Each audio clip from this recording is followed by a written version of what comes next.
They're already doing weird things over there, aren't they? The three of them. Welcome in, everybody, to our lovely D&D session for the night. We've got Dragons and Dice. As you can see, they're doing stuff. But welcome in. We're continuing on with your mother. Yeah, thanks, Leo. We're continuing on with Hoard of the Dragon Queen, going into session 5 today. So we'll go ahead and get these lovely folks going in here so they can have some fun. I know they have a lot going on for the day's session. Y'all having fun doing like weird owl head movement stuff there? Owl neck. Owl neck day. Shit. Bet. All right. So, without further ado, then, our official or unofficial? I think we were talking about it earlier today. So, what are you? Are you officially the lore master, or are you unofficially the lore master? I don't know. I don't know, Mr. Tell me. I think you're officially the lore master since every campaign we've played up to this point, you have been the lore master. I think it's because I take the most extensive notes. I think by default. Yeah. I've turned into the lore master. By default. Cool. So let me. Do you want me to start? Am I good to start? The table's yours. If you want to do your recap, go for it. Tis the longest Saturday and greenest. That long of a Saturday. This Saturday has been 3 days long. Are we not counting how many weeks it's been between sessions? It's literally been 2 weeks. It's still Saturday and greenest. Let's talk about it. It's been 2 sessions and 2 weeks extra on top of it. Poor people of greenest. They don't know. They're stuck in a time lapse. It's the longest freaking Saturday ever. All right. We started our session back at the tavern. And we all had a few drinks. We got a little snack. And everybody checked in with the tavern keep, whose name I wrote down somewhere. Marcus.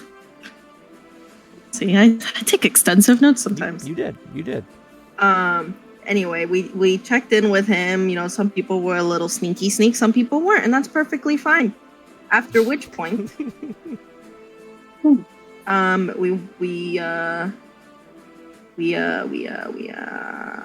lost my place in my notes because I zoomed out like an idiot. Oh, we went back to the keep, and the next day we met up with Leosin, and I wrote down the governor, but that's not who was sitting with him. So my mistake. Governor Nighthill was sitting with him. You're correct.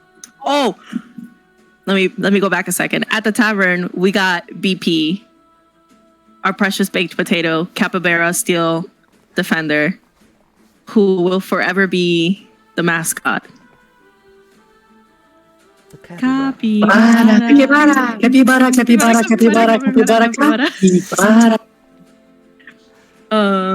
Cool, so that happened. Then the next day, we met up with Leosin. And he took us to the office, and we talked to him about how he knows information about who the cult people are and how they are supposed to be maybe the followers of Tiamat, and how we need to go and stop them because it could end the world, and we, the heroes of the realm, need to go in and save the planet. Leosin can kiss my dick. But that's where I'm gonna leave that part at. Okay, damn. Not a fan of Leosin. I'm still upset at Leosin. And then we went on an adventure to the camp that we had raided, and there was nobody there. And we went into the cave, and there were people in the cave, and then fought the people in the cave. And we found 13 kobolds, actually 14, and 4 of them fly. See, 5 of them fly. It's a Saturday in greenest, guys. There's a handful of them that They flying. But we have BP, and he has little lanterns tied to him, so it's great. It's a good time. All hail BP. All hail BP. That's it. That's all I got. Lovely recap from you, Casey. Thank you. Thank you. They're getting better the more I do it. They are pretty good. I'm gonna put glanced over my entrepreneurial exploits, but that's okay. Because Soraya doesn't know about that. None of us know. That would be. That is true. Exactly, Only you know so- about that technically, Rob. So. Exactly. As a recap, though, you know. Right. Okay, so Boranis is a tavern keep now. He owns 50% of the tavern, even though he has no idea how to do it. Listen, I just gotta send the food, man. He's like, I'll run the day to day. You just make sure I get supplies. This is true. Fucking Saturday and Greenest. I'm like the Glut Alpha the greenest. After the party has managed their way through the cave of the cultists, narrowly avoiding a trap that had a stick making its way up to the ceiling itself, that if you had stepped on the right step there, you could have seen it all fall down on top of you and possibly end your adventuring careers a lot shorter than expected there. But as the group has finally turned its attention back towards the depths of this cave, as you continue delving more and more into it, the group notices a decent amount of kobolds, several of them, as they are sitting there waiting for you, as they had been almost expecting you in a sense, as none of them seem even appeared to be surprised in any sense of these adventurers coming around the corner. As one of them in the middle here has wings that are like unfurled. For a kobold, compared to the dragon that you had previously seen, it's a diminutive scale in a sense, but he unfurls his wing, goes, ah! And just kind of stares at the party while all the kobolds stare at him for a moment.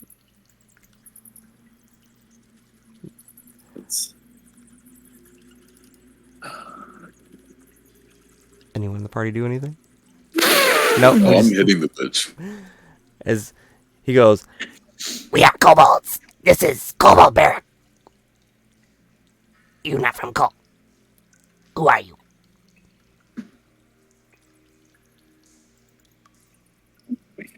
You look scary. As he points over to Puff.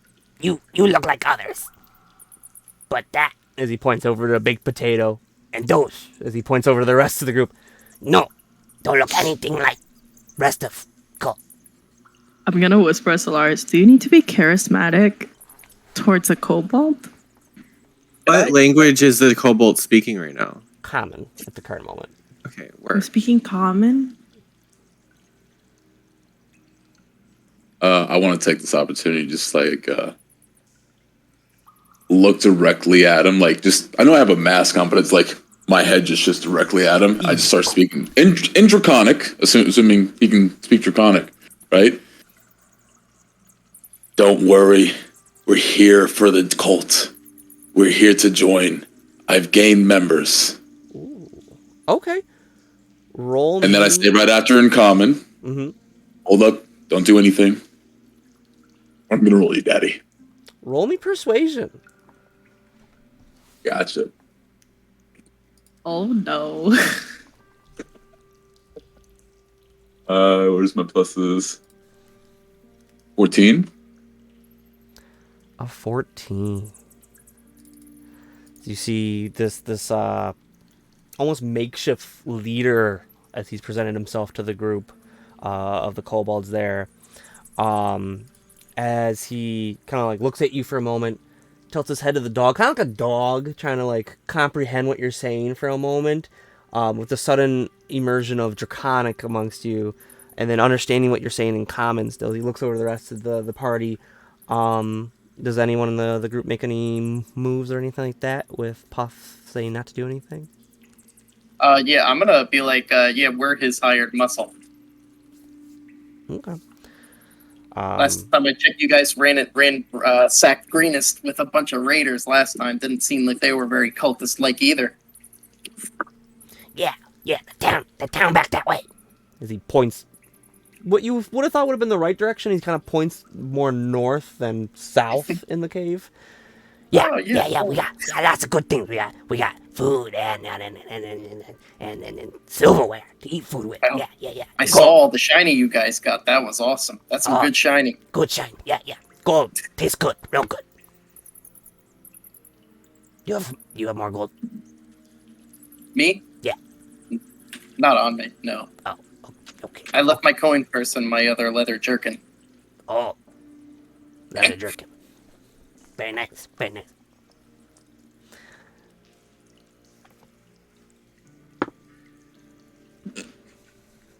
the rest of the kobolds noticing kind of more of like a going back and forth between you guys and that the main kobold here that's talking. You see some of them that had like their weapons at the ready, kind of like put them down a little bit, like some spears and slings and that they holster them. Get more of like a laxed environment, which is odd to say of these kobolds because as some of them sit down on their little like straw mats that they have for like some sort of bedding or some whatever arrangements they've been given here in the cave. Can you show us the pattern of the bedding? It's just kind of like lines the wall itself. Kind of just like haphazardly thrown like hay and straw and that. No real like bed, almost like if like a dog had come through and like kind of like prodded at it, you know, and like made like little like spots that they kind of like make the little like donut that they do. Ah, a little donut. Yeah, a little donut. But it's kind of like spread out throughout the whole exterior of this cavern that you found yourselves in. The main kobold that you guys have been talking to makes his way over towards the group, stops for a moment in front of Solaris and kind of eyes you for a moment, and then just kind of like makes his way past you, coming up to Baranus and kind of eyes him up and down for a moment, because and pushes his way past Baranus, kind of side glancing over at you, Soraya. Doesn't even pay any attention to BP as he makes his way through the group, as he comes up to you, Puff, and goes, You are leader of them. You are the cat dragon. Yes? Yes. Yeah. Yeah. But green. I see black, and I see blue. I have not seen green yet. What's wrong with being green? I'm red.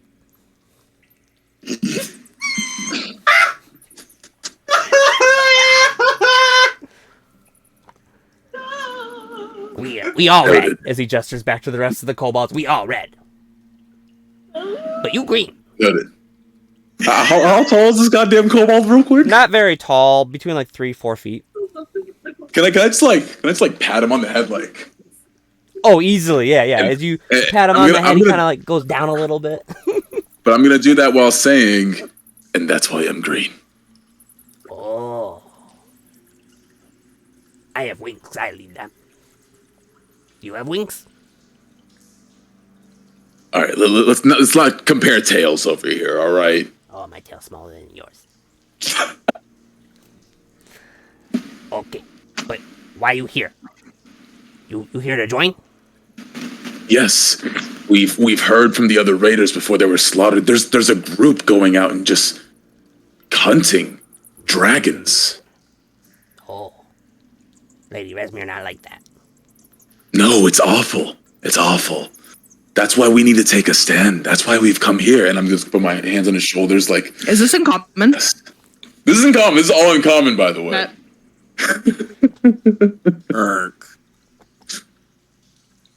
Put my hands on his shoulders, like. Hands on his shoulders. And I'm gonna say this. This is the way. Blame your shirt. Blame your shirt for that one. Yep, I figured that. As he looks up at you and he got his eyes kind of like widen a little bit more in wonder of, yes, the way of the cult. This is the way. As he waddles his way back to the rest of his group over there and just goes, this is the way. In Draconic, is that those of the members of the party can understand Draconic here. Those that don't, all you hear is as the rest of these kobolds in unison, kind of like a odd like symphony of different pitches, and that all respond back with, "This is the way," in Draconic as well. This is the way. What is All I picture is literally this. I guess it's more like this. I don't think they have actual 4. I think they have 4 fingers. No, they might have 5. Oh. As the winged kobold turns back to the group and looks over to you, Puff, and goes, "Who you here to see? Lady Resmere, you're not here no more." And then can I move freely towards him? Yeah. So I'm just gonna move freely towards him, and I'm just gonna ask him, So who else is here? There's the human lady. The human lady that was here. She don't like us. She don't like kobolds. And then So is she a prisoner? no. She leave. No. Oh, She okay, leave. okay. Yeah. She hang out with the rest of the humans more than us. She don't like us. And then there's Understandable. there's so you see him kind of like hunkers down a little bit. Roll me. What's your passive insight? Passive insight It'd is just be 10 plus whatever your 11. whatever 11. your insight plus is.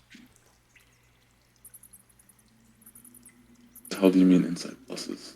Yep. I know my passive is just 11. It's just right here on the census. Okay, cool. So 11. Yeah, it's good enough. Yeah. And so as you're standing there, and you see him kind of crouch down a little bit, you see a decent amount of fear enter his face there. Like his eyes kind of like before they had like widened with wonder of the way that you've introduced to him. Now it's kind of like they widen. You can see like he can dart a little bit, his eyes around, looking around a little bit. A little bit of quiver and like the side of his lip there, as he goes, and then there's Signrath here too. Him here with the other ones. They like kobold, but not kobold. They something else. They scary. They don't like us at all.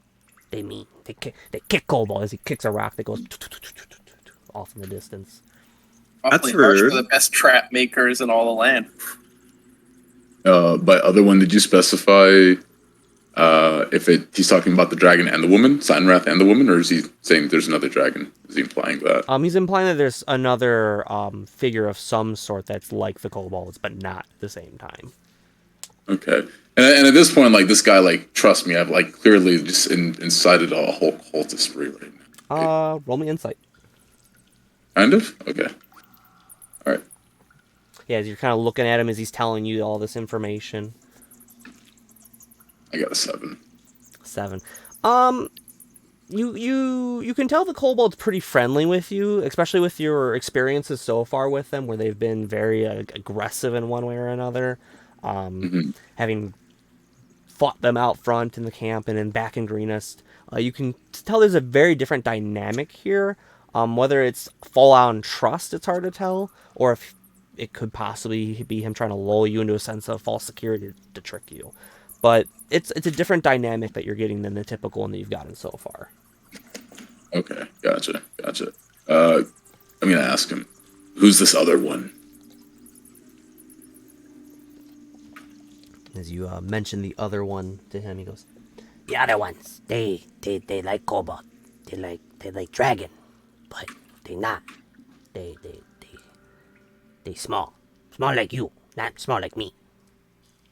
And then they're not nice at all. Like they kick kobold, it kicks another rock. They don't treat us nice at all. They worse than the half dragon. They worse than the dragon treat kobold. They don't like kobold at all. Are there a lot of them? Why can't you guys just team up and bully them? They stronger, bigger, scarier. You not see them before? Huh? You not see them before?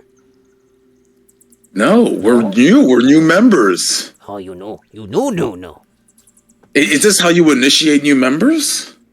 Like, we just heard about you guys. Oh, you want me to initiate you? Yeah. Oh, I got you then. As you see him waddle off into the wall over here for a moment, digs through the pile. Yeah. During this time while he's walking, he's going to walk over here. All right. As you walk back over, you see him turn around with a big, decent-sized jug, about half the size of him. He goes, "All right, I initiate you that kobold." Can I quickly just, like, whisper to the group? To be like, so are we going to keep playing with this, or... I mean, they're kind of outnumbered. But do you want to get taken to big boys? As the two of you are whispering, go ahead and roll me stealth rolls real quick. Oh no! 16. 17, sorry. 17, nice. Going to be a 14. 14, nice. As Puff and Solaris, as you guys are whispering back and forth between the two of you, Puff, you do notice for a moment one of the kobolds next to you kind of look up and then look back down. Doesn't even pay any attention to what you guys are talking. He goes back to like fiddling with some of his weaponry. He's got a sling there that you can see. He's kind of like winding it up and then kind of like whips it every once in a while. As the other kobold turns around and goes, I have big junk. This is how we initiate you as kobold, part of our clan. So he starts Yeah, you guys take some time to decide that amongst yourselves. I'm going to turn around now over to the kobold and be like, so what's in that jar? See, waddles about the middle of the room where he was previously and goes, Oh, it's special way to initiate. he uncorks it and tips it just enough, and then a little bit of the light as well as from PP you can see some sort of like liquid that kind of glistens a little bit inside of it.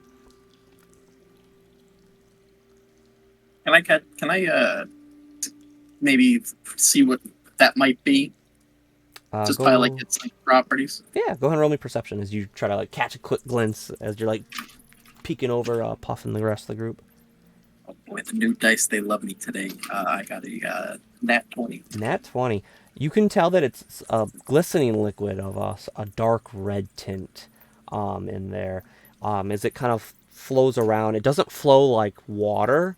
It flows a bit thicker, Oh, viscous. like blood. Oh no. As the kobold leans it back forward and goes, Okay, come here. You kneel down a little bit, because you're quite tall, and it's heavy. And I dump it on you, and you're now part of Kobold Clan.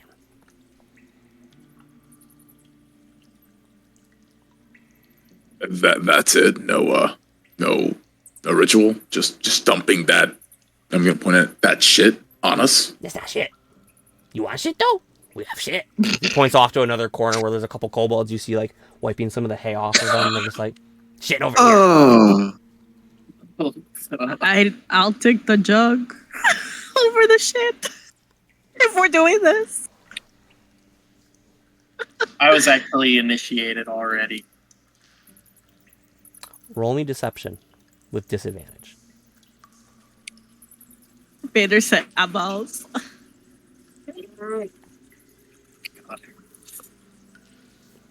God. 15. Wait, hold on. Deception. With disadvantage, do I still add my modifiers? Yep. Yeah, you'll take the lower of the two and then just add your modifiers as normal. 15,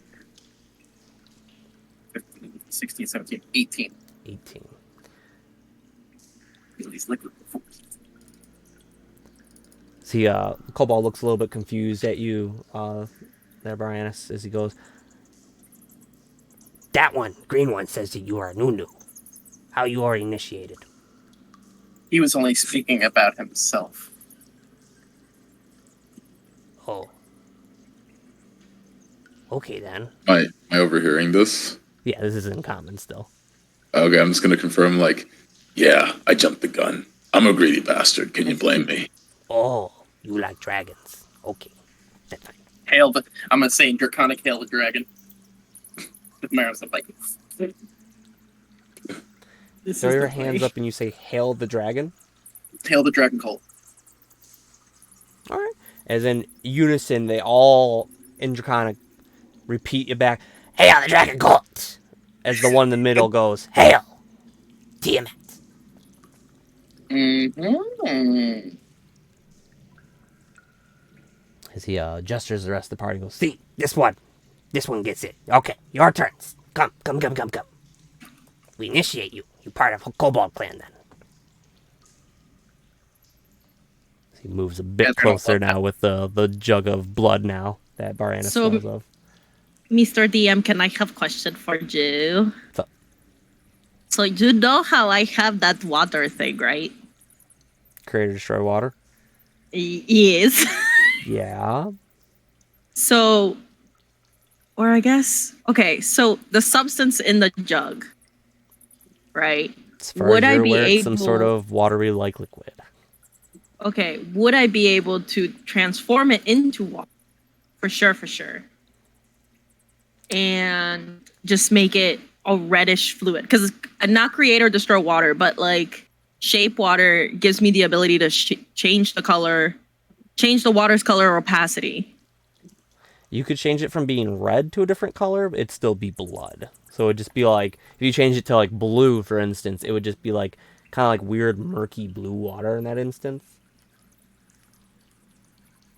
Okay, so I guess my next question would be, if I were to use the same spell and freeze it to the bottom of the jug, would that turn the jug cold? Like, would the kobolds be able to notice? It's a sizable jug. It's about half of his height, so it's a decent sized jug that he's got. Okay. If you're gonna freeze it, it would freeze the liquid. You have shape itself, water? not the jug. It's not like you're Yeah, that's what I'm freezing trying the to jug. figure out. It would freeze the liquid in the jug, not the jug itself. Right, so if I freeze the stuff on the inside so we don't drink it and just fake it. But would they notice that the stuff on the inside, like, would if we, okay. Like, What I'm if you saying, like, took, like, would it show on, like, condensation? You know what I mean? Like, I'm trying to figure out if it would, like, reflect on the outside of the jug. I'll say that I'll say that the way that he's been talking about it's not so much drinking it as he's going to dump it on you, kind of like a baptizing through blood, more well, than drinking it. That's not that bad. Do we know if like the blood will do anything to us? The only one that really knows that it's blood right now is Baranis. I mean, with all of the battles and stuff that we've done, kobolds, worst that can happen. What is the worst that could happen?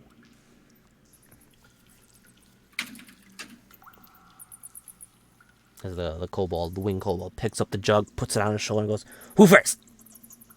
Oh, how precious. Can I ask, like, what is it? What does it do? Your butt. Right. Initiation. Yeah. Cover you in blood of fallen enemy. Fallen enemies. So it's like, Okay. what kind of blood? Texture. It'd be like human, maybe some half elf. And one of the kobolds in the back goes, Pig. All right. another one, the one next to Puff goes, I killed a squirrel the other day. I put that blood in there too. It was Okay. a fierce squirrel. You know. Sizable. Big, bushy tail. Tastes good though. You know what? I think that sounds like a great time. Honestly. Yeah. Just a question, just like crazy, right? You don't by chance have like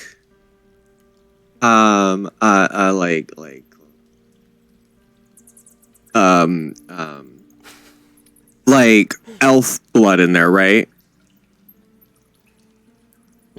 That might be. 'Cause I'm allergic. I'm allergic to elf blood. That might be. Maybe. It's just a lot of enemies we kill. We take junk and we. So what do you say to this? What if like my sister and I, because like personally she's also allergic to elf blood, so like we really can't risk it. Oh, as much as oh my god, I was so looking forward to the blood. Dang it. Do you mind if like we just take like a pinky, just to where like only like our pinky is like really affected? We'll like just dip it in there real quick and like we'll show you that it's on there, and boom. Initiation. There is nothing better than a pinky swear, I promise. Pinky swear. "Roll me persuasion." Swear. Can I assist? Not I'm just like standing behind him going, no? Yes? if you got like guidance or something. No, I don't. Why? What am I rolling? Persuasion. 17. 17. So he looks at his pinky and goes, "Pinky swear." Holds it out to you. So you make your way over to him. He holds it out to you. Pinky swear. Okay. Put it in. So he puts the jar in front of you and goes, "Put it in."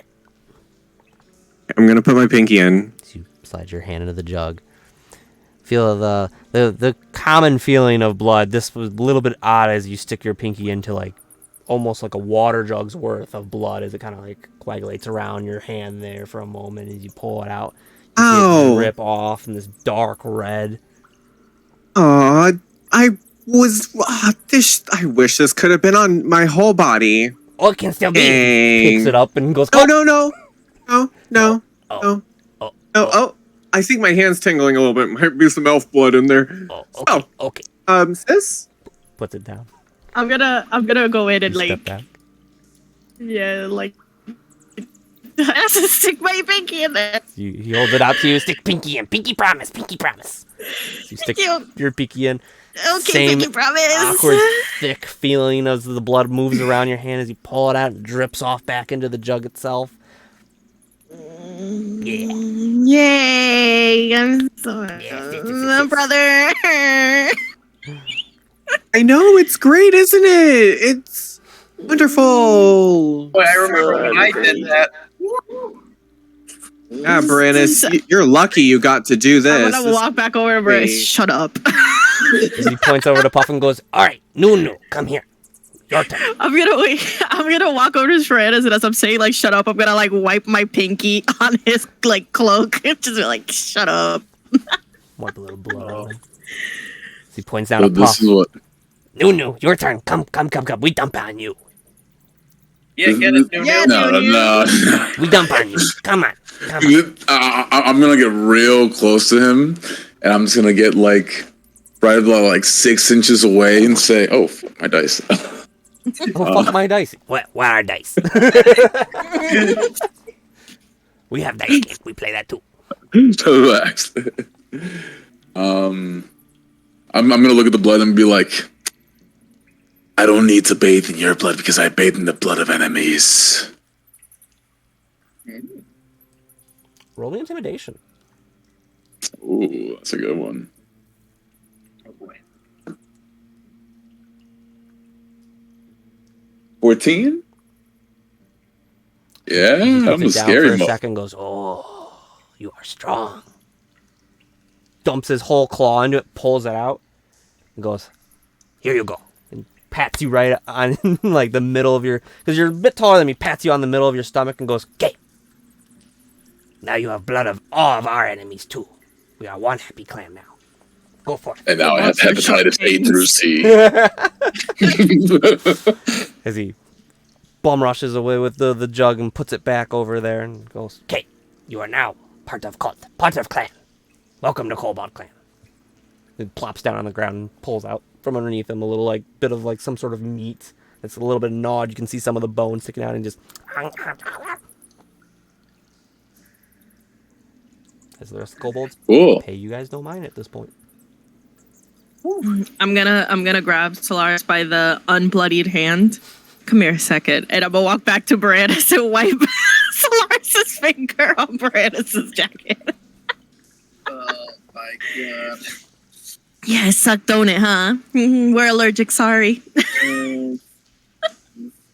Well, thanks for that. Okay. Alright, so now what?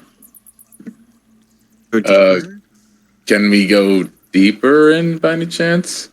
Yeah, as you guys look around, you can see that there's the stairs that you originally had come up from to get Oh, into this what- area, and then you see Let another me set of ask- stairs going off to the sides. Let me ask him. Is there an armory or a place where you keep like a whetstone so I can sharpen blades? Yes, the kobold that's been talking with you guys so far. Yeah. Okay. As he looks up, The over you IQ of and the other goes, ones, I'm scared. they're not really scared of you. They're a bit impressed actually with your intimidation roll. Yeah, we Especially killed a with lot the of one guys kobold in- planting his claw out and making like a little like claw handprint on your midriff right there. How Can cute. I pull out the eyeballs that I have and be like, I want to pull out my eyeballs and be like, yeah, we definitely need an armory or something. We've sold our weapons with all the people we've killed, and I got 2 eyeballs. Oh, okay. That's cool. You can eat them. Tastes real good. Oh, I had 3. I had 2 before. Oh, okay. Good. Eat. But later, you and I will share. But as you ask for a wet stone, he looks around for a moment, picks up a stone by him, and goes, Wet. and holds it out to you. Here you go. It's wet. It's work. They're so precious. It's work. Mister, point me to the armory. Oh. They don't. We don't have one here. They're all gone. They're left with all the treasure. Well, you're left with the first set of treasure.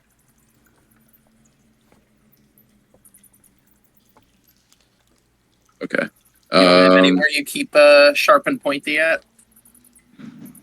Sharp and pointy. Sharp and pointy like this, and I'll pull out my short sword like this. So he reaches in his pocket and pulls out his dagger. It's a little like corroded by the handle there. You can tell a little bit of rust forming up. I have this. Yours is bigger though. He puts his dagger away. Or kobold living in D&D poverty. Pattern. Maybe find out where Signwrath is. Yeah, just we'd like to meet Signwrath, and honestly, no offense, but you're just not as smart that I'd like to speak to. So why don't you guys stay here? Tell us where he's at. The mention of Signwrath, you see a couple of the kobolds all kind of like perk up and look over.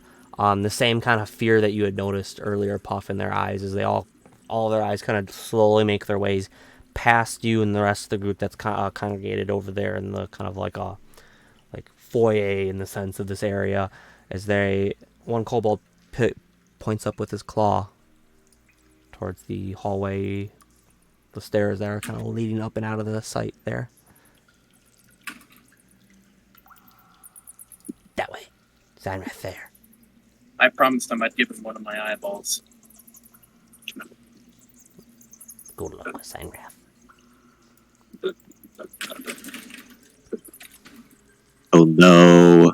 As he goes Oh no! back, he looks Oh, at you for no. a second and see a little bit of like remorse in his eyes as he goes right back to chewing on his leg of meat. Okay. Hey, Puff. Hey, Puff. Yeah. Puff. Yeah. Ask them where the lady is. I don't want to see Signwrath. I'm gonna leave one of my eyeballs with the kobold. Where's this lady, though? She back up front, by the treasure room. How you miss it? We were just so excited to get You say our I'm friend not here smart. initiated. How you miss treasure room? Come on, treasure room. Oh, of course. Come on, guy. Go back where you came. Okay. Then you go Okay. do secret package, and then you go past treasure room, and that's where all the humans stay. Go in there. Go We left, were saying and something that's how you about find this. the lady. Okay. Okay. Maybe Thank you. we Thank should you. go Yes, talk we'll to her. Let's go talk. we'll talk to her. Yes. Okay. I want to leave one of my eyeballs with that kobold. Be like, thank you, thank you for your trouble. Eats it whole. You don't even see him swallow. Just gone. Like just imagine like Robert De Niro like slipping a 20 into someone's like shirt pocket and just be like, here you go for your trouble. Eyeball. Legitimately. All right, party. All right. Alright, so I guess we make our way to the Before treasure room. It would be. before we leave, do I this have way, any right? devil weed left? I think I do. Maybe.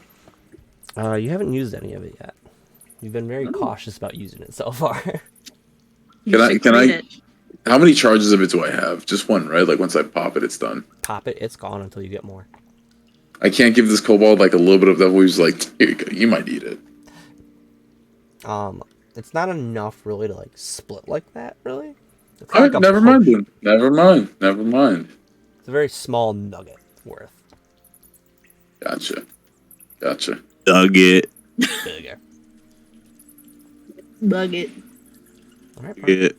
So you stand in this little foyer here. You see off to your left there, the stairs that lead back down. You can hear the occasional growling of the drakes from before that are still down there. And then off to the right, you can see the stairs kind of like make a way a little bit up, and then off into the darkness as the hallway kind of like turns and down out of sight. Into the unknown. All right, let's go back to where we came from. Bet. Do we have to keep? Do we know where that trap is? Or do we have to go through this all over again? No, the group having just gone through the trap can easily kind of like, it's right there. Gotcha. As you guys make your way past the trap that is crudely done. All right. Let's go, Solaris. You guys are making your way back to the front of the cave, you said? Yeah. You said secret passage, so do you guys want to go back towards that little translucent wall?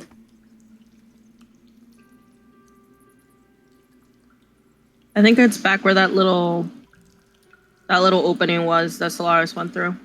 Yeah, that's the only secret passage that he mentioned, unless there's another one. I didn't see another one, and we definitely looked around quite a bit. Secret tunnel. Dungeon Master, can we see? It's not Here. back. It's not back towards that whatchamacallit, where we ran from. That like little crack in the wall. I think that's what it is. I Like, think that's the I think, that's the secret passage that he's talking about. Solaris, didn't you go through there? Sure did. Did you happen to There- see anything? There was definitely some treasure in the corner. I like treasure. Oh no, we got chased out. Mm, Should we? I say we go back and we just go in there. I think that's a good idea. Yeah. All right, again. Let's do it. And baked potato. Lead the way. The Baked- party. baked potato. Baked potato and Solaris leading the way as you guys go through a couple different spots here. Capybara. So you come up to a bit of the wall where before, had you guys not noticed, it would have blended in perfectly with the rest of the cave side, but with a bit of expertise perception, you guys were able to find the hallway previously. Still here is the skeletal remains, kind of like sizzling char of some sort of humanoid creature here. And another one of the robed individuals a little bit farther down the hall there.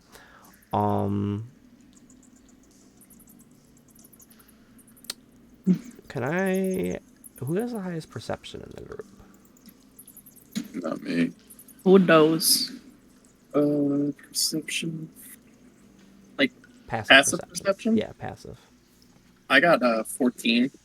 I have 14.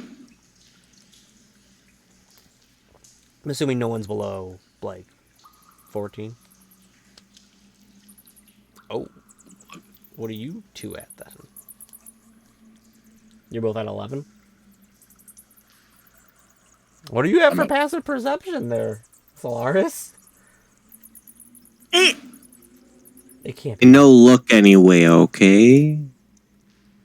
A boss Hey, closed. I have a 10. Okay, it's not that bad. I mean, What do you got? For your passive perception, it was 11, you said? Okay. A boss So, closed. Soraya and Baranus, you'll notice this as the group's making their way. Puff and Solaris, you're a little bit more preoccupied, having done a little bit of combat here previously and using some of your spells.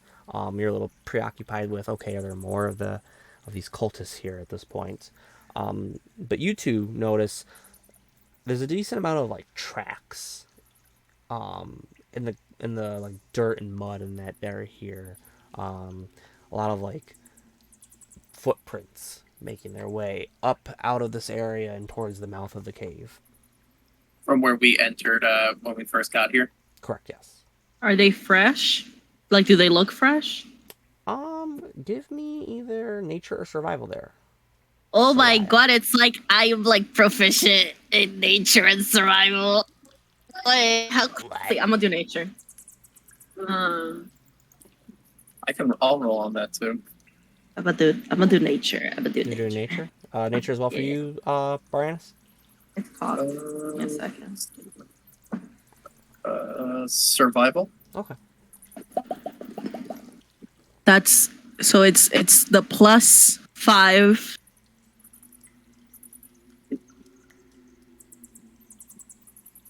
Is it? No. Yeah, it's just the +5. Right? Should be. 30, 20. 30, 20? Okay.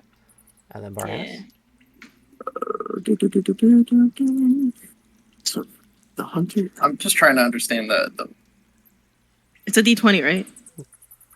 Yeah. So Maybe a t-shirt. I got a quick question here. So, let's see. I have advantage on wisdom survival checks to track fey, fiends, or undead, as well as on intelligence checks to recall information about stuff like that. That would not be applicable in this situation. It wouldn't be? Nope. Alright, so I rolled What'd you get? I rolled this plus. Where is it? I rolled a there it capybara. Oh, that's not that bad. So 7, 8, 9, 10, 11. 11? Okay. So Brianus, as you kneel down, you're trying to like look through this, trying to gain a little bit of information on it. It's a little hard with the flooring of this cave and whatnot. It's not typically like an area of your expertise. You can tell that whatever came through here, there was a decent mass of like some sort of like herd or whatever made these tracks, came through here. But Soraya, though, as you crouch down and you look at these tracks here in the floor of the cave, you can make out that they're like different sized like boots and shoes and that, all being humanoid in a sense. As you can tell that they were pretty fresh. Like I would say within the last like 5 to 10 minutes, some large group of humanoids have come through here and made their way back out the mouth of the cave. I'm gonna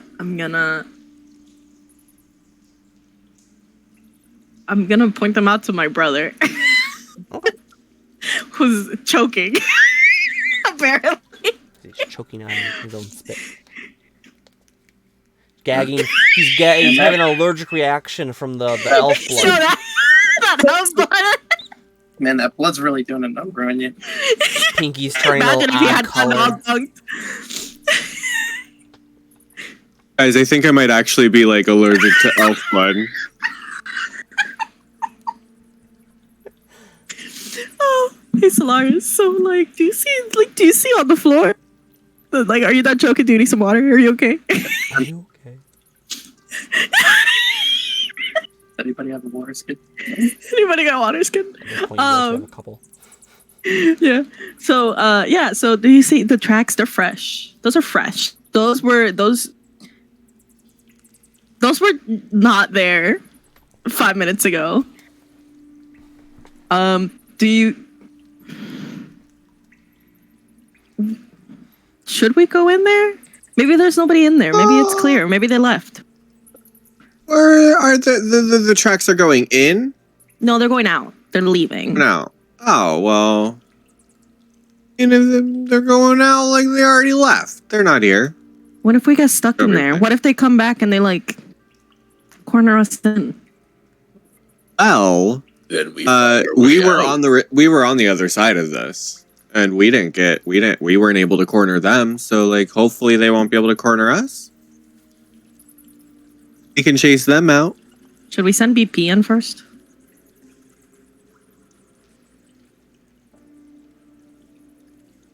Yes.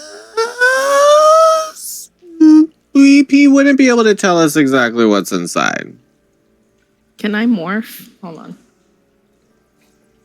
What are you morphing into, Power Ranger?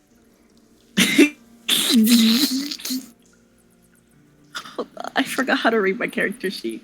Snake, I'm a slithery snake. I'm like, Slither.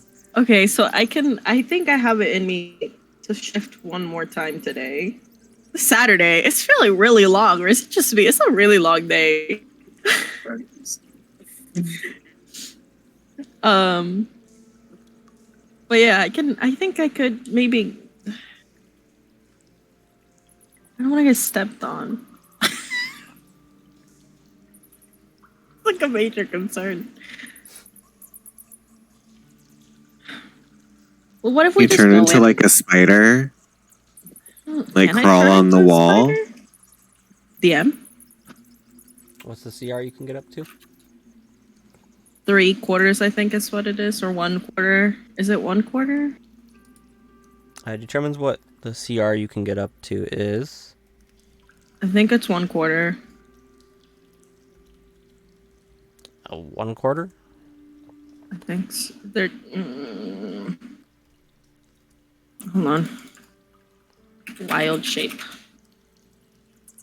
I mean, Druid details. a spider is on a CR 0, so yeah, you could do a spider. But it just determines what if there's like another animal you're thinking about doing. I was just gonna do the snake again. Because worst case, I just nibble and fuck a bitch up. You could do the snake again because you've done it already. It's within your CR for your class, or you could do the spider because the spider is a CR 0. If I were a spider, could I like spider along the wall? Is that a thing? It doesn't say anything against it. It says I just can't fly or swim. Would be walking. Yeah, you could do it. Because you get Yeah. the same abilities as the spider, correct? Can I be a poisonous spider? No. Like a brown recluse? No, you'd just be like a nice little, like maybe daddy long legs or something. Ooh, I want to be a daddy long legs. Let's go. Okay. All right. I'm a wild. I'm gonna be like, okay, just like, Blue smoke fills the area where Soraya previously was and then standing. there's nothing. As there's legitimately nothing there for a moment. The group doesn't even notice Soraya in any way, shape, or form. Okay. All right.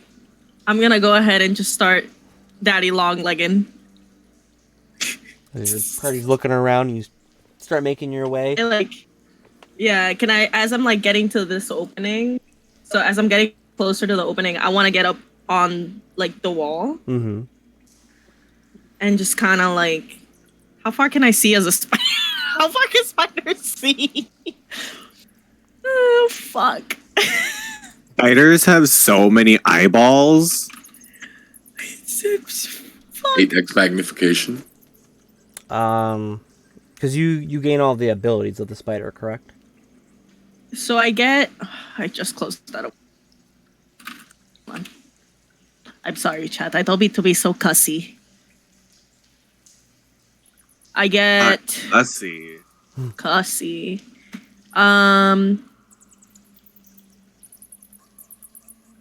Hello. Your game stats are replaced by the stats of the beast, but you retain your alignment, personality, intelligence, wisdom, Okay, so you get the abilities. So and wisdom. you would get the dark vision that they have. So you have 30 And feet I of dark retain vision. all my proficiencies. Okay. So I get You'll- 30 feet. You'll gain their abilities. So it takes you a decent amount of time being this tiny creature. From going What from if I like Spider-Man it? What if I just like do they do the weed? Do they do? I mean, you have Web Walker, but like that's just you ignore like the thing. But I'll say like as you scurry your way up the wall and you're making your way as quickly as you can with your 8 legs at this point as you come around the corner. This is the most ridiculous thing I've ever done. Tony. Fucking Friday and greatest. Saturday and greet us. It's the day of the week. I don't know. I'm a spider. Okay, what can I... Okay. So I'm gonna go this way first. I don't know what way I'm going. I don't know what's happening. Alright. Oh my god. Oh my god. Can I see all of that? Mm-hmm. As you make your way this way, coming down the hall, you can see it's a sizable room. It's got several piles of gold coins that's kind of littered across of it, as well as two fairly large, enormous to your tiny stature now, of a spider of some crates there. I'll say that with you being a spider, as you're like making your way over and whatnot, is your with your previous check, you can tell that there were some steps that came somewhat into this area, then came back out. Okay. So then I'm gonna back out again.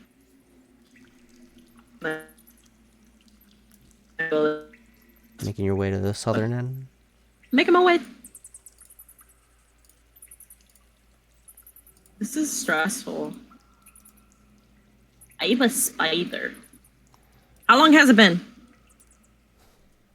You get all the way down there and all the way back, I'd say probably like... Just to the, like, the, I can see the room. So, like, I'm guessing the entrance. Mm-hmm. And then back again to the other entrance. I'd say about like 5 minutes. Okay, I was gonna be like, it can't be that slow. Spiders are fast as shit. It's not a long time. Like, it's a lot longer. You're sitting there in your spider form. Like, this could have taken a lot less time if I was in my normal form. Or the snake. Taking a lot. I'm gonna do a snake this time. This is bullshit.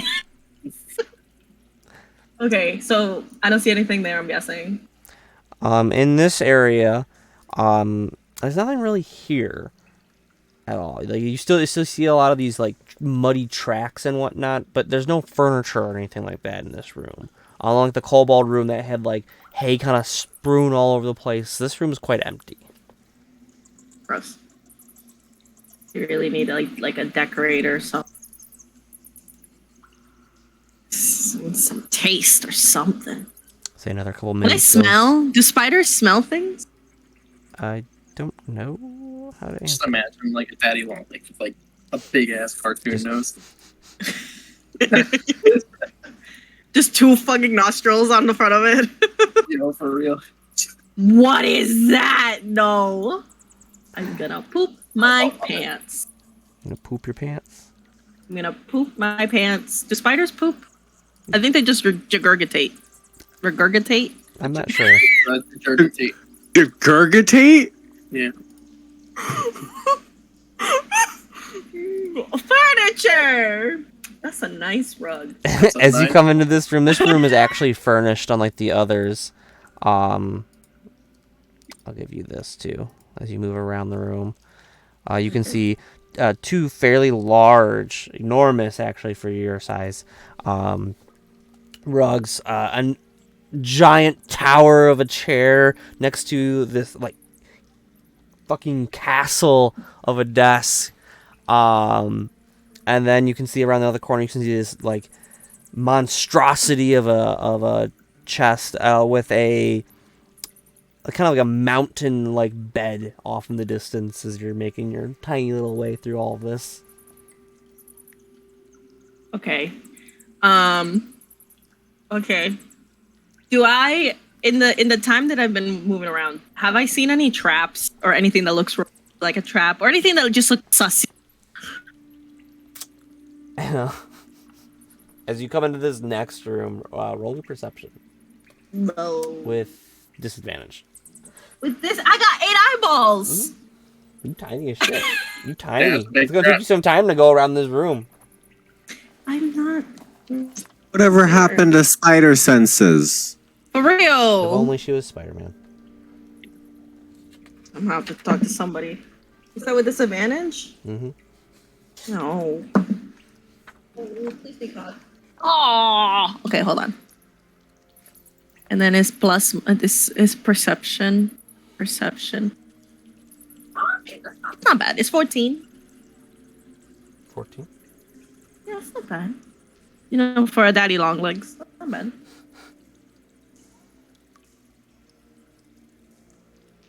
Tequila, what do you think? As you're making your way around, climbing over like the various bits of the rug and that, and as you make your way around the room, coming on up back towards the desk and the chair and that, you do come off the rug at one point. You notice that underneath the rug there's a bit of like kind of like a bump enough that you could see underneath with your dark vision and see a hole underneath the rug. Oh my god, I finally have dark vision. What kind of hole? Like, can I tell what kind of hole? Does it look like a door, like a trap door? Not so much a trap door in a sense, but you can tell that like a medium-sized creature or smaller, obviously, could easily make its way into the room there. Okay. Do I see? Okay, so if I were to like de-wild shape, right? Mm-hmm.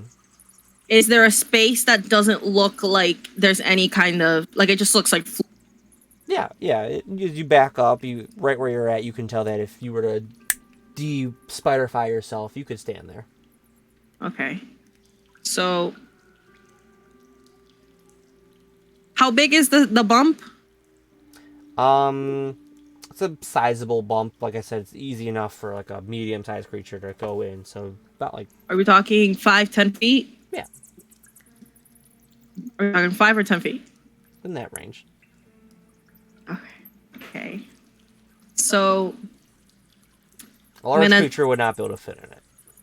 Right. Okay. So I'm gonna de-spider on that spot, and just like it's fucking spiders, man. I should have done a snake. And I'm gonna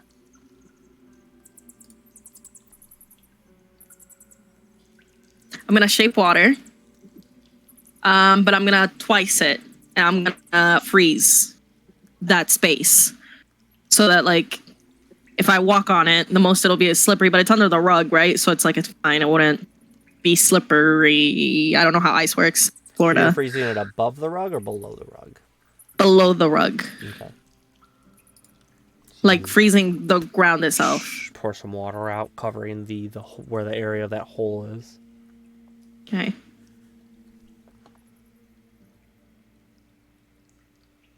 Yeah?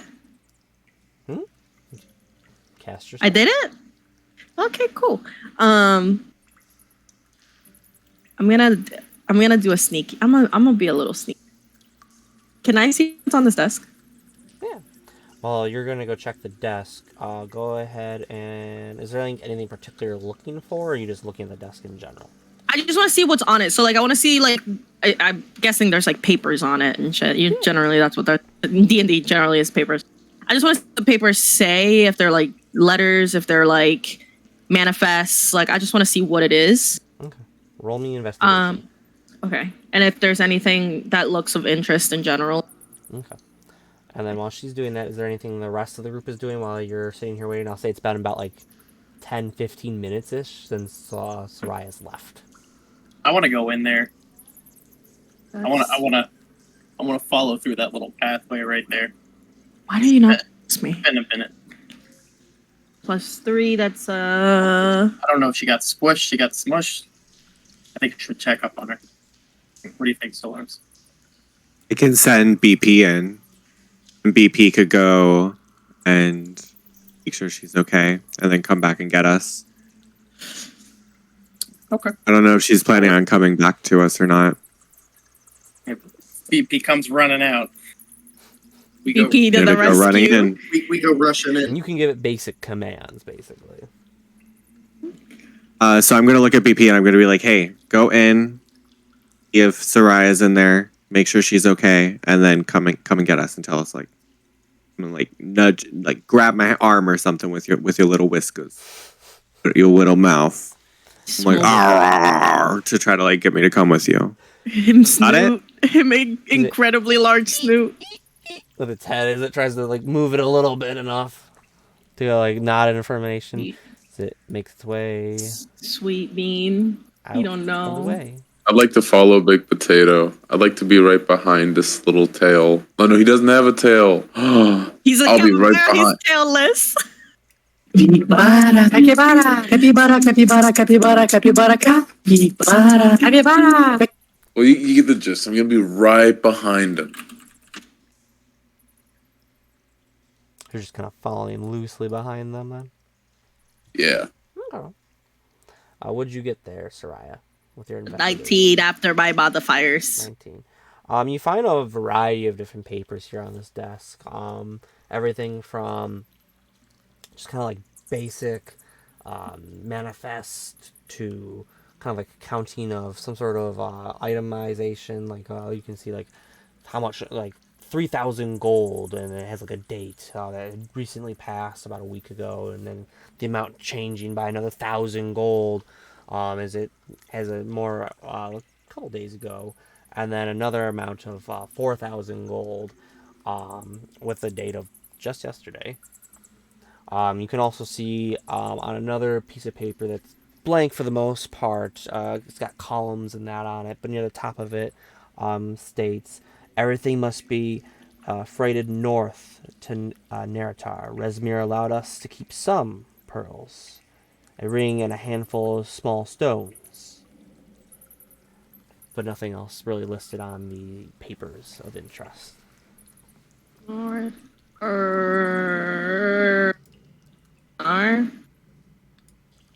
As you two make your way blah, through blah, to blah, the, blah. the next room here as you follow Okay. Can I take that letter and put it in my pocket? Add one Or letter. manifest thing, yeah. And then I'm gonna start heading back. Okay. Cautiously. So as you start to make your way back, you can see the light of BP down the hall, but not where you had left the original group. Instead, you see it down in the room where the treasure had been. As Puff, you enter into this room with the capybara construct, seeing 4 large piles of gold here, and then 2 crates on either side of the room here. Nothing Potato? else in this room. Lars, can you see Sarai? Potato? I'm able to see down that, right? Like I was able to see Soraya go down that way. You saw Puff go down one hallway, as you see Soraya come up and go, potato, and then come out and go the same way as the rest of them. Right. I'm gonna tell Brandis, I'm gonna say, I just saw Soraya go down the other hallway. I think Potato went the wrong way. So we should probably just go in. I think that's a really good idea. Lead the way.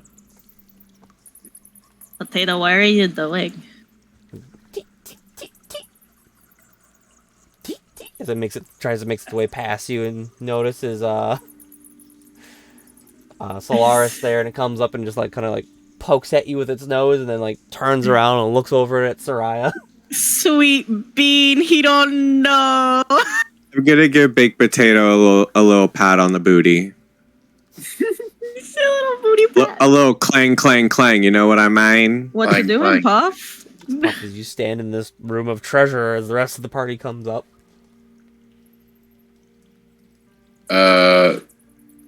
Yeah, that's a lot of money, so I'm just gonna, What if it's cursed? I don't give up. Can I? Keisha? As you plunge your hand into the gold. Wait. Before I do that, I'm not gonna be like straight. Don't dictate my actions, Dungeon Master. I mean, Hi, SARS. She has a point. Can I do an Arcana check? Go for it. Yeah. Thank you. Cool. So Thank you, I'm- psoriasis. you're welcome. Did you see what a good daddy legs I was? 17. 17. As you look around real quick, as you go to reach for the gold, and you're like, Oh, I'm sorry. It's a 20. It's a dirty 20. 20. Okay. Forget to add the 3. Go to reach down and go touch this gold, and you're like, that might be cursed. That's a thing. That's a thing. You're like, yeah, I've heard of cursed items and whatnot. As you're like, I'm not gonna touch that. As you kind of will your Arcana and look around the room a moment. You see none of the gold glow in any way to kind of hint at any curses and anything like that. The crates themselves, you don't see any kind of like kind of glow to them either, as well. So as you look around, you see nothing to kind of hint at any curses of sense.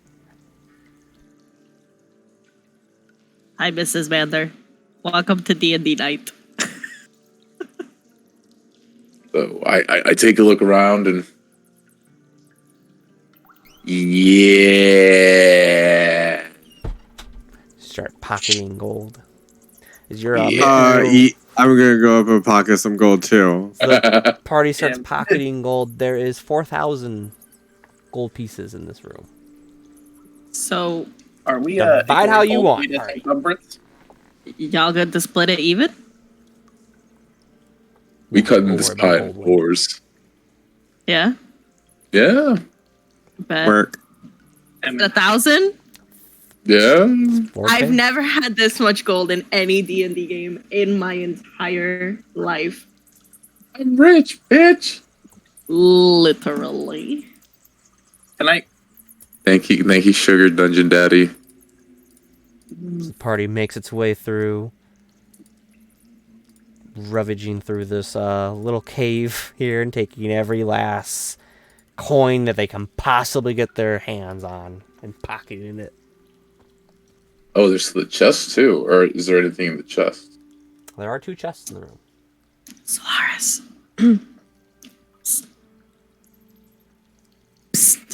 You make your way to What's this up? chest on the side. I found. Yeah. There's a room back there. There's a room that doesn't have decorations, and then there's a room that does. And I found a letter. I don't know. Do you want to see it? I kind of like listening. They're not being Ooh. too quiet with you standing right next to them, unless they're trying to be stealthy enough with you next to them to not have you hear Try them. to be stealthy. I will roll for stealth on this Roll bitch. stealth. I guess all of us, right? Because I'm trying to like If you're eavesdrop. trying to but not- actively listen, roll me perception. Okay. Did I include myself in this as well? Is this audible to me somewhat? Yours would be more 18. passive, which 15? that passes. 11. What'd you get for your stealth? Who Nat be? 1? Nat 1? 9. And then what did you get on your perception there, Brannis? 15. 15. 15.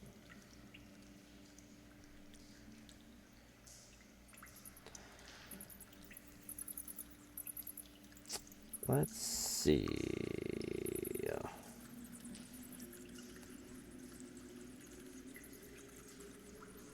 Please, Dungeon Daddy. Puff, as you're a little bit more occupied with this crate, as you walk up, you're like, the twins are talking, who cares? So you start to make your way to go towards the crate and deal with that. Baranis, as you're trying to listen in on the twins, and you're a little occupied as well, as you see Puff making his way over to this crate. And it's kind of hard as like they're kind of like whispering just enough and using a couple code words and that they don't make any sense to you every once in a while. Having their kind of like own kind of way of talking between themselves, being twins and that, is you're not too sure what they're talking about. As Shariah, what do you say to Solaris? I'm gonna what I said, and then I'm gonna hand him the letter and be like, I don't know if it's something in this cave, so like I'm just gonna like slip him the paper, like just kind of like grab his hand like I always do, and just kind of like slip him the paper. Just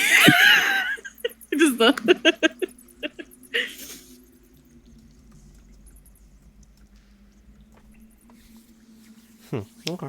So you hand over the paper to him. Solaris, you see this paper there with a couple columns on it that are blank for the most part. On this one, there's a couple of sats that say like 4,000 gold and a date that had recently passed and whatnot. And at the top, reading, everything must be freighted north to Naratar. Resmir allowed us to have some pearls, a ring, and some other knickknacks of a handful, but the rest must go. But Puff, as you're making your way towards this crate, it's a pretty normal shipping crate. Nothing too distinguishing of it. No markings or anything like that to kind of give you an idea of where it's from or anything like that. Just your basic kind of like storage shipping crate. Okay. Does it look anything wanky about it? As you approach it, there's nothing really to give it any like wakiness. With your previous Arcana roll, you hadn't noticed anything on it that would have given you any like bewitchment or cursing that had been placed on the crate itself.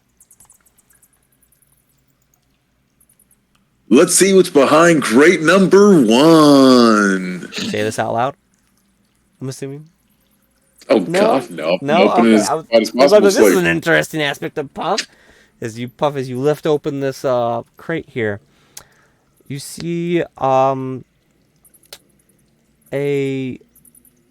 lantern sitting upright in this crate here. It's all black iron in a sense, with kind of like raven claws on the sides of it that kind of like have the bars going down to the bottom. That's like a nice kind of like stone-esque like look to it. Coming up to the handle itself, it has kind of like 2 like ravens or crows having their the tips of their beak touch to form like a nice handle that you can hold it at.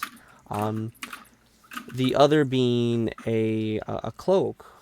It's a nice deep blue with a little bit of like sparkle to it as well.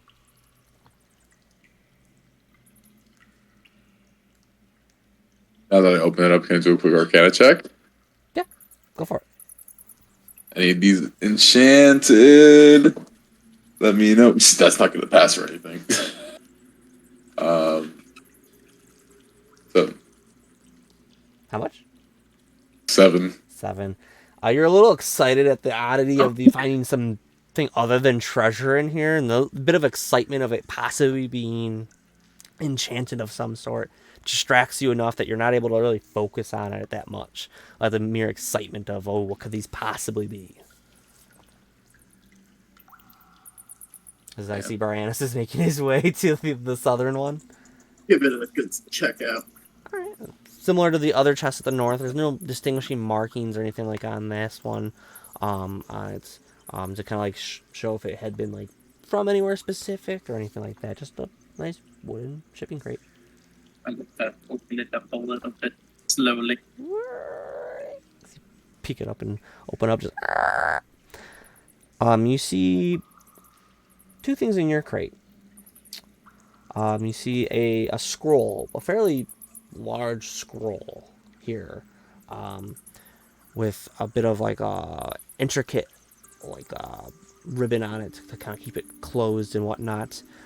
And then you see another item in this chest here. You see a sword, but it's a beautiful color, beautiful amethyst color. Amethyst. As it sits at the bottom here of the crate there. A little bit of the torchlight and that of the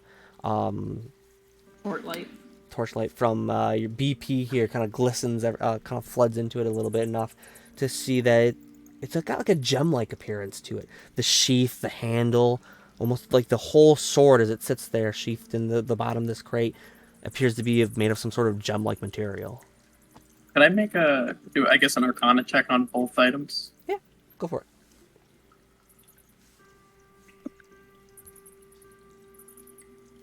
Nice.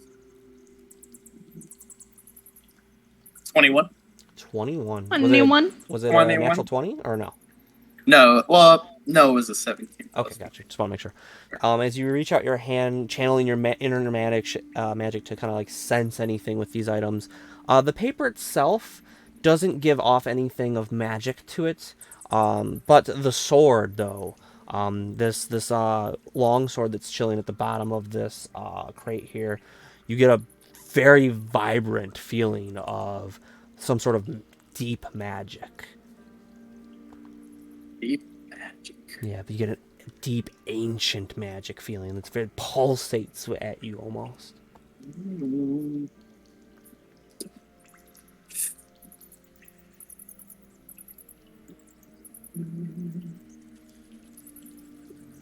I'll say as the twins are finishing their conversation, you notice both party members have opened crates that are in the room as well too. I'd like I'm to gonna grab grab those the, things out the the chest. scroll and the sword. Yeah, Pocket them very quickly. I'll And grab the scroll and the sword. Are you trying to hide these items as you guys pull them out, or are you just holding them? Oh, I'm gonna be like putting my sword that I currently have in my like up on my satchel or whatever, like, and refix the new sword. Okay. Is it a short sword or is it a long sword? Like, what kind of? A long sword. It's a long sword. Okay. And then Puff, you said that you're gonna just pick them up, or are you trying to hide them? I'll pick up. I'll hide the cloak if I can Okay. inside my bag, but I'll take out the Raven lantern and just ask, does anyone have any idea what this is? Mine, by the way. I'm calling dibs, but ideas? Roll me stealth to hide the cloak, because you try to stuff it in your bag real quick before the twins or anyone else can notice. I got a 13. Okay. That beats most of the passives, I believe, except for Solaris. Soraya. Oh, Soraya. Oh, you have a 6. You have the higher one. Oh. Soraya has a 14 perception. Yes. Brianus, I'll say that you're occupied with what you're doing, so you're not really paying attention to him that much. But what is your passive, though? My passive what? Your passive perception? 14. 14. You're putting on your stuff. You do notice that Puff kind of like stuffs real quick. You see like a bit of both of you see a bit of blue thread of some sort of like cloth and that with a bit of like glitteriness to it. It sleeps real fast into his pack, and he holds up a lantern and goes, "Anyone know what this is?" Dibs, by the way. Real quick though, Baranus. As you go attach your new found weapon to your side there, your hand traces over the hilt just a little bit, as you feel a little tingle within it.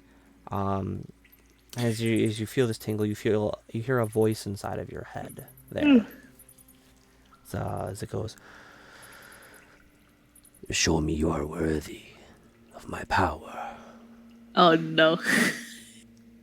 You love Demon Blade. Show Oh me. no. Oh, demons! Let's see your boy, Baranus. Your boyfriend. As you feel the power coming from this ancient deep magic sword, kind of like pulsates into your hand a little, like electricity going into your body as this voice continues to talk to you. "Become my champion. Become one to show your power to Timorfar. Bring me to him, and all of my power is at your disposal." As the voice fades from inside your head. Bring the sword to Time Morphin. Correct. That's the last bit of knowledge that you were imparted by the sword there. I can't recall the. Is it like a? I don't know. Maybe I've seen it in like the name Time Morphin in like texts or anything like that, or is it just kind of like a? Not really like a legendary or whatever person. As you rack your brain really quickly at the mention of this, and a little excitement comes through your body at the idea of some sort of quest for this sword, what power it could possibly have, having poured hours and days over other tomes of knowledge and that. The name doesn't strike you as familiar in any way. As you're sitting there, you're like, this is new. This is new information. It could be a place. It could be a person. What is this? And can I look at the scroll real quick? Yeah, as you unravel the scroll here in front of the group, you are able to recognize quite quickly it's a schematic of sorts. Not a full schematic, though, unfortunately. As you notice, there are parts where it kind of like just trails off and mentions another appendix of some sort. But as you're sitting there and you roll it out to its full length there, you see pictured a lance. And at the hilt of it is the head of a dragon as the rest of the lance comes out of it. really cool. I love some asses, man. All right, I'm gonna roll that up and not like stealthily or anything like that. Just You pocket your newly acquired scroll and finish fastening your new acquired sword to yourself. As Puff What am I sits there adding? with his lovely raven. Who lantern. wants to take a stab at guessing what this is? I'm gonna start walking up to Puff. I will get to like about there, and I'm gonna be like, the thing in your hand or the thing sticking out of your bag, and I'm a fucking blue thing sticking out of the bag. You're gonna pull out this cloak as it. You try to stop her? Yeah, absolutely. Bitch. Contested grapple? Yeah. How does one the grapple? How does one the do? So you're going to go grab at him first. Okay. So you're going to do athletics. Okay. Okay. And then Puff, you're trying to resist it. You can either do athletics or acrobatics against her check. Okay, I have -1, so. Pick whichever you want. It don't matter. It's contested. Let's go acrobatics. All right. Go ahead and roll, and then say what you got. I got a 15. I got a 17. Oh, Motherfucker. as you see the bit of blue cloth in there, he whips it just out of reach. He goes, "That's mine." Oh, no. This though is also mine, but you can tell me what it does. I don't know why. Can I take out the letter? Can I take out the letter and I'll be like, I'll show you mine if you show me yours.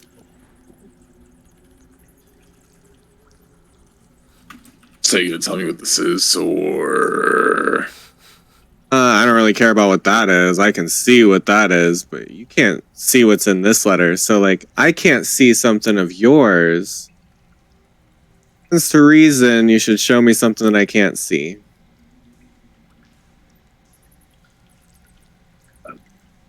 The fuck don't give a shit about the letter.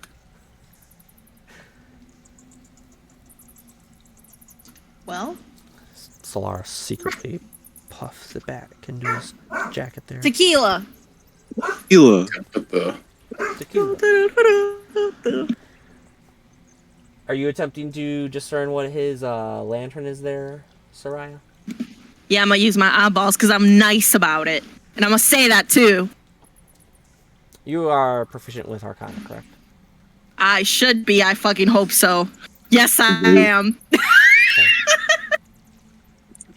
Go for it. I feel like most of the party is proficient with Arcana now I think about it. Yeah, I don't but think, do it, I think most, minus Carter, I think is the only one that's not proficient. Okay, and then I get is it with advantage? Not advantage, unfortunately. It's just proficiency. Okay, so then what's 5 plus 2? 17. 17. That will do it. I'm so fucking great, aren't I? Stupid ass lantern. Stupid ass cloak things. So, as you're sitting here with this raven lantern here, you reach out with your magic as you try to feel it. You do feel a decent amount of magic here. Not potent too much in a way that it could be like anything legendary, a nice wondrous item in a sense. As you reach out and you're like, I know what this is. This is I know what this is. I'll tell you what it is if you tell me what's in your pocket.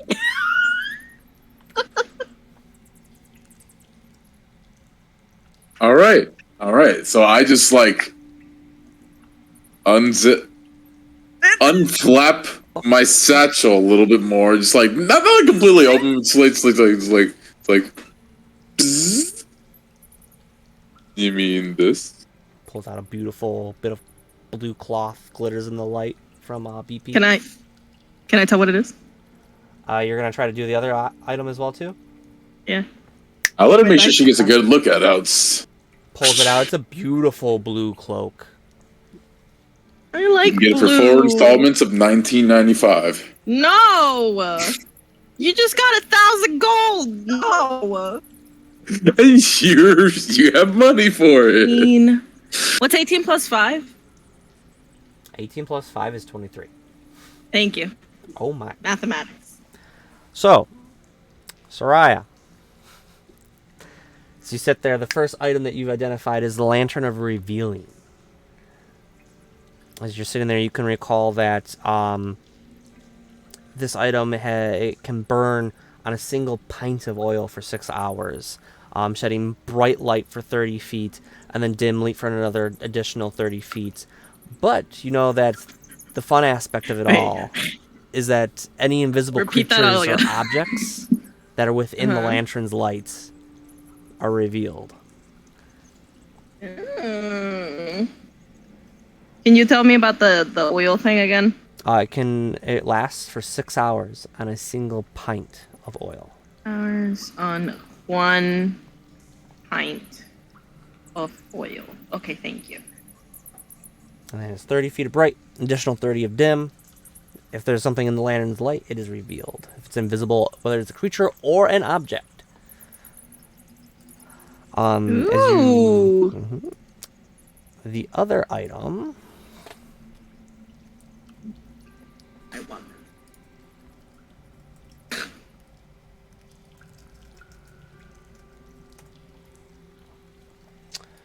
Get you guys some fun magic items. So as you reach out and look at this other item that Puff holds out, it's lovely blue color to it with a little bit of kind of nice oceany kind of crest with the tidal waves and that happen with the beaches. Kind of highlights with it with the glitter. You identify this as the Cloak of the Manta Ray. Another wondrous item. As you're sitting there, you can tell that the wearer of this cloak, while the hood is up, can breathe underwater and has a swimming speed of 60 feet. Pulling the hood up or down is an action within combat as well, just so you're aware. Similar to the lantern, activating the lantern by putting the oil in that and having it lit is an action as well too. Same to douse it whenever you're done. So wait, it was 60 feet of breathing underwater. You can Swimming breathe underwater, you just flat out, and you have 60 feet of a swim speed. Under agua. But you have to have the hood pulled and up. So Right, if the right. hood ever comes down, you lose those benefits. Okay, I tell him. And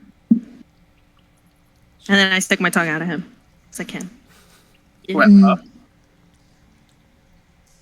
Hey, do you know what mine is? Shing! I got a new sword. As you unsheath the sword now for the first time, the voice enters in your head and goes, "Prove your worth." Once more. As you pull out the blade, though, it's a beautiful, kind of like, you know how some gems, they have a kind of a rough bumpiness to them. That's how the sheath is. But as you pull it out and see the actual blade, it is this fine gem diamond of a sort that glistens and kind of has an amethyst aura kind of fill from the light that's cascading off of BP and fill this area with this lovely amethyst glow. You know what this is? I'll do it. Is it an Arcana Right, check? Arcana? See if it's magic. Y'all, I'm feeling real used. Can I try an Arcana check on that? Yeah, go for it. I'll roll Arcana. We all do Arcana checks. Nat 20. Oh shit. Shut the fuck up. Arcana's +5, so 25. Jesus. I'm gonna stop rolling after this because I can't keep wasting my good rolls on this shit. I got an 18. 18. I should also point out, Walter, it's the conch dice. It's giving me all the good rolls. 17. 17. Not the conch. As you guys reach out to try to identify this object, again, with kind of trying to get an idea of it, as you're holding it there, Brianus and Puff, as you kind of reach out with your bit of your magic behind Soraya there. Neither one of you can really get a feel. You can tell it's powerful, ancient magic, very potent. It's seeping out with it. You can almost taste it when you reach out with your powers. Soraya, though, as you reach out, you can feel almost an immediate connection of a sort with trying to identify this weapon. As you can sense, this is a a very rare find with how potent this magic is. As you're able to identify it as a crystal blade.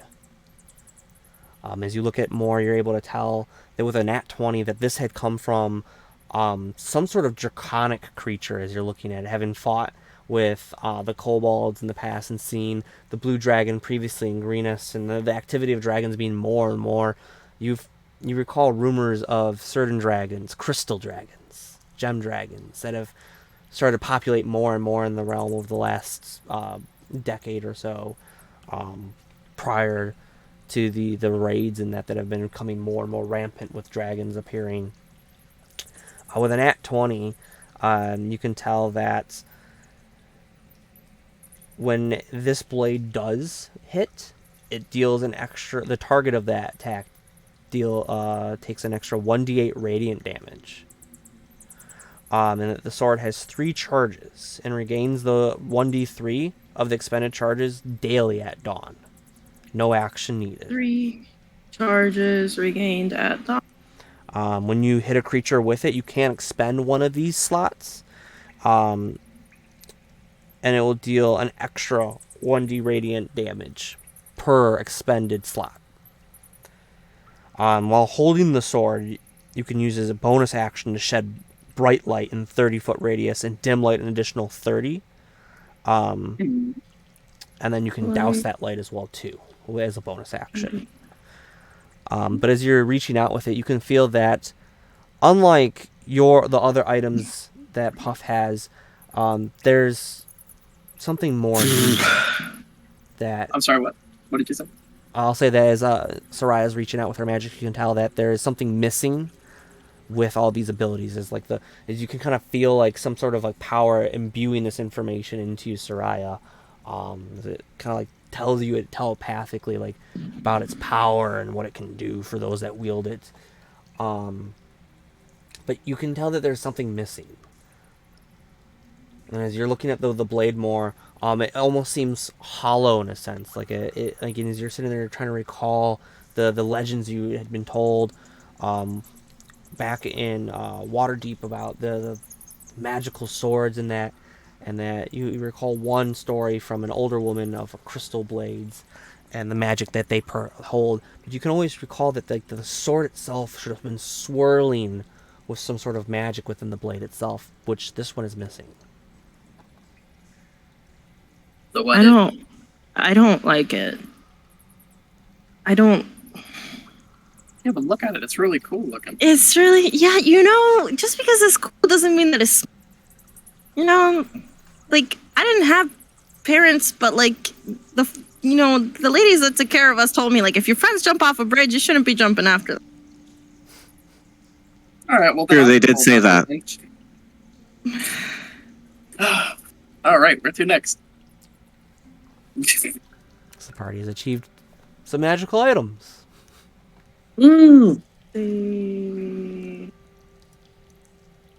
Crystal blade.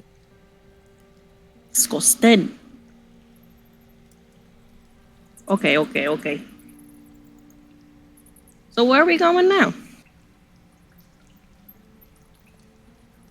Everyone here left. Should we head out? I saw footsteps earlier that led everybody out. There is a room back with like a desk and like a bed and like whatever. There's a trap too. I tried to patch it, but like I don't know if I did. I don't know if you guys want to go check it out or if you want to.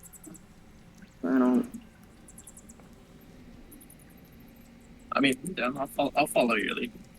Now that I've got this amazing new sword. You sing. You can hear the voice once more in your head. My true power unfoiled to you once you bring me to him. All right.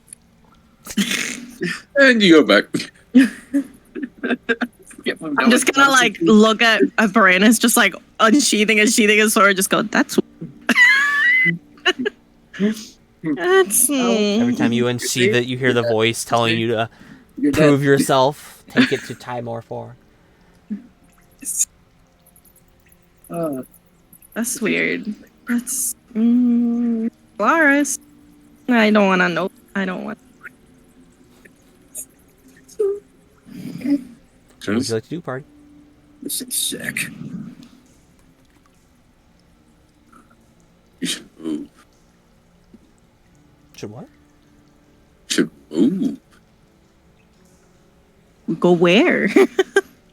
Was there anything cool back there down the other way? Yeah. It's just go a to it's the- just a room. Like I said, there's like a trap door or like a hole of some kind underneath the rug that I noticed. But like otherwise, it's just like an office. Like an office? Like Did it an happen? office. Did it have any information about any of this? No. Nothing. The only office we've seen here today, and there was nothing interesting in there. Maybe a manifest for all the gold we just found, but Could, Yeah. not could you help me anything. find the manager? I don't. There was no one back there. Nobody at all. I need to talk about my initiation here. We can't because Solaris is allergic to elf blood. Apparently. All right. Imagine Cool. it's like peanut butter. Things happen. Want to go back and check out the other room? I'm down for that. That's not sign. Go past the Sunrise? kobolds. No, before the kobolds. Wait, what? You mean the one that's like right around the corner here? Like where it forks? No, back downstairs. And downstairs. Where Signwrath is? No, that was the other side of stairs.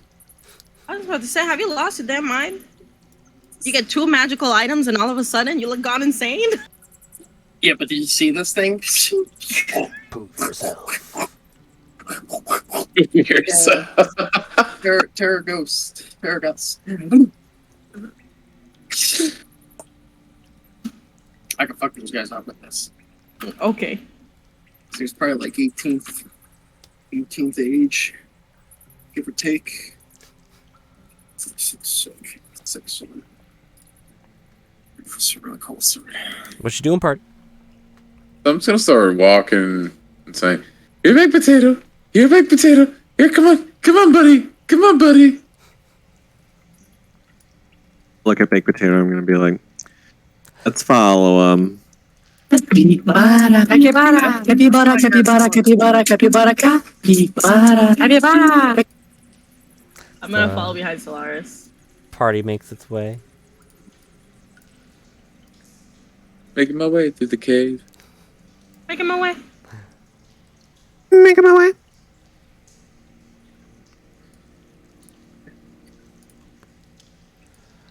And you guys make your way out towards the stairs of Solaris's downfall. You guys continue on. On one. Yeah. Onward. So you guys make your way down the stairs, past where the lovely bats and that had kind of like eeked by you guys. You come out here. The light of your lovely capybara friend kind of lighting up the area. You can see off to your left the traps that you had previously found, one way or another. You can still hear the drakes off in the distance as you can hear them gnawing on some bones in their area. And then off to the right, you can see a bit of stairs that go down and off into the distance. A kind of like divider of a sense, like a curtain, a very heavy leathery curtain at the end that obscures your vision beyond that.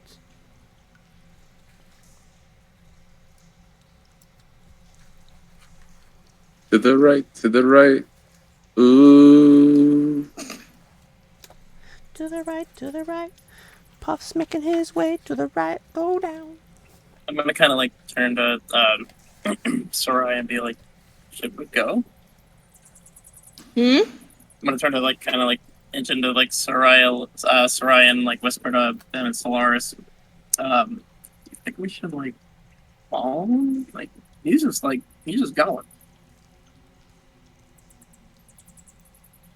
I mean, I don't know where else to go. So we might as well explore what we can.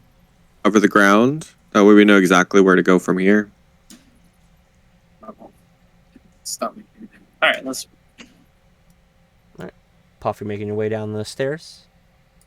No way. Yeah, I'll make my way down the stairs. I'm assuming Baked Potato is somewhere nearby. Eat potato. At least I can see. You can With this see light. down the whole Okay. stairwell. It's lit up where Baked Potato currently is. It's just lit the fuck up. Thank you, Baked Potato. Come down to this heavy leathery curtain here. It's even with Baked Potato's light, you can't even see beyond it without moving the curtain out of the way. So as I come up to the curtain, can I stealthily just peek into it? Roll me sleight of hand. Oh. I'm a Okay. snake. I'm a slippery snake. I got a 2. A 2.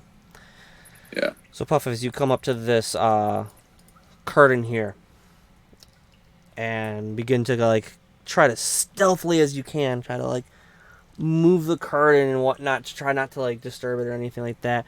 You just kind of like brush it, and as you do, you see a flash of light as a dagger slices open your hand. And as it slices open your hand, you see it fall out of the curtain and clank onto the floor as the rest of the party can now hear this dagger smack onto the ground. You thought I was done putting traps. Nope. I didn't think so. That's why I didn't follow all the way. As you take... Oh. This is interesting for you. 10 poison damage. But you are resistant. Oh. So you take 5. Oh. Lucky that you went first. I don't like going first anymore. One time you don't hang back and play as a caster. Ugh. The dagger So falls is the to ground. damage really coming? You can see a bit of like liquid that you instantly recognize as poison on there. A mild poison, but had been someone lesser than you that gotten hit, could have done some damage. Because I'm proficient with medicine, would I be able to go ahead and quickly like try to wash it off her as soon as possible to take less damage, or no? Am I already giving like the 5 points? Do you have a way to lessen it? Do you have any like materials that you're using to do it with? I have a water skin. I can put some water on it. And Not a water gun. Go ahead and give me medicine. yeah, give me some medicine. Shit, boys hurt. Your boys. Bring my man's Puff the Magic Dragon. 11, 14. I saw.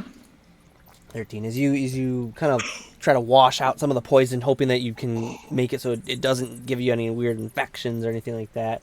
It being a common poison, you're hoping that it kind of like nullifies some of the effects. But with that, you're not able to like stop the damage you've taken, unfortunately, already, as it's already kind of seeped into your body. But there is no other like effects that you notice that you typically would have had with a poison. Okay, so that trap's disarmed now, right? Because I just got my goddamn hand sliced. Owie. Roll me perception or investigation as you try to look through the curtain there. Nick. Heck. I'll do investigation. Investigation? Okay. I got a 6. 6. As you're a little hesitant to touch the curtain again in case there are more, so you just kind of like lightly touch it, kind of like poke at it, and you're just kind of like waiting to see if any more daggers kind of swing out at you or fall to the ground. Nothing happens.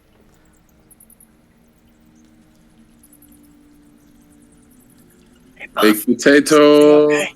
Baked potato. we might need him to go through this. I just got cut. Ooh, that looks rough. Yeah. He's metal. I'm not metal.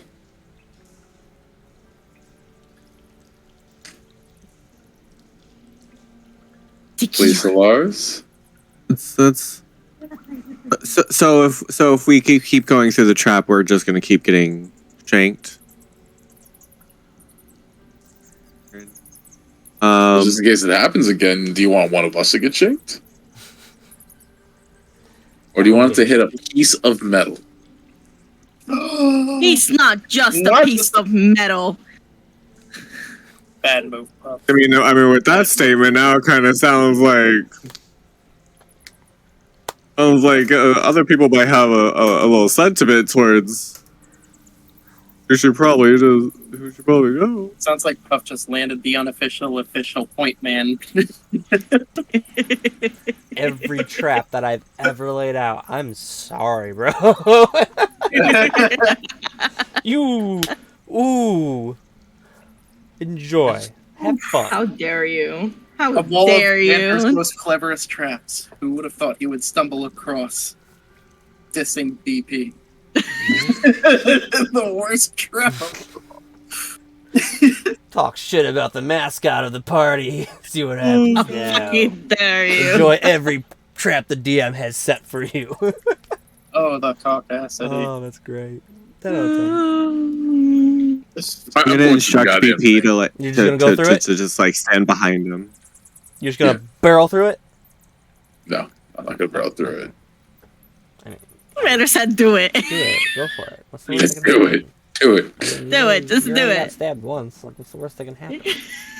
So, You so know you is, went like is, that. is, is BP mad at me? Is BP a done deal? Can I rub BP's BP's little sitting chin, there like, and he's just looking at you like this.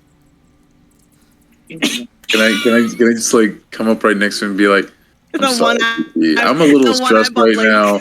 I don't know what's gonna happen in this cave. I'm you know what? It's a rough day. I'm just gonna start petting him underneath the chins, like. But I know you understand. We've had a tough day, right, buddy?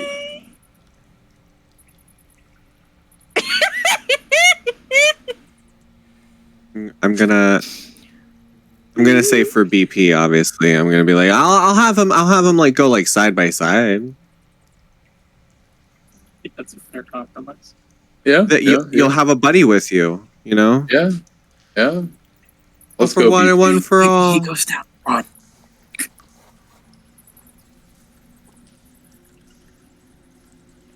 All right. Sweet BP. Sweet angel. Sweet I got boy. him. He don't know. You guys I make guess- your way through? Me and BP are gonna go hand in hand. Can he stand up on his two hind legs and can we hold hands going through the curtain? Ew. Let's go, BP. Pretty heavy creation. He's a medium-sized capybara made of wood and metal. Can he do it, Walter? Why not? Stands up. Ew. Takes him a bit longer to get through than walking on, but as you guys pass through the curtain, you see you're not stabbed anymore. We're not what?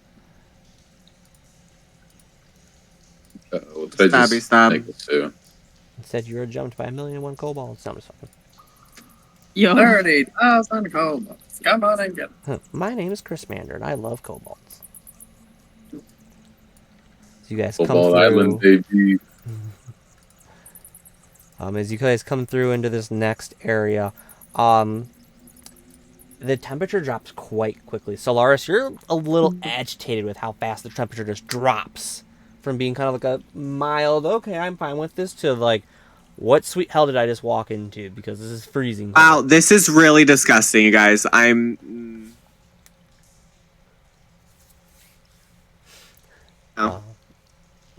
posting up on this wall. Very well. Solaris kind of posts up there, a little agitated at the sudden gust of cold, as the rest of the group kind of looks in at this point, Puff having entered into the room. You can tell, like, there's, like, giant blocks of ice that have been put in here, and there's little hooks hanging from the ceiling as there's, like, a carcass of some sort of like rodent hanging from one. Another one has what might have been a deer's leg at some point hanging off another, and then some other hooks with various animals and that hanging from the tops. Are you telling me we're in a goddamn meat locker? You are in a meat locker. A meat locker? A meat locker. Lovely. What the fuck? Is there a block of ice that doesn't have anything in it? Like if I were to melt that bitch and put it in my water skin to replace the water that I left behind in the other room. You're able to find some ice that you can melt down and whatnot, put back into your water skin to fill it. Squin. You squinting? My squin. I'm gonna stay next to my brother and just kind of like very awkwardly like lean my head on him to give him.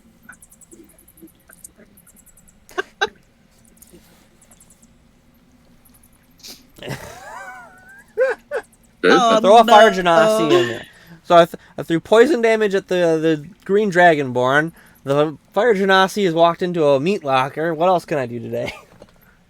Do you want to go back out there where it's a little warmer? Baked Potato seems to be having a good time. Let him look around. Okay. I'm gonna stay here. Can I check to see if there's anything important or valuable, or why the hell they have a meat locker in the cave? So you walk around looking through the different piles of ice and that have been brought in here, checking out like some of the carcasses that are hanging from the ceiling. You don't find anything like gold or items like that. You just find some chunks of meat. Nice. Can I discern what the carcasses are meat of? What you're trying to figure out what the carcasses are made of? Yeah. A couple of them you can easily tell, like one's a squirrel, one's like a part of a leg of like some sort of like deer or maybe a horse. Another one is a little hard to make out. It takes you a minute or two, but you are able to discern it's some other like kind of like deer, maybe horse, maybe a cow that has been butchered to the point of almost non-recognizableness. Not a blue one, right? It's kind of hard to tell. Everything's kind of like got a chill tone to it. I'm just gonna start going back towards the entrance. Can I take a? I think how would I do this? What you trying to do there, Brianus? You know what? Let's not head on out. Party exits from the meat locker, closing the curtain behind them. The dagger laying on the floor there. It's a reminder to Puff and his trials and tribulations.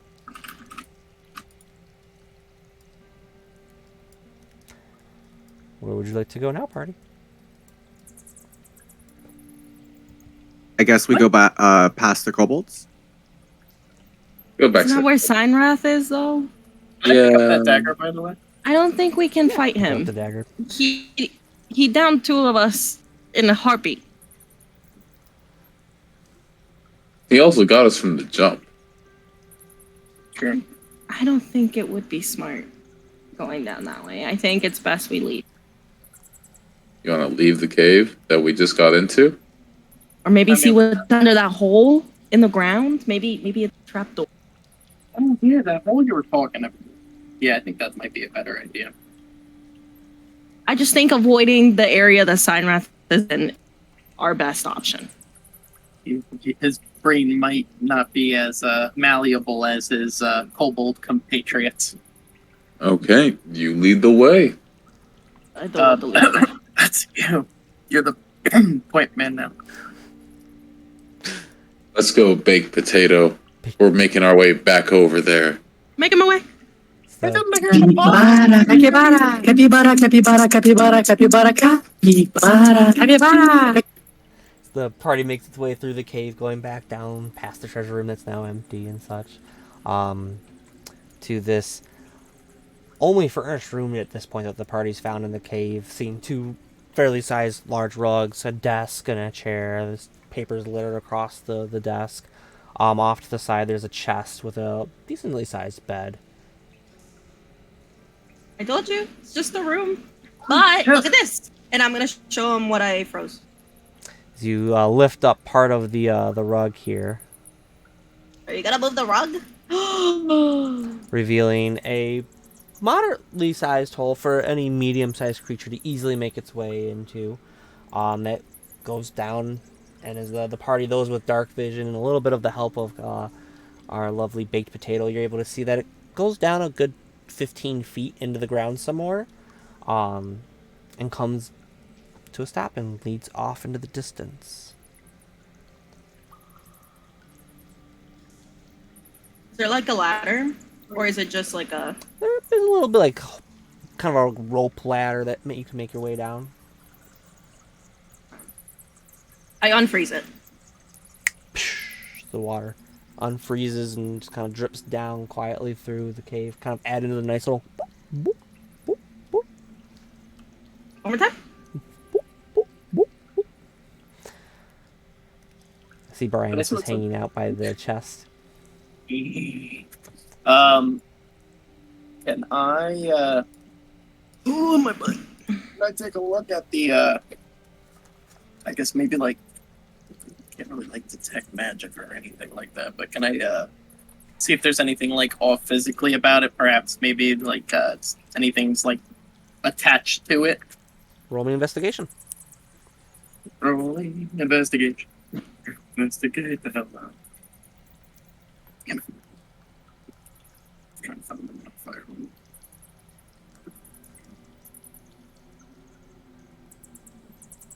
Capybara. I was just thinking about that song. Investigation is okay.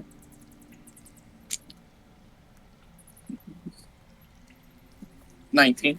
19.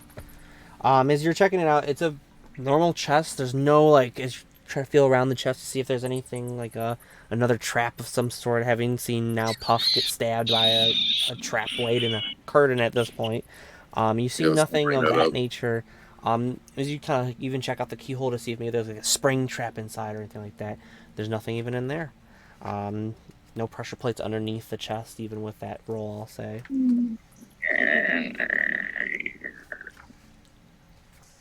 So I you wanna lift see open the what's inside. chest. Poison dart. So you go to go lift open the chest. Imagine. There is a poison dart. No, I'm just fucking with you. I got some giant fist. Just like that, the party went down to 3. Right. There's not much in this chest compared to some of the other ones that you found so far. As you open it up, there's like some sort of outfit in there, and as you pull out pieces of it and look at it, it's got all kind of like a nice purple regalia to it, in a sense.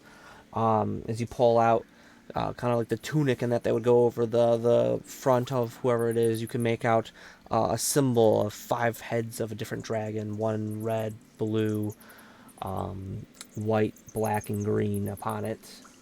Kind of like a star-like formation. Oh, Can I do a? damn Is it. the? Would I be able to like see if there's any like sort of like mental properties to it? What would I need? One more time? Kind of hard to hear Would you. I be able to see if it has any like magical properties or anything like that to it? Go ahead and roll Arcana. You're so rude. I'm sorry. I'm sorry. I'm sorry. That 20. Nat 20. As you reach out with your magic to sense anything on it, you obviously feel the power of your friends in that. As you're looking around, you can kind of sense their presence there with their magical components to them. You feel a bit more of that magic heat coming off of your own sword with a nat 20. But as you focus more on the element of this outfit that you found here, no magic of any sort coming off of it. Okay, I'm gonna throw it on. You throw it Just on. in case. Turning around to the rest of the group. He looks quite similar to those that you had seen raiding the camp. A little bit more refined outfit itself. Not much in giving the sense of armor. More of like vestments in that. It's got like purple drapes that come down the front, two fronts. It's got a nice little like kind of like skirt of a sense off that comes off the sides, and nice little like collared bit here near the neck that can pull up into a hood itself. Cool beans. I'm gonna kind of throw the hood up, and I'm just gonna be like, so if like if we get in above our heads, I'll pretend I'm like a guard or something like that, and say I'm taking you up to them, wherever dragons put people, dragon jail or something. Dragon jail. Dragon jail. Plus, they'll listen to me because I got this crystal sword. I'm naming him Jeffrey, actually. Anyway. Prove yourself.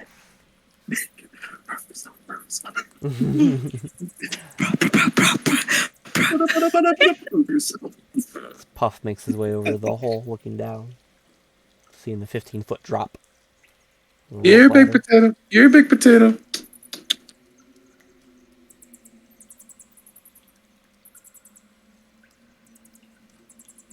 Does Baked Potato listen?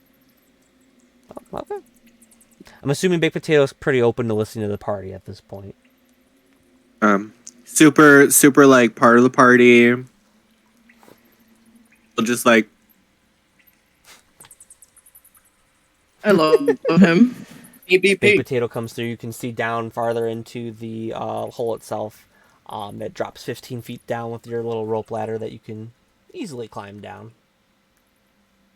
How is BP gonna get down? You make your way down. I'll follow.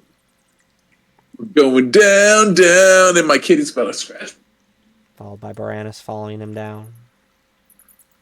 Now comes the fun Alright, so are part. we going? You guys coming? How are we gonna get VP down there? Do we just tell him to jump and we catch him? Yeah. Okay. You wanna go first or should I? You're muted. you can go first. Oh, I'll be down there. okay. Alright, It's BP if I need to. okay. So you make your way down Soraya, followed by Solaris. Begrudgingly, and then I wait at the bottom. I'm scared. So BP comes down. Yep. Just jumps. I'll see you can easily catch him. Potato You sit jump. at the bottom of the hole there. You catch him. Little oof as you put him down. Shed some light where you guys are at. Yeah, happy boy. Yeah, happy boy. As we'll take a little break there so that everyone can stretch, get water and whatnot. Yeah, Walter. Yay. Yeah, get some water, guys. Is that sushi? Real quick, low-key medding right here when I do this, but check your channel redemptions. Instead of making me, can you make Sammy? I can definitely do that. So yeah, Can you make a Yes. Master Overlord? I will make a Master Overlord. So yeah, sometime next week I'll do a special stream and it'll just be me making Sammy. Does Walter get his guidance that I got him? Walter Solaris still does have his guidance at the moment as it hasn't been technically applied yet. Okay. Alright, so we'll take a slight break there. Go ahead and stretch, guys. We'll be right back. Tell me what to do. You're not my real dad. Yeah. Not my real dad. But yeah, so we'll take a slight break here while our friends go and stretch and whatnot and get their livelihood figured out. But yeah, Sammy, so next week, I'll definitely make a character for you. So if you're not already in the Discord, definitely hop in. If you want to come and hang out in the chat, definitely more than welcome to. And we can kind of like hash your character and all that fun stuff and have some fun. So, but we'll be back, guys. Don't go anywhere for some more Hoard of the Dragon Queen. And whatever they're doing over there.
Alright, we're back. We've got our lovely party here, ready for some craziness that's about to occur to them very quickly. So if you're just coming back to us or whatnot, they've kind of wandered around this cave for a little bit. They've got a couple magical items. They went into kind of like an office of a sense, and now they've delved down into this kind of like cave within a cave and are emerging from the other side to see what awaits them. So let's get our party up in here and they can have some fun. Welcome back, everybody. No. So, as our party ventures down into What? the deeper caverns of this cave, this area is actually lit up decently well. That even Big Potato's light doesn't seem to have any difference really in the torchlight that's in this next area. As the party comes around the corner and that looks into the room there, being kind of pushed forward as more of you come down the rope ladder that's there. Yeah, all of you would be able to see this actually. You can see a statue of, you can see the back of the statue of some figure made of some black onyx-like material there. As its wings come up and you can see 5 heads coming off of it. The heads themselves made of different material from it, one of red, one of blue, white, green, and such, coming off of this sculpture here in the room. Even beyond it, you can see, with his tail swishing across the floor, with his head bowed, the familiar form of Signrath. As 2 figures behind him, not kneeling down on the ground, but with their heads bowed, and their eyes come up with Signrath as they all look into the corner there with you guys, as you come down into this next section of the caves.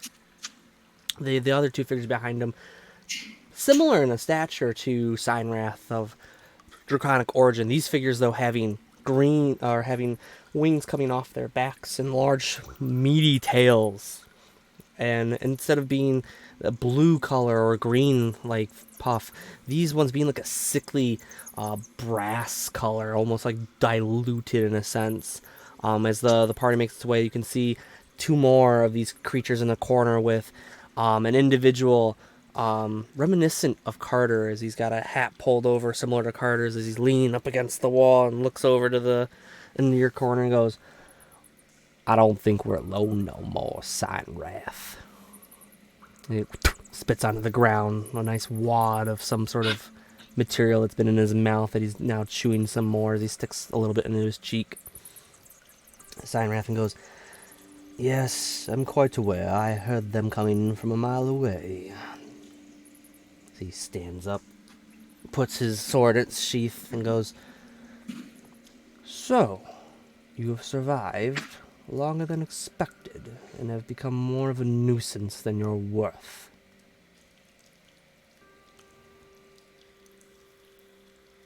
As he makes his way around the sculpture here, brushing off the his knees and that as he's been kneeling on the ground previously. The two figures behind him, flanking him immediately, as he makes his way around this statue. No, you should stay kneel down. But do they recognize us at this point? Like they see us? I will make you roll for this one. I'll say anyone's passive insight, you're able to kind of see like a twinkle in Signrath's eye a little bit at the of almost recognizing the group in its entirety. No, it'd be rude to stay on my knees when honored guests invite themselves into my home, into my shrine, to my lady. You look prettier that way. Oh, do I? Can I prep Shalala? Are you trying to do it stealthily? Yeah. Okay. Roll me sleight of hand as you try to do it quietly enough to not cause any recollection of you casting magic by Signrath. You said sleight of hand? Sleight of hand, yeah. Oh, brother. Oh, brother. Wait, no, let me switch dice, because... Actually, no, you're right. Hey, My man, guidance. Sorry. What are you doing? You're casting guidance on her? Guidance. Okay, yep. You get your added d4. I added D4 to that? Mm-hmm. Okay, so it's a dirty 20. You guys got some good rolls. Holy shit. That's now. Wait until we're... What is that? Is that a 1? Oh, it's a 3. Okay. So that's 23. Okay.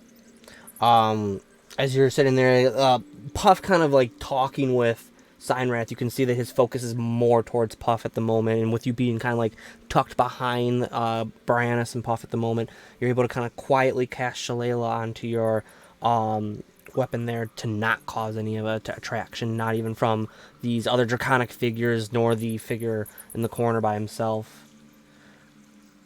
Anything else you'd like to say there, Leo? I feel like they're just gonna go ahead and start. If I don't start at this point, I don't know. I'd be pretty intimidated if I were in that position. I mean, I got a big ass blue dragon in front of me, and he's bigger than me, right? Not too much bigger in size, like height and that, but he is beefier. He is very muscular, very reminiscent of like the blue dragon that you guys had seen fly over Greenus previously, with how muscular that creature was. He is himself also quite muscular as well. All right, you lifted Dodge Ram, I'm a fucking Toyota Camry. I'm gonna take a step over to the I just want to make first move. Surprise attack. Is that possible? Sorry, not sorry, party. Your boy's about to cast a motherfucking spell. That's what he's about to motherfucking do. Okay. Yeah, boy. Signrath, what's he wearing? Signrath. Yeah. Is he wearing any kind of like noticeable armor? Is he like commando? Like dragon commando? He is wearing armor. He's wearing splint armor. What is splint armor? Is that like a wooden? Don't fucking tell me it's wooden right now, Chris. Don't fucking tell me it's I wooden. wouldn't say it's wooden. Splint armor is a decent class. It's heavy. It's got like the same kind of vestige that Briannis is wearing in a sense. Just his is kind of got more blue tints to it. You can see like strips of like metal and that they're going through instead of being like breastplate or anything like that, where it's like kind of like a more solidified form. His is kind of like in like sheets more. Gotcha. It's still metal, but kind of in sheets of it instead of it just being like a full-on plate. Would as he's kind of positioning himself up against the wall, would I be able to like walk up to him and kind of like whisper him to be like, "Let me try something real quick"? As you walk up, Signrath turns his gaze over to the other side, kind of not paying attention to you guys at this point. I'll say with passive insights, you can all kind of tell that Signwrath himself has like a kind of seems like an inflated ego on you guys, kind of like, oh, I've dealt with these guys before. They're nothing. I'll toss them to the side like tomorrow, like yesterday's garbage, very quickly. As he looks over I always to the wanted to other, be leftovers. Correction, Dungeon Master. As 2 that they tossed are no longer in the party as of current. this is true. They're not with you. Yes. As he looks over to the corner and goes, Arthur, as the one that seems to have your interest in this group's not here currently. I don't think your expertise shall be needed. As you see him kind of look down to his side and go, damn, would have loved to get a couple shots off, as he pats a weapon similar to what Carter has on his side. So he looks both to the draconic figures by him and goes, well, boys, seems here Mr. Signwrath don't need us no more. I'll take my leave here with my time. As he Scandalo. makes his way out, looks over to the party and tips his hat and goes, don't y'all die now. I'd love to get a couple rounds off at you. Disgusting. As he starts to make his way off and out of sight. The two other figures following suit with him as they too follow, giving off like a little snarl directly actually to you, Puff. A little disdain and hatred you can see in their eyes. I'm dragging myself. I can't be racist about this shit. Y'all just gonna have to die. Oh, it's not racism of any sort, dear draconic brother. No, you've simply fallen on the wrong side of the coin. And for that, you'll have to pay with your life. As Signwrath draws his sword out. Prepare to die, traitor. Roll initiative, party. Oh, God damn it. I Put the sword down for nothing. I was really hoping we could just talk our way out of things. I had it totally gone. You know, the parents, you know, your parents teach you that, like, emotions are okay and, like, you know, there's better ways to... Now you know why I have hey- Blue Eye out. Yeah.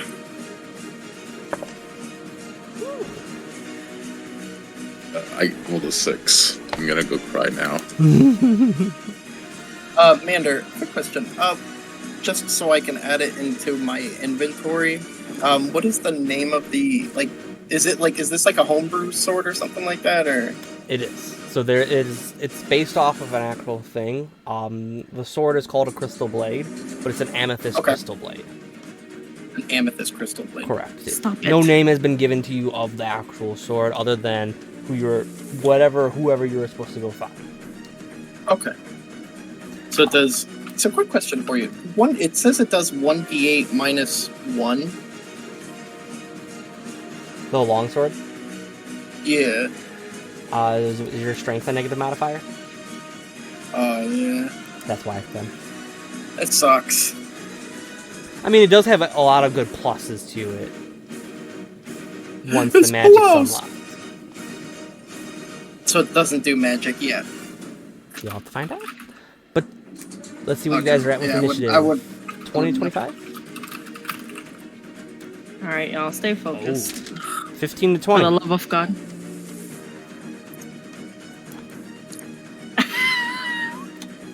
$10 to 15. 14. Okay. Oh, Jesus. I was getting worried.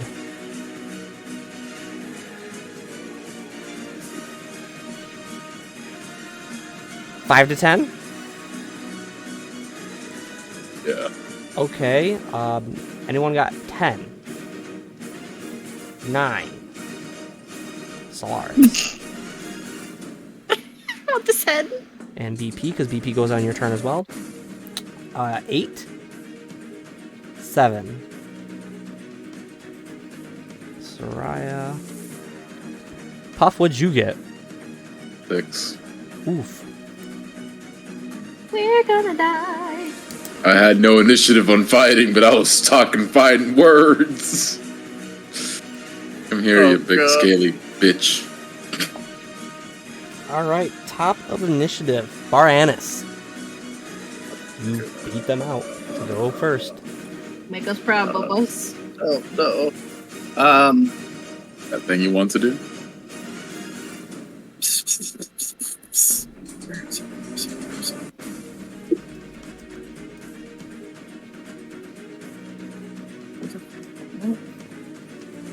And this room is well lit, so anyone that does not have dark vision, you can easily see with or without BP's light. The area you're in, it does give a little bit more light there. It would have been kind of dim, but with BP being there, the whole room blasted with light. Okay, so what I would like to do. I don't know why I forgot how to do this. Fix your toilet, choose and put the person like personnel. So I want to do my Crimson Right. Okay. So I'm gonna take 1d4 damage. Get your pluses. I don't know why it doesn't. D&D, that's kind of a pain in the rear.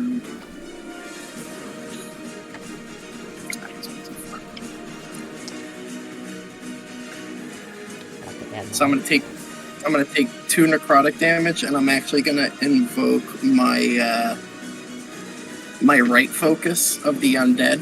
And when I take necrotic damage, I'm gonna use a reaction to have that damage. Oh. And since I do have my Crimson Rite of Flame active, my appearance changes to reflect some aspects of my patron. Okay. Is there any particular way you currently look then to the group? I would say that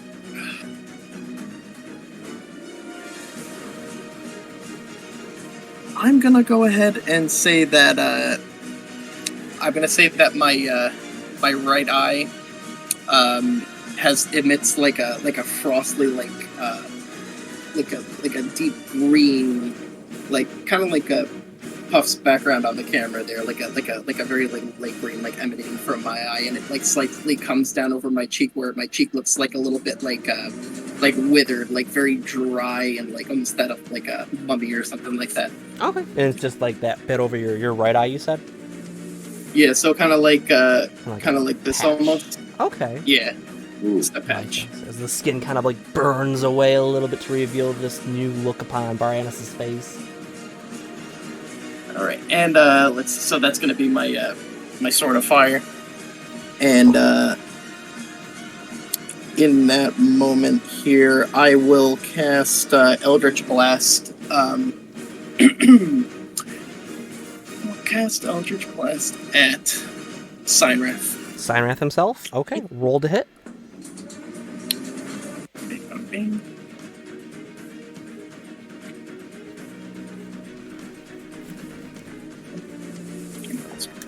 This game is like forcing me to actually like learn how to play D&D. So that would be plus 4, so 14. 14 to hit? Yeah. So as you cast Eldritch Blast, and it goes flying through, it boom hits him right dead in the breastplate, and it would have been a good hit. As he just kind of shrugs it off and goes, "Come now, you'll have to do better than that." Abomination, I'll have your head. Didn't have enough force enough to do any real damage to him. Well, that's all I got. Yeah, that's about all I got. Okay. Next up is the enemy. Shit. And you already snapped him, so. Let's see. So Sinrath, having pulled out his great sword, he's going to go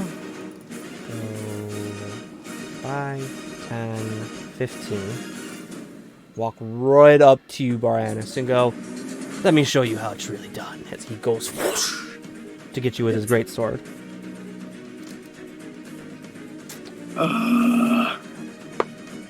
Ooh, that might not hit.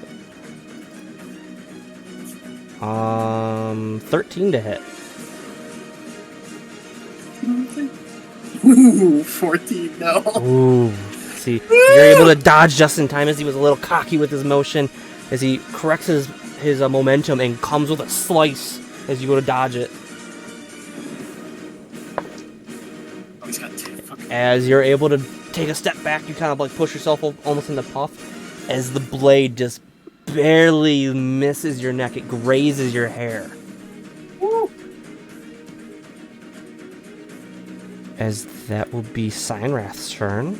Next up is the Draconic Soldiers.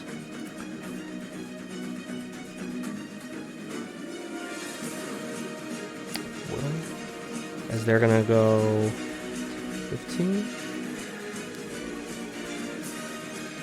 And kind of position themselves. Both of them pull out a short sword, but they don't really like come any closer in a sense. They just kind of like look over to Signrath with reassurance of their actions, and he just gives a slight nod as he misses you with it. As that will be the Draconic Foot Soldiers. Next up is Solaris and the Baked Potato.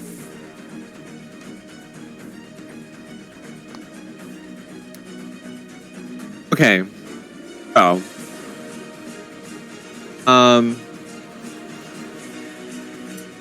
Things aren't working. That's cool. Great. I'm going to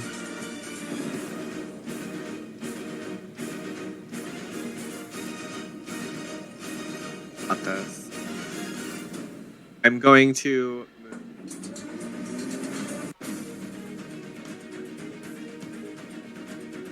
I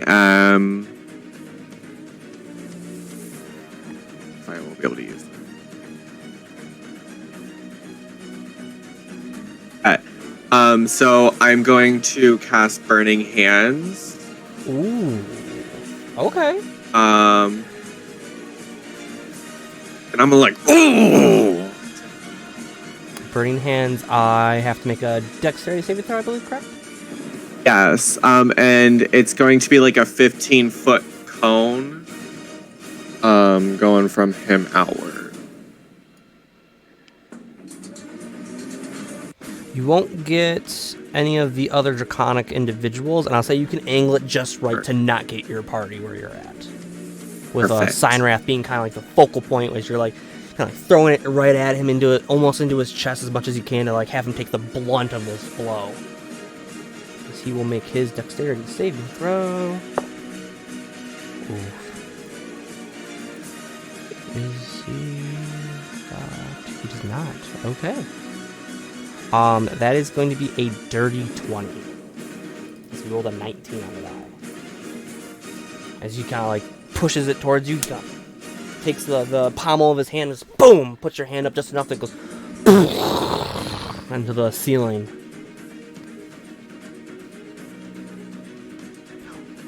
All right. Roll me damage.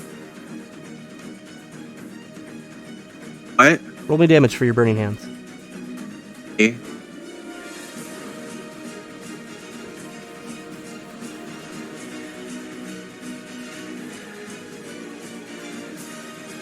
I'm so hard.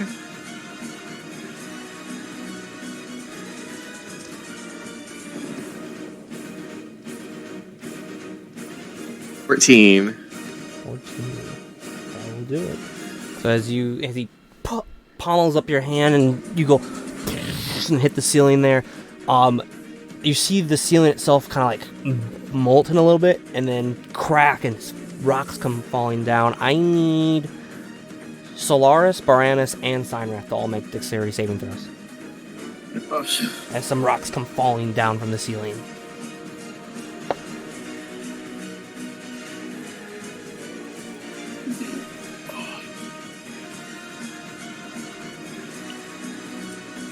What'd you guys get? Nat 20. And then Solaris? Got a 19. 19. So as you're able to catch it just in time and nudge Baranus and go, watch out, and dodge a little bit out of the way. As Signrath, still trying to get his footing back, takes all of the rocks to the head there as 3 rocks come down and pummel into him.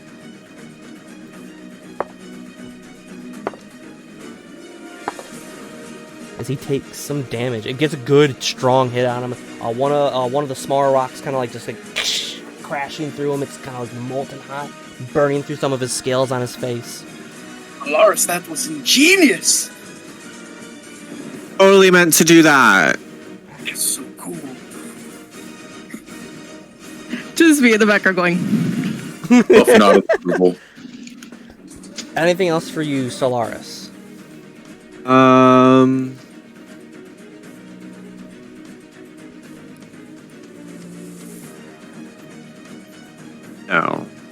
And for BP, I don't think BP's gonna do anything. Not gonna attack right now. BP kind of stays back, giving the light that the party needs to ensure that they don't have to worry about the darkness shrouding them, making their attacks harder to hit. Next up then is Soraya then. Okay. He's pinned under rocks, right? Not really pinned. It was like good size, like almost like baseball, like between like a baseball and a bowling ball size rocks came falling down. One of them, it was kind of like still like molten hot from Solaris beaming it with his burning hands. Kind of went down and just scraped it. He's got like a nice like steaming scar on his face for where some scales used to be. Kind of goes, ah! Okay. Would I be able to use poison spray and not hit the people in front of me? Poison spray. Or if I were to move to like, that's the wrong button. If I were to move to like there in front of Solaris and poison spray, would that work? Poison spray is a my range. line that you're casting of this, correct? Right. Extend your hand toward a creature you can see within range and project a puff of noxious gas. Yeah, so right where all the your comrades are currently, you would risk hitting them with the spray. Okay. Can I move in front of Solaris? Like right there? I would say no. Okay. That spot's pretty taken up by the rocks there.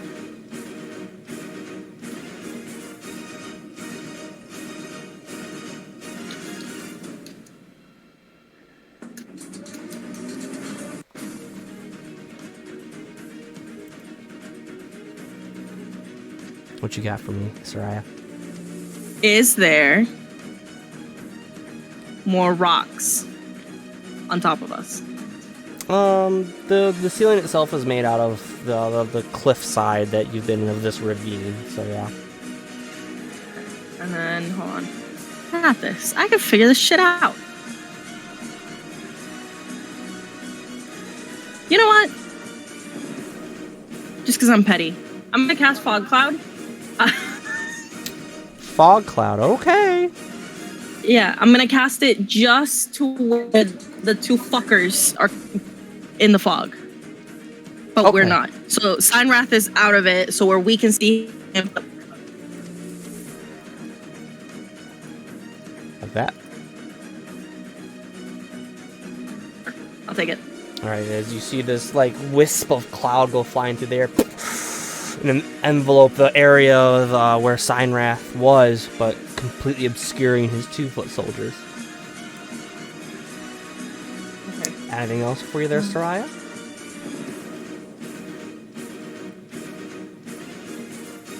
I'm going to say no. No? Okay. I'm a hold, yeah. My son! Last but not least, Puff.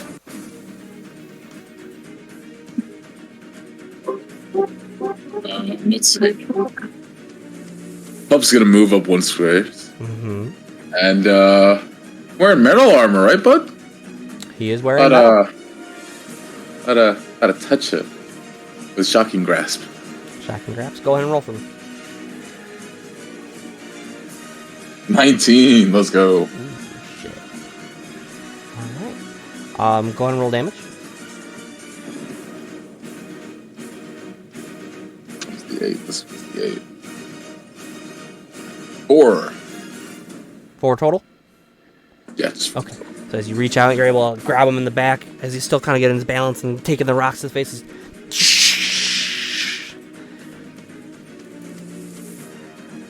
And he can't take reactions until start of next turn.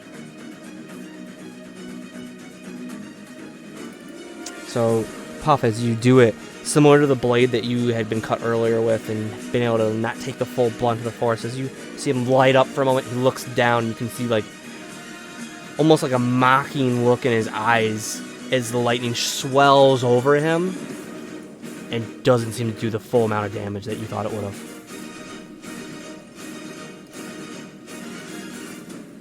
What? I don't like that. As you do that, he goes, "Come now, drunk my brother in bloods and scales, using my own type of damage against me." Yes, he's a blue dragon.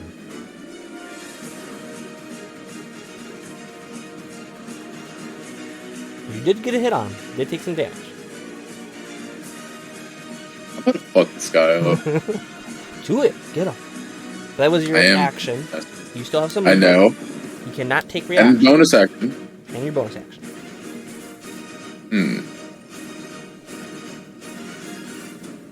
You know what? I might have to. So, can I use two-handed fighting even though I have a one-handed weapon? You would have to have two weapons in hand that have the light property, because that's how that works. You would be able to attack with it as your offhand. You wouldn't get all the pluses you would with your main hand. Okay. So this would be my offhand, then. I have a dagger. It's simple, light, prone, range. Yeah, but that would count. So you can't really do it because you have to have the two. Okay, gotcha. Okay, alright, pass turn, homie. Okay. Puff is Baranus. Standing in front of you is a slightly steaming in the face, shocky boy that's not looking too happy at the moment.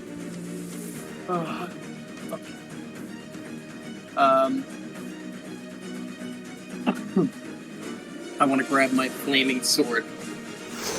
Both hands. Ooh, okay. Mm-hmm. Has a versatile property, I'm assuming, that's why? Yes. Do it up. And I want to like swing it around my back, and I said that it's a good name. Be interesting. It's a jumper. Thing to call it.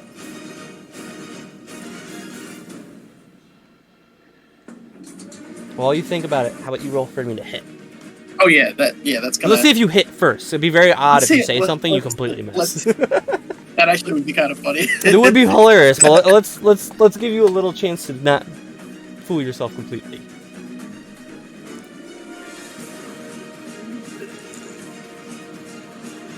$15. 15. So as you take this and you're like, oh, I'm gonna get this scaly boy, this draconic bastard, whatever I'm gonna call him when I smack him. You're a little distracted with the name calling too much as you go slice at him and you completely woof it. As when your attack went through to get him, Puff had just finished shocking him. So as he's coming back, he steps forward a little bit and you just whoosh, pass him. And he just looks over like, where were you aiming for?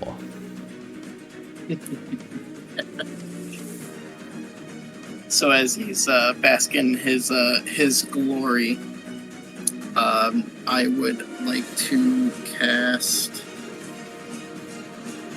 Hex on so Hex place a curse on a creature you see within range until the spell ends. I deal an extra 1d6 necrotic damage to the target whenever I hit it with an attack. Also, I can choose one ability when I cast the spell. The target has disadvantage on ability checks made with the chosen ability. So let's see. So that's a 1d6 necrotic. That's when you hit. Yeah, so it's going to be 6 damage. Or whatever. Do you have to roll to hit to get the hex? Or is it a save? What? Oh, no, it's, place a curse. No, it just says place a curse. Whatchamacallit? It says, I place a curse on a creature that I can see within range until the spell ends, deals 1d6 necrotic damage when I hit it with an attack.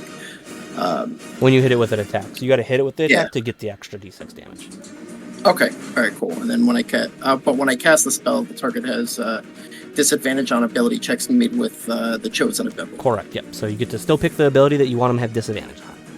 And then going forward, when you hit him with an attack, then you'll get the extra d6. Yes.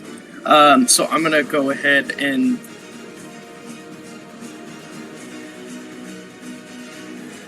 Let's do Constitution. Okay. That's an interesting one. I'm intrigued. Disadvantage on Constitution. Alright. Do it up. Attack, And bonus. You still have some movement. I'm really close to him. I might take an attack of opportunity. Yeah, I'm just gonna hang out here. Okay. I feel like I'm in a position where I think I should. That is the enemy then.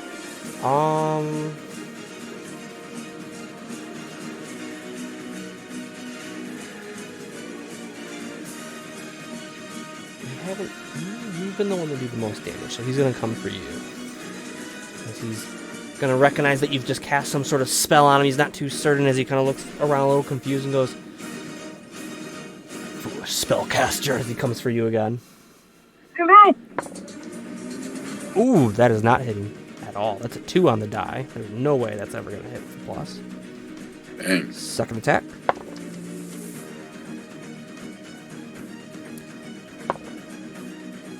Okay. So as he goes to go slice at you, he misses the first time and he goes to turn, but he's a little too quick on his turn and he slices his own tail a little bit, giving himself a little hurt. As he goes, as he's a little cramped in this area. Nub. You're not that guy, pal. Trust Nub me. now. You're not that guy. He got a nub. Not that guy. No. The Lord of Whispers will find you. They're gonna try to move. Oh. No. This is my favorite part.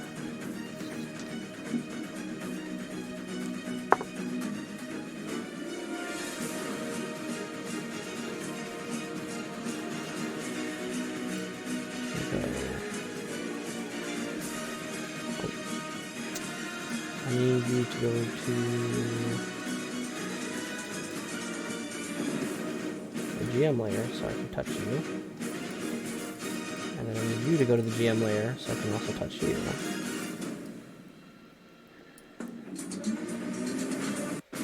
So he's gonna go 5.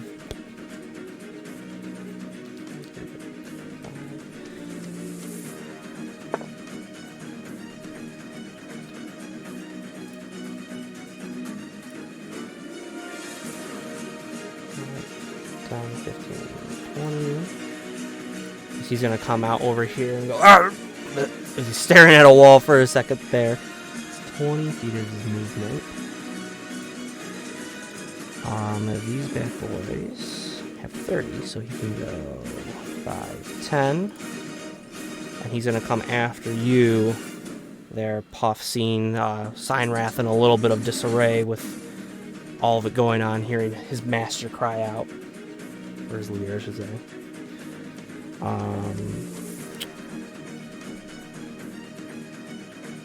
He's gonna come... Yeah, he's gonna come for you with his short sword.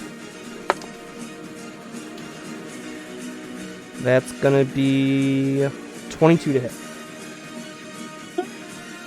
So he comes up and just slashes you in the back with the short sword. What's the damage? That's gonna be 7 piercing. As he slashes you in the back, and then in Draconic goes, "Filthy traitor scum!"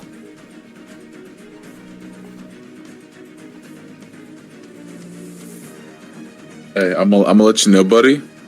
You done been fucked up. Oh, have I? As he's gonna go at you again with a second attack. That is gonna be a dirty 20 to hit.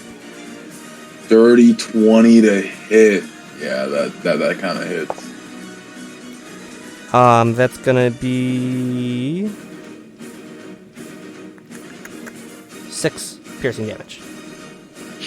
He slices and goes, stab, and pulls out his sword. I'm in critical mode. That is his turn. Other guy.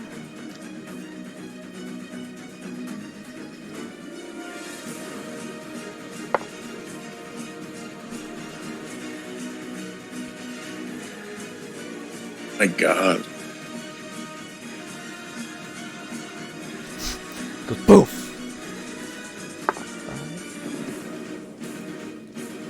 Boof.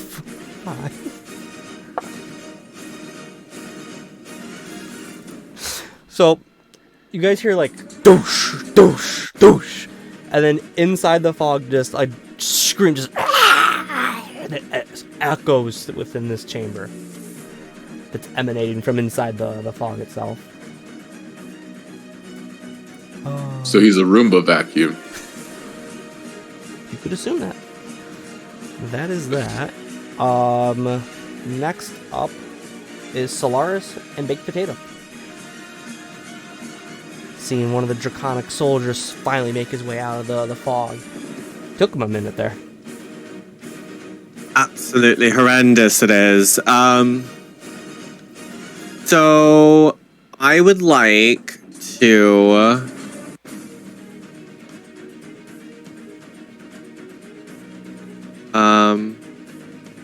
would I be able to move on like the opposite side of him? Or no? Like I can't squeeze by like this little area?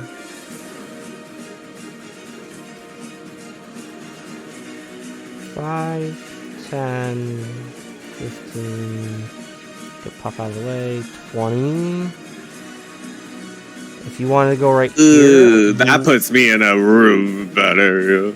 if you go right there, I will say that you will take opportunity attack from the draconic soldier. Yeah. If you want to make that move. So I'll put you right there. If you want to go there, you can.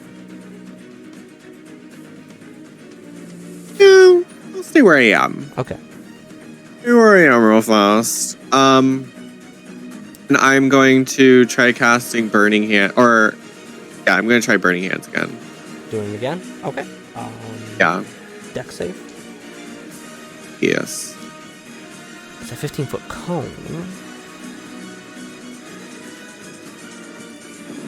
Do I have a cone for Burning Hands? I will need to make one.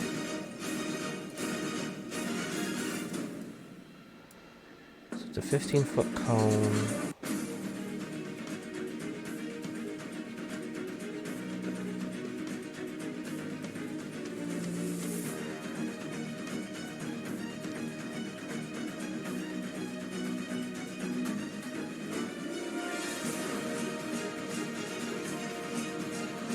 Yep.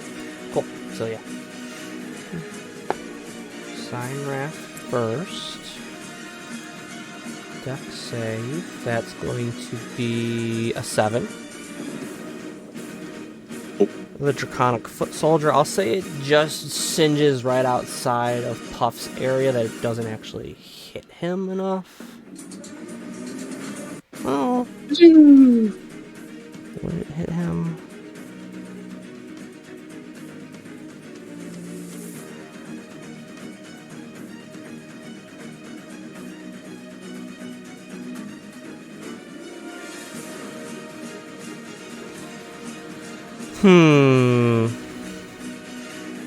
What if it just hinges his non-existent eyebrow?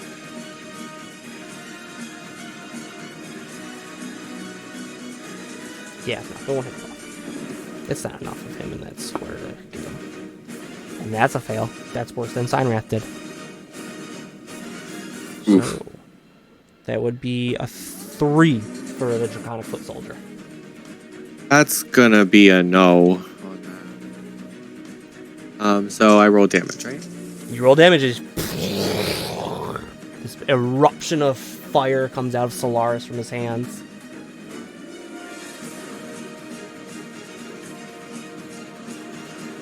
13? 13 damage. 13 fire damage.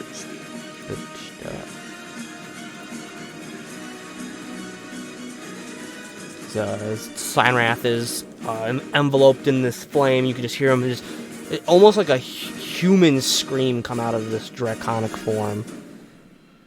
The other one... Oh, okay. Just don't believe it. Alright.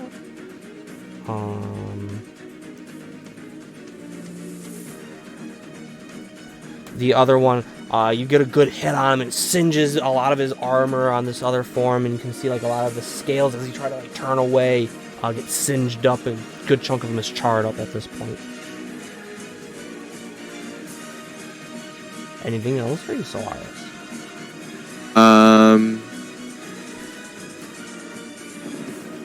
I am going to...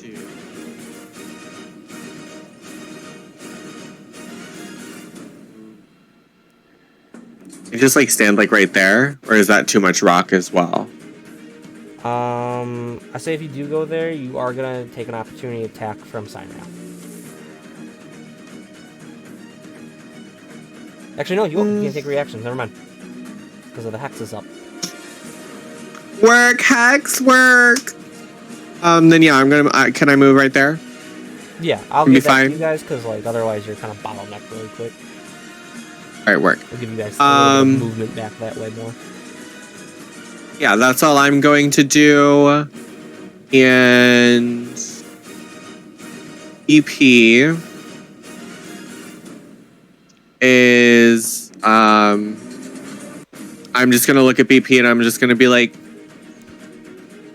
You're cute. You're cute. Nothing for PP's BP, just gonna... just solemnly stares in his capybara form. Yeah. Soraya, it is your go then. I don't like it. I don't like it here. Okay. This is not okay. This is not a good time for me. Okay. I mean, dude was praying and you guys came down and whatnot.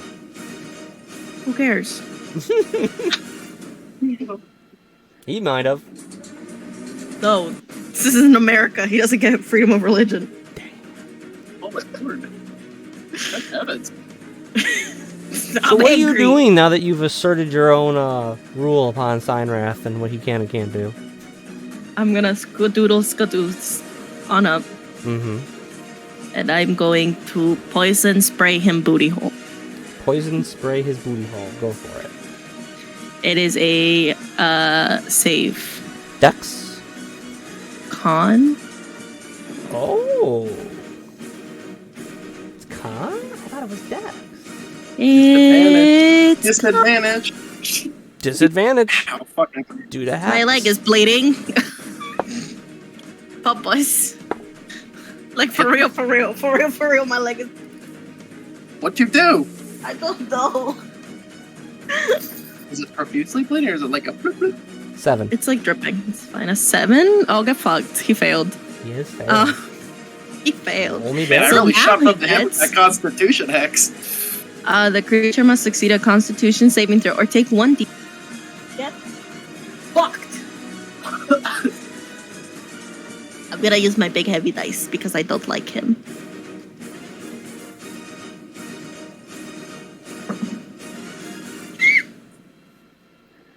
I'm guessing we max damage there. Almost. 11? 11 damage. Yeah. Still standing as he shriels out. Just, ah! He's just enveloped now in poison. I don't like your stupid face. Oh my god.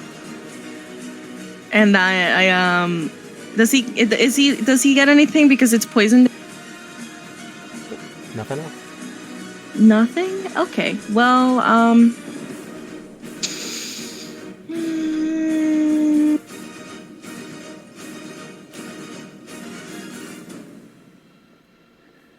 that's all I can do.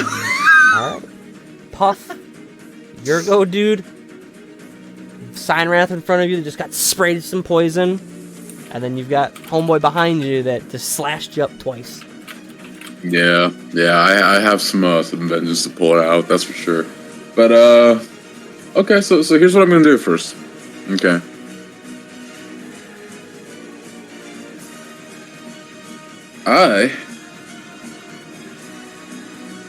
Quick question about meta magic for quicken spell. It says when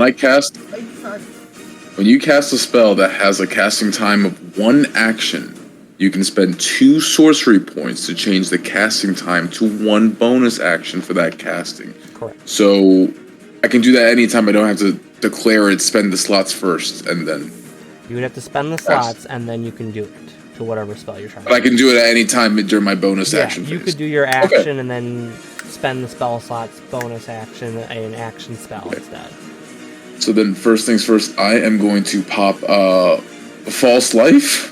Because your boy needs good shit. He needs some shit.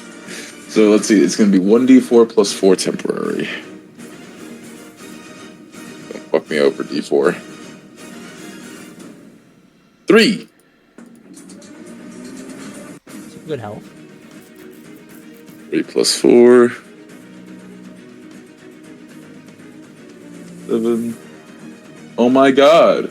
That's so crazy. Okay, now I'm gonna go to my bonus action now. Meta magic, so I'm gonna waste 2 slots. Boom, and I can cast again. Does it specify if I have to do another spell or a cantrip? Does it say? It's something that takes an action. You can change it to a bonus action. I do not believe that it's specified if it's a spell. Okay. I'm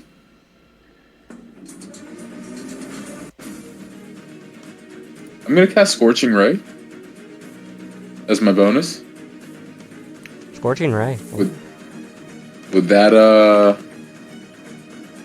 duration instantaneous. I mean, it's a ranged spell, so how would the logistics work for that? Can you enlighten me?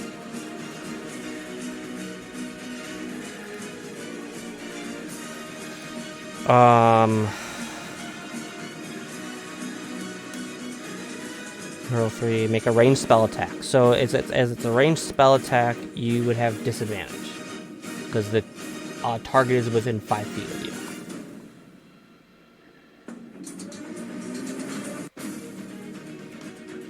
So you would roll d20, take the smaller of the 2, and then add your normal spell casting pluses. Okay. Good hit. Good on hit.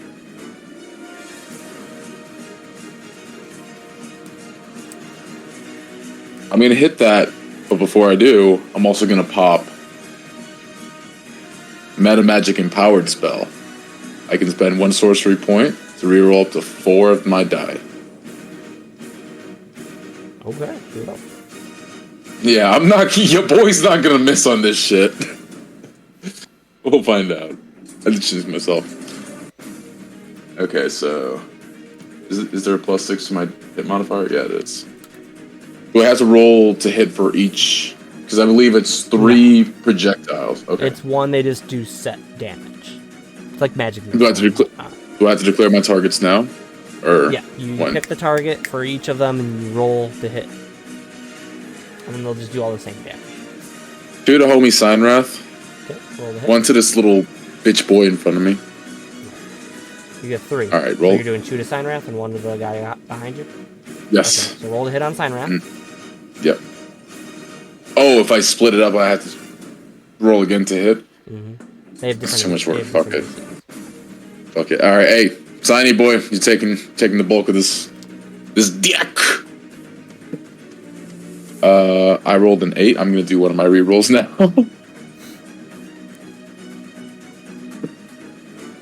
I rolled a 3. I'm gonna do another reroll. This isn't looking good, guys. I rolled a 15. That's 21. 21 will hit. 21 will fucking hit. Roll damage. So I did 2 of my. So I did 2 of my rerolls. I can still do damage. And you have disadvantage on both of 2d6. these guys, so keep that in mind. Because they're both within 5 feet. So how much does it negate? So you take the lower of the two. So you would roll, and then you take the lower of the Roll again. So you rolled, then you That's took one. the lower the one, you re-rolled it. You got Gotcha, the gotcha. 1 to get to the 21. Roll it one more time. Okay, 3, 6. So I take the 3.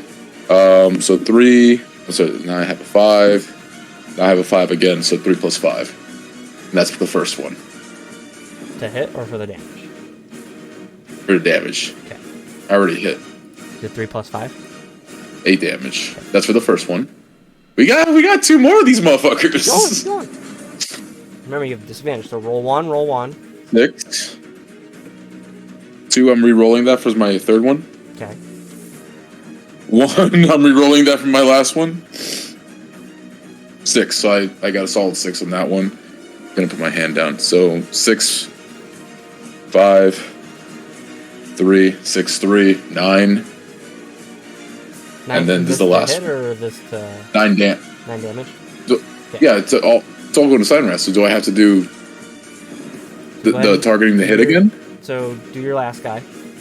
So do your damage to your last guy.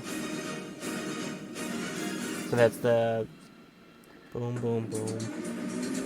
That would be. How do you want to do this, Puff?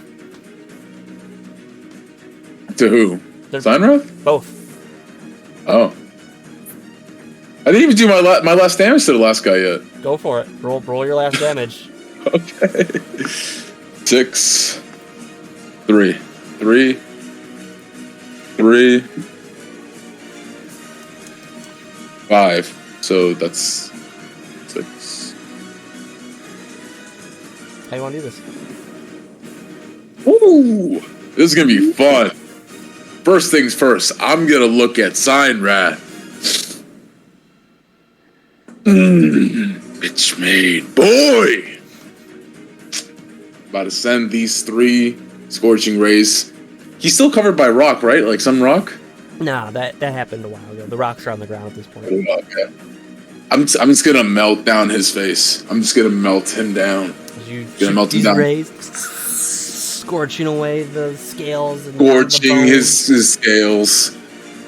Melting his armor, fusing it into his flesh, all that. Shut the fuck up, Siri. Fusing this? So he goes, oh! Falls to the ground as he just melts his face away with the power of the magic. Yeah, and for the shrimp, I just want like a beam to just go straight through his head. Just Was it zips off kind of like the arrow from Guardians and just off into the distance. So they both fall to the ground. Dead. Anything else for you? That ends my turn. I wasted a lot of stuff, and I'm about to die. Oh. You still have End turn. Okay. Oh, wait, I still have movement? As you hear something screeching out in the fog. The Roomba. Not the Roomba. I'm gonna say it on top of Cyrus' body. Just on top of his melted playground body. Okay then. That's interesting. After Puff is Baranus. Well, shit.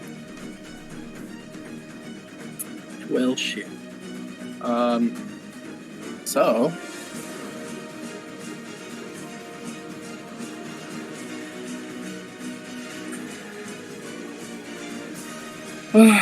As a bonus action, I'd like to. Oh, I can't see him. Fuck. Nope. Fog Cloud has him scared. He can't see you, and you can't see him. Damn it. Okay, Roomba.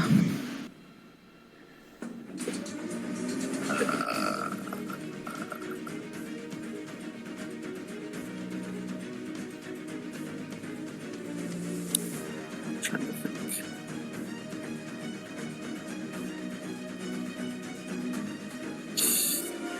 What you doing there, Baranus? I don't know. I can't see him.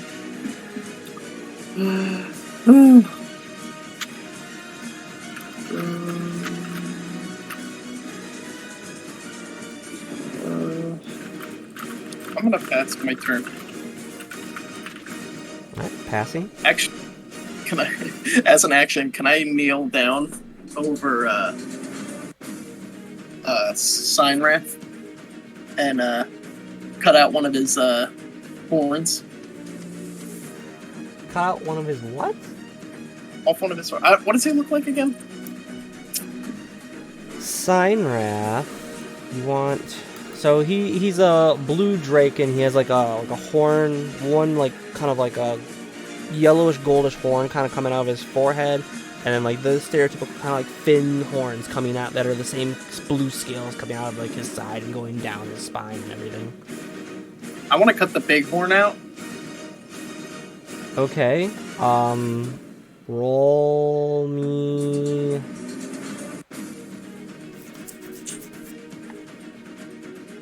Roll me either nature or medicine. Nature or medicine. Alright. So that is.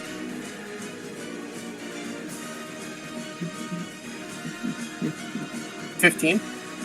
Takes you a little bit there, but you can chisel around and pop out his horn. Yeah. For a bitch. Thanks, Buff.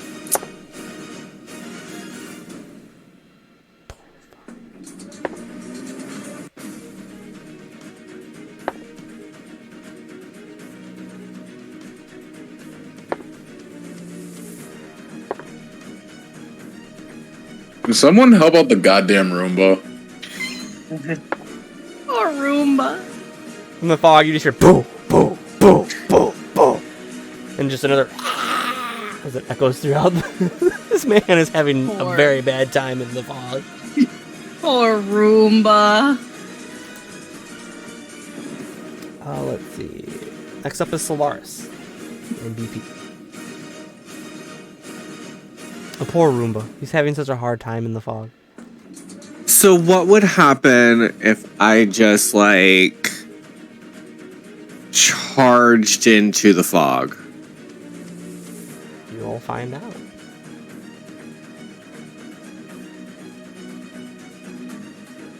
Are you gonna Leroy Jenkins it?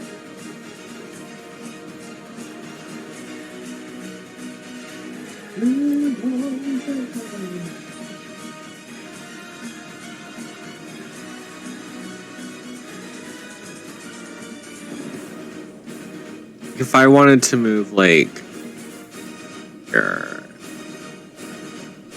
You're gonna go 5, 10, 15, and then make your way into the fog.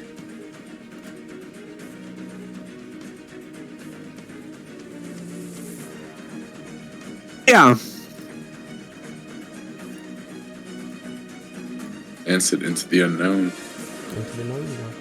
5, 10, 15, 20. Roll me d8.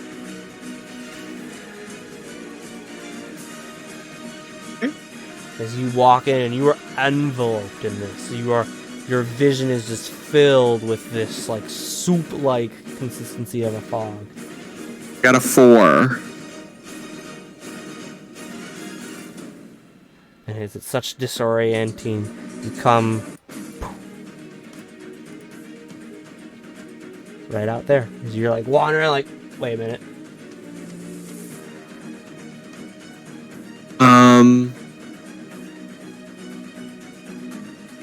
As you see the stop that you had walked over a little bit. I think that's going to 8. Yeah, 5, 10, 15, 20, 25. You have 5 more feet of movement. Yeah, that's going to be it for me. Alright. And then BP is just going to move her. Good to go. Alright. After Solaris and BP is Soraya. So if I were to take the fog down, is that an action or shit? For Fog Cloud? Mm-hmm. Fog Cloud is... The sphere spreads around corners and areas. It lasts for the duration or until a wind of moderate or greater speed dispenses. It stays there for the whole hour unless you get rid of it. Well, yeah, so if I wanted to get rid of it, would it be an action or a How are you getting rid of it? Do you have a spell to make some sort of great wind? No. Then there's your answer. Oh, no. Okay. It's fine. It's okay. Poor Roomba can't see you, but you can't see the poor Roomba. Okay. And he's I'm having gonna- a hell of a time getting out of the fog. Scoot up here.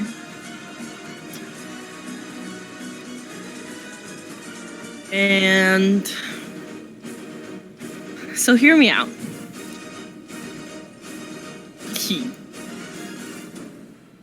Fog is just water.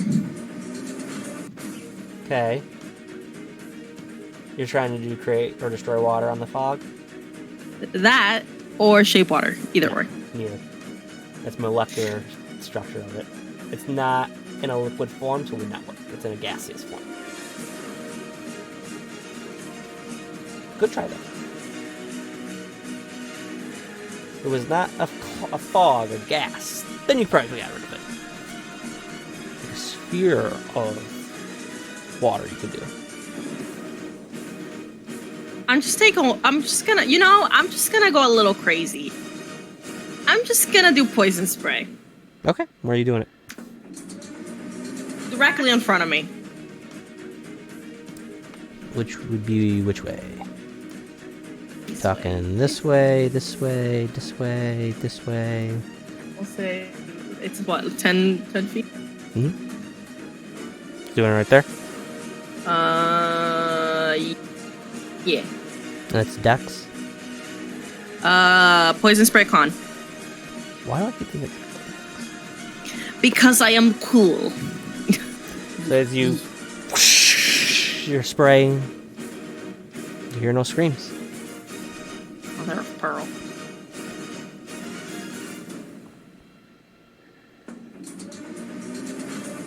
Well, I say out loud.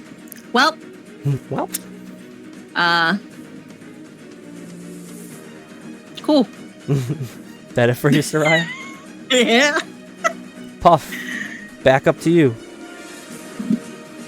Okay.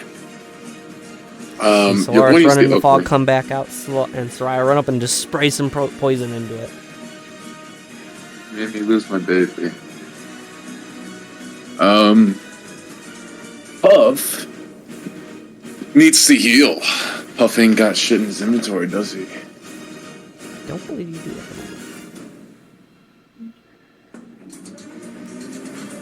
Hey, if any of you guys can heal me, that would be really nice. If not, you know, might need to find a new point, man. Just throwing that out there. I wish I could help you, Pup. I don't think I have any health potions on me. In spirit of everyone just chucking shit into the fog, I'm gonna move up one space right here. Mm-hmm. And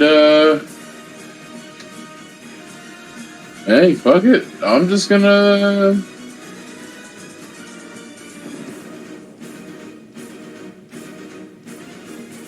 fireball. And I'm gonna fireball. Wait.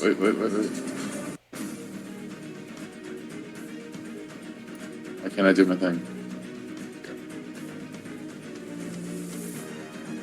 That line right there? Linear direction. Yeah, that line right there. Alright, as you charge up firebolt and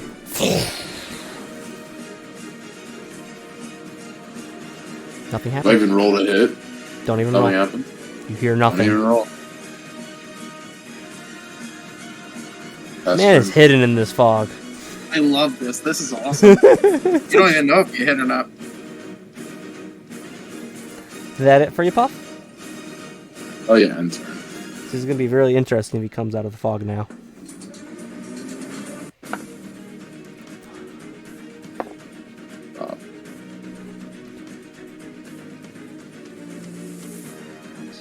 Oh my god.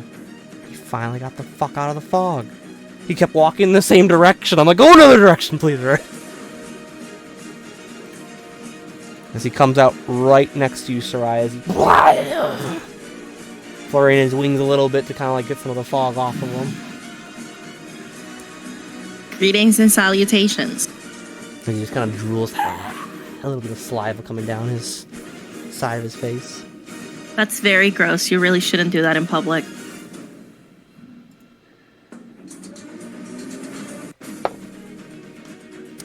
His first attack at you, he's a little disoriented, still slices at you and doesn't get you. Nat 20. How does reaction work?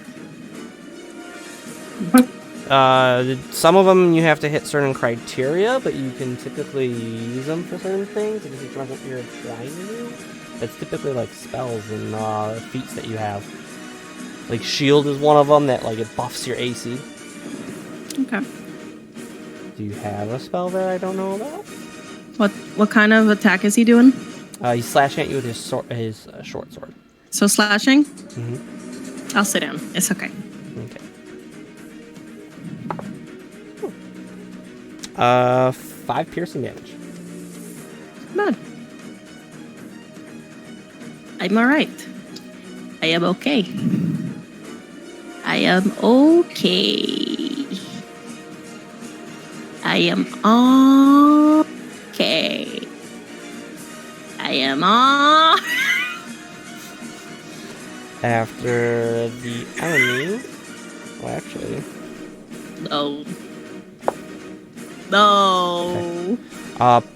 Puff, next to you, you see like the corpse of the draconic foot soldier next to you just kind of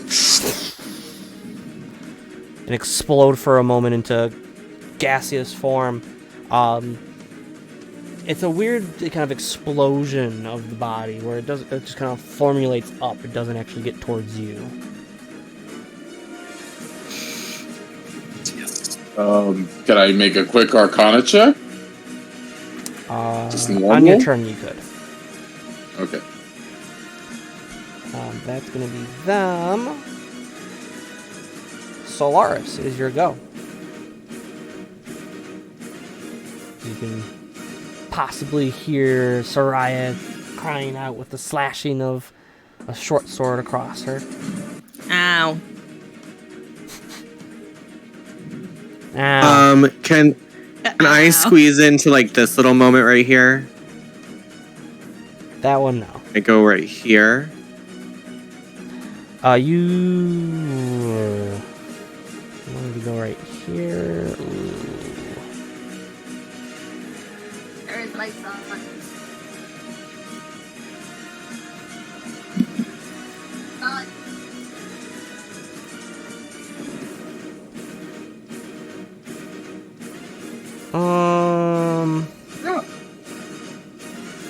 Covers about half of it.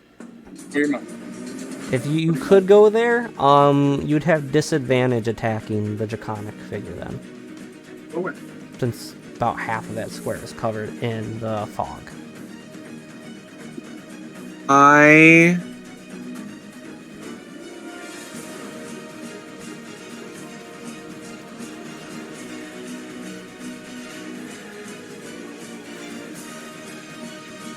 I'll accept that. I'll take disadvantage on any attack rolls. Yep. And since you are partially covered, they would technically have disadvantage on hitting you. Sure. So I would like to do, I am right next to them. I'd like to do, Tasha's Caustic Brew. What is that? So a stream of acid will emanate from me. Basically now you have to make a dexterity saving throw. Thankfully, it's not technically an attack roll. Oh. Are you oozing acid right now? Oh, you ooh. That's a 4. All right. That's a fail. Roll me whatever happens. It's a 4. Oh, that's a fail.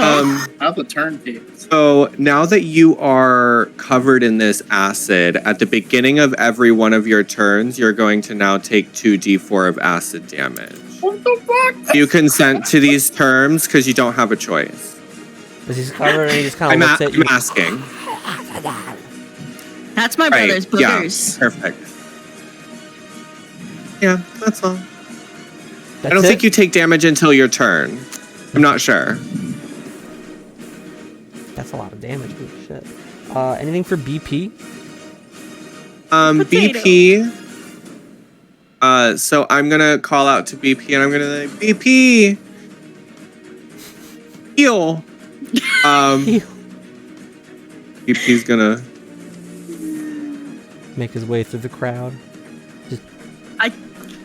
Literally just picturing a capybara amidst all of this fucking war and battling.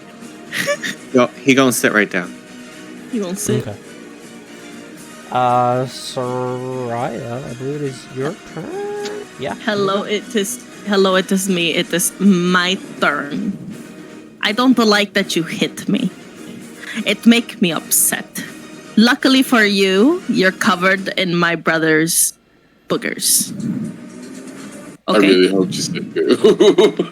I was very concerned on what word she was gonna pick. I was like, this is either gonna get very PG-13 or beyond very fast.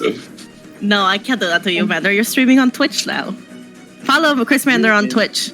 If he gets to 500 followers, he's gonna give us merch. He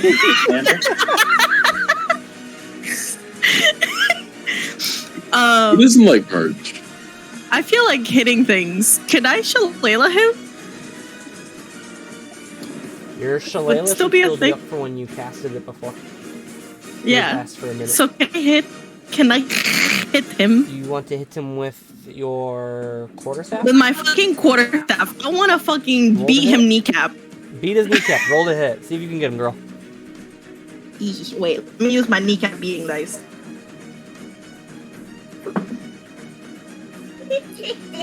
What is that? That's 14.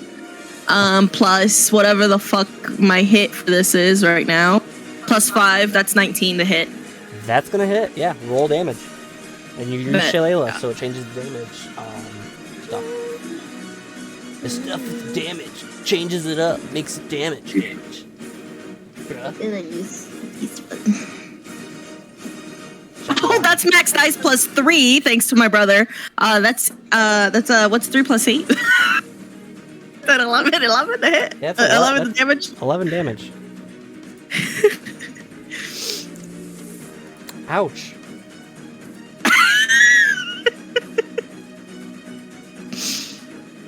Okay. Anything else?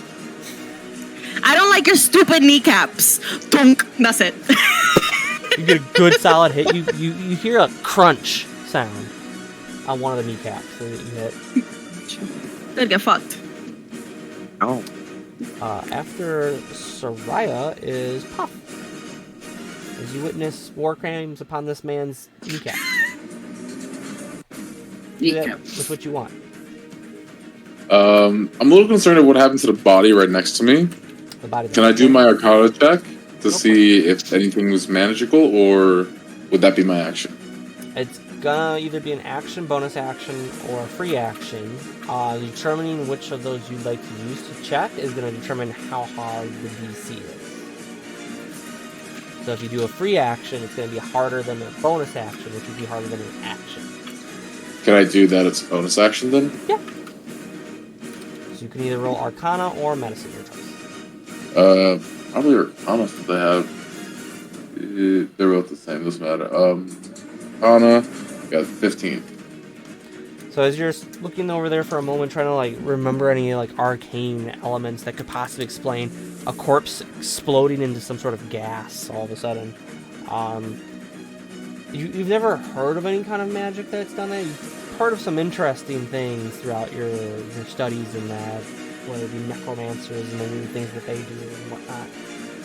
But this is some new magic, and looking at how it evaporated a whole corpse into gas. That now is kind of like just dissipates slowly at this point. This is some high level magic. This is not your run of the mill spellcaster. This is someone with some sort of high end abilities that did this.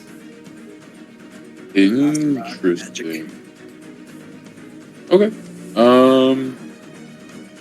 Main action. Gonna create bonfire on this guy. Sorry. Burn, baby, burn. Sons of the Force, that motherfucker. Summon the bonfire there. You. When he starts his turn, he is fucked hard. Well, he also takes damage right now since he's already in a bonfire. Is it now or is it his turn? I'm pretty sure it was his turn. A bonfire? Any creature in the bonfire when you cast the spell must succeed a dexterity saving throw. Dex 14? Come on. Asking for a friend. That's gonna be fun. Dex is not his strong suit. Nope, he fails. Roll damage. Damn, he takes a 7. 7 damage. So this man has now been covered in like a poisonous spray, like an acidic spray. Then his kneecap slapped, and now has been lit on fire. Why the hell is he still Should alive? have stayed in the fog. Not the vibe. Should have been a Roomba. Anything else? Should have been a Roomba. As he's giving out shrill sound, like it's just echoing draconic screams. Like it's not even like words in draconic; it's just screams echoing and filling this whole void of the cave. Just a reminder, your boy Puff here is on red mode right now. You know, like might pass out any time now. Okay, end turn. Boreanaz, here you go. I would like to stare into this amphibious trash. No, I want to look into his eyes, point at him, and I'd like to cast Toll the Dead. You have to make a saving throw, wisdom saving throw.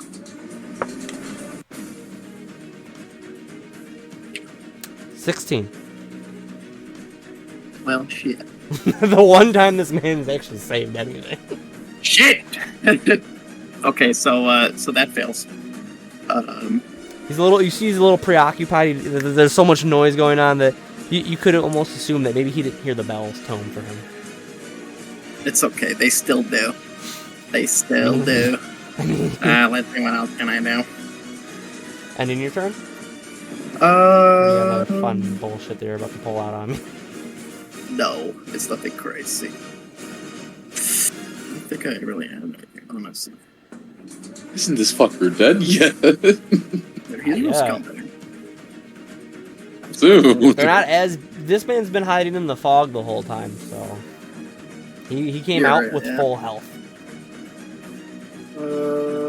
We just did over 20 on him though. Mm-hmm. Goddamn. Mm-hmm. I'm going You guys did a shit ton to. more on Sinraf. Yeah, we did. I'm going to transfer Hex to that one. Okay. As for my bonus actions, I'm going to transfer Hex to him, and I will Hex his strength. Strength? Okay. Hex on strength. Cool. His turn. I believe, Walter, you said he takes damage immediately on his turn? Your roll damage.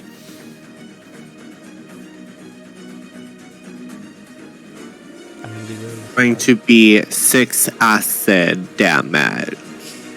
Solaris, how would you like to do this? I would like to look at him in his little beady eyes.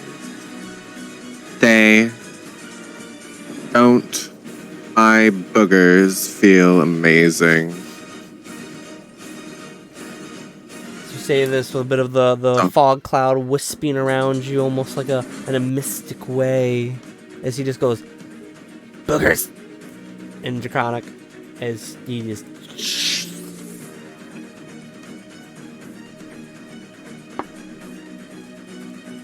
As he, like the one before him, explodes into smoke.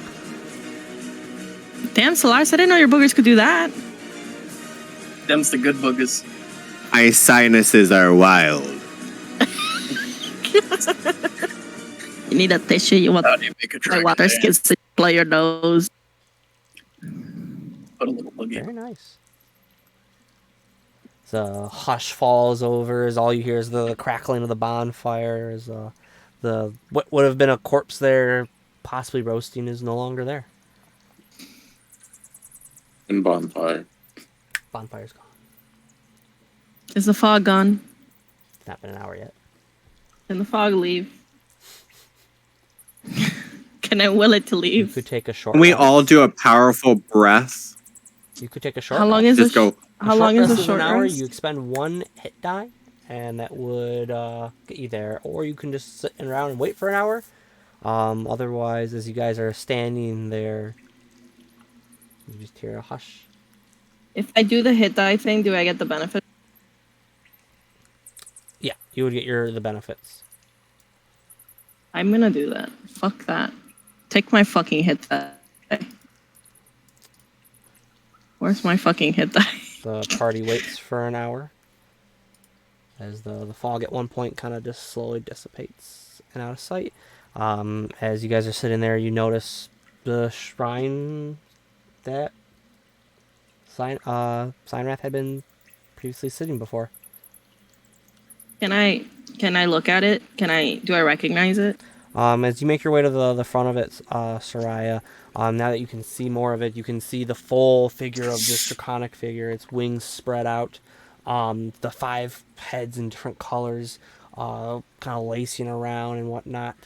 And then in front of it is this, like, scape that it looks like it's crawling out of, in a sense. Like some sort of, like, bowl of a sense, like a mountaintop that's been carved out. That makes me uncomfortable.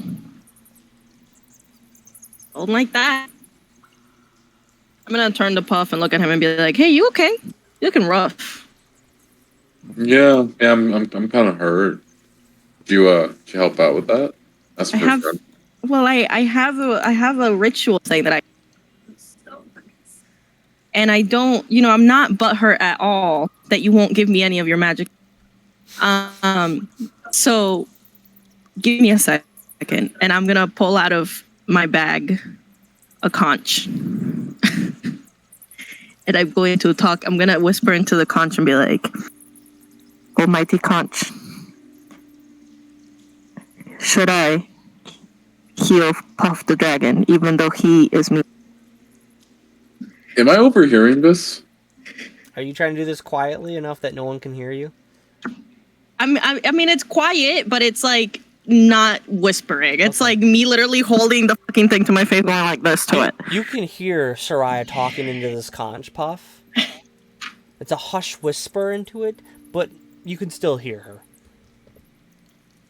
Hold on, real fast.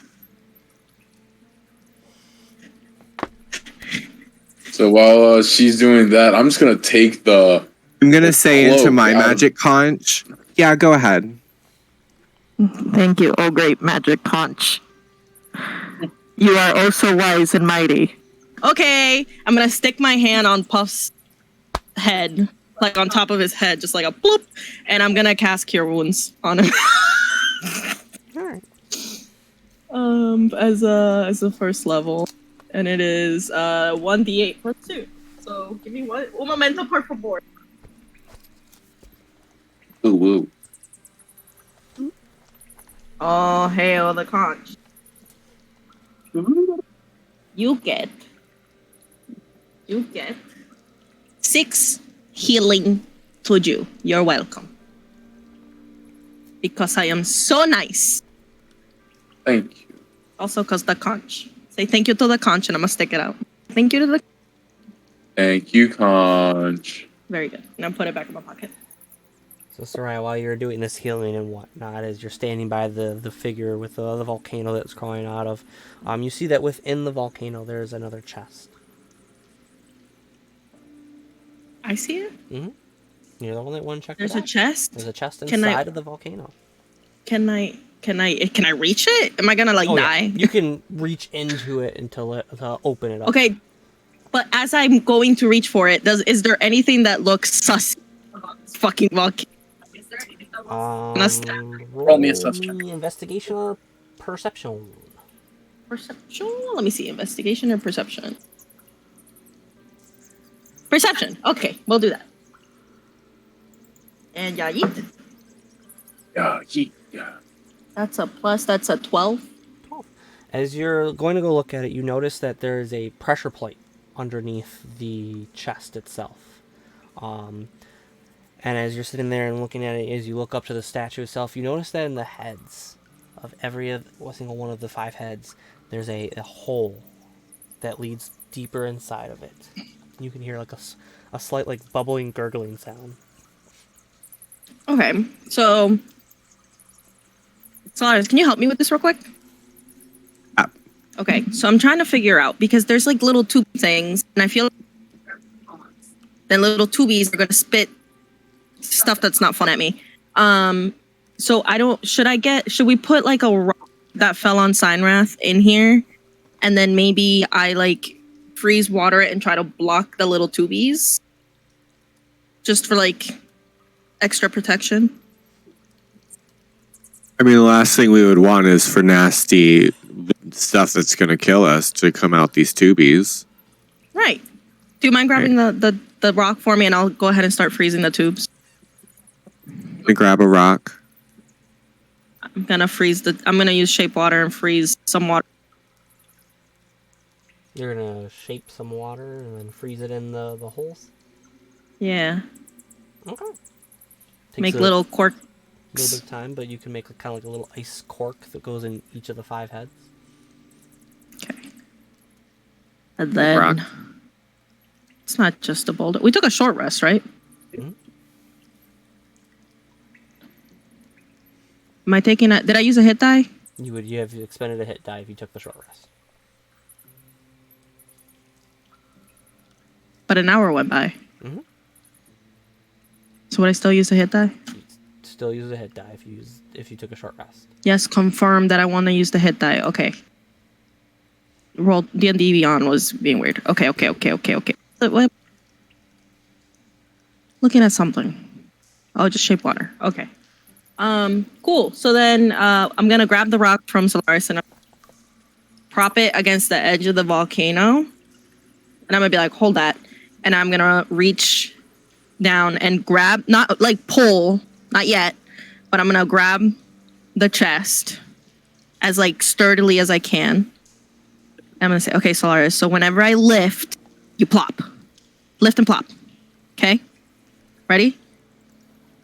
And lift and plop. Sleight of hand, Solaris.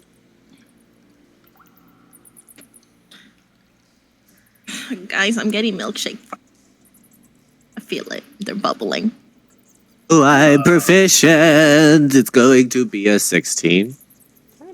Soraya goes to pick up the chest out of the volcano there. You're able to slide the rock under just in time as you hear almost like a click sound, but you're able to put the pressure of the rock on.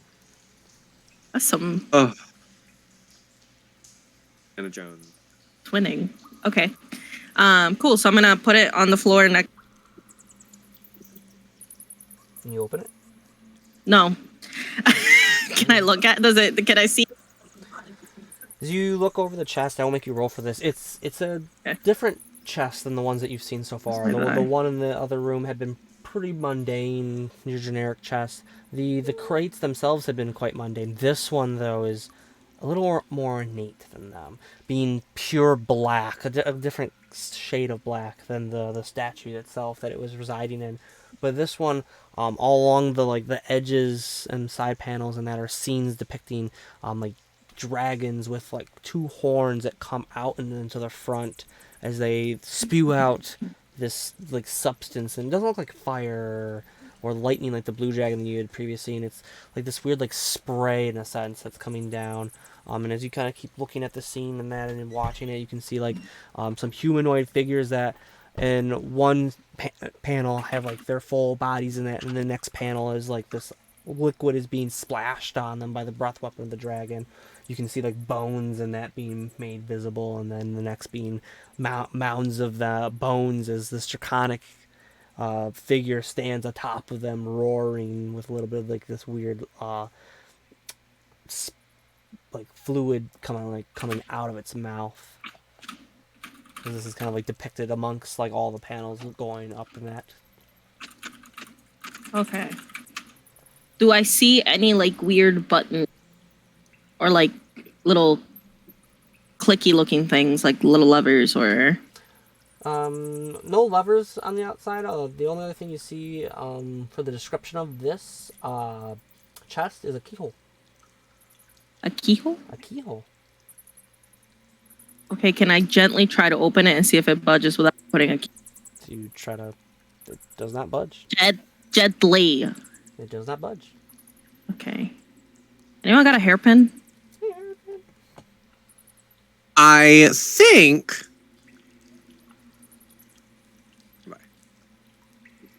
Are we all seeing her fiddle with this chest by now? Yeah. Can I walk over to our dead homie over here and check if there's anything on his partially melted body? Yeah. So as you're checking him over, you see the splint armor that's fused into his body now at this point, based off of certain spells being cast. You see laying next to him is the great sword that he had been using previously in combat, and then laying next to him on his side is a spear.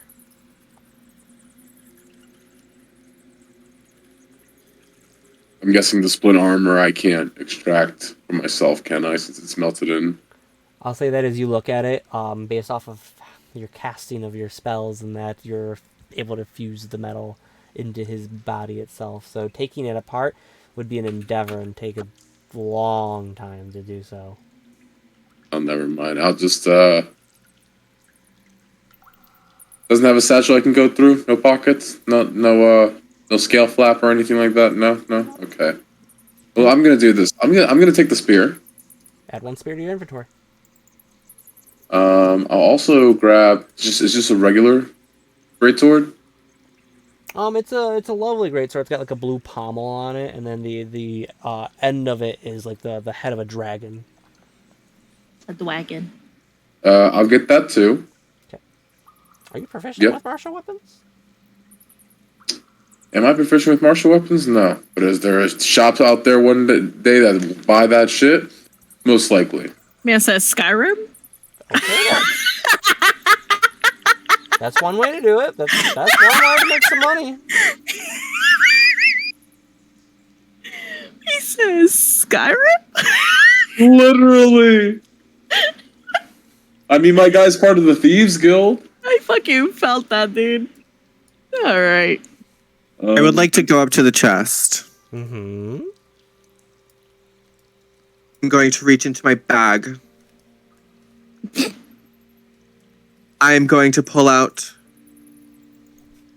lockpick. Ah, you have lockpicks. And I am going to pick this lock. All right. I would like to do. My brother's so sneaky. Look at him. Go ahead and roll me sleight of hand. And Afraid and you I'm have also proficient in thieves' tools as well. Do it up. That is going to be a 17. Small click on the inside that gives you the affirmative that you were successful in opening the chest. Look inside of it. I look too. So as you guys both Just the twins. open the chest here, you see several items in here. The first being as you pull out a string of pearls in the shape of a necklace. For me? We give those to Soraya. Soraya. As you reach what? into the, pulling out another bag, and you reach into the bag, you pull out a gold and sapphire ring. Oh, that's for my brother. Or wait. What else is in there? And as you reach in one more time and you pull out another bag, this one as you pick it up though, it kind of goes like a shh sound as you open it up, and it's a variety of gems, sapphires, rubies, emeralds. Can I need. How much are they worth? The gems, as you look them over, you can easily tell quite quickly, having been in Waterdeep most of your lives and seen how trade works, that the pearl should fetch a couple hundred, maybe 300 gold. The ring being of fine quality could fetch up to maybe 900 gold. And then the polished precious stones, the gems that you find, though not cut as precise as the one that's in the ring itself, still very well designed and quality. Should run about 100 gold per the gem in there. As you're rifling through and looking through how many there are, you find 20 gems. Want to split 10 and 10? Bet. Perfect. Do you want to keep the ring? I'll take the ring. Bet. Should I put 10 refined gems? Yeah. Okay. Okay. As you guys are, I'll say as you both are looking over, you notice that on the pearls there's a little like pendant on it, that has like a little hill, and then like a giant G written above it in a nice elegant font. And then on the ring, on the inside of it, underneath the gem, it's the same hill with a nice G written above it. How do we know that starts with a G? Some town named Greenest that we've been there since Saturday. Thursday. It's still Saturday. Still Saturday. This Saturday is feeling long, huh? It's a long day. Saturday, dude. Do I recognize the emblem, I guess is what it is? Pendant? I don't know. From like my travels in like Baldur's Gate or Waterdeep. Roll me history. Okay, whatever you say, Mr. DM. Also, hello, Miss Mandar. I see your arm. Look at it. You said history? Yep, history. Either you rolled really, really well or you rolled like shit. One of the two. 20. I am big brain today. You said 22. You immediately recognized the symbol from when you had been in the office of Nighthill with Leosin. You had recognized that on the table. As you're sitting there like, where have I seen this symbol before? You recognize it as the symbol of Greenest that you had seen on a couple of the documents. The nice hill, kind of correlating back to the grass fields and hills that surround Greenest itself. And the G, obviously, meaning the name of the town. It's fucking Saturday, bro. Okay, I'm gonna wear them. Dome some nice pearls upon you. I'm gonna do the little wrap. So. Can I check out the ring? Yeah, so lovely ring, nice gold band, and then of course the sapphire gem that's been encrusted into it, and lovely cut on it, and then the same kind of hill with a G above it symbol on the inside of the ring. Is there anything like special, like in hand or like an inscription? No inscription other than the hill and the G on it. Are you proficient with Arcana? I think you are. Sure am. Go ahead and roll Arcana to see if there's any magical properties, if you'd like. Better work.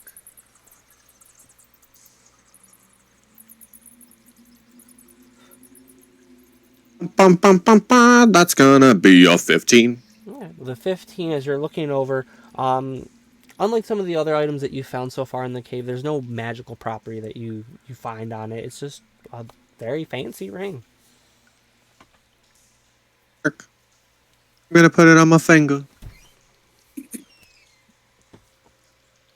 Glows Yeah, quite- that's a nice ring. Fits quite well on your finger. It's a little big, but anything Can else I you would like check to out do? can I check out the statue, see if there's anything?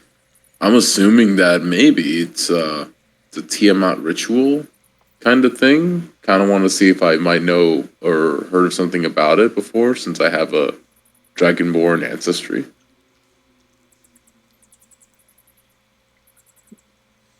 Is there anything that stands out? It's just like Are you proficient with history or religion?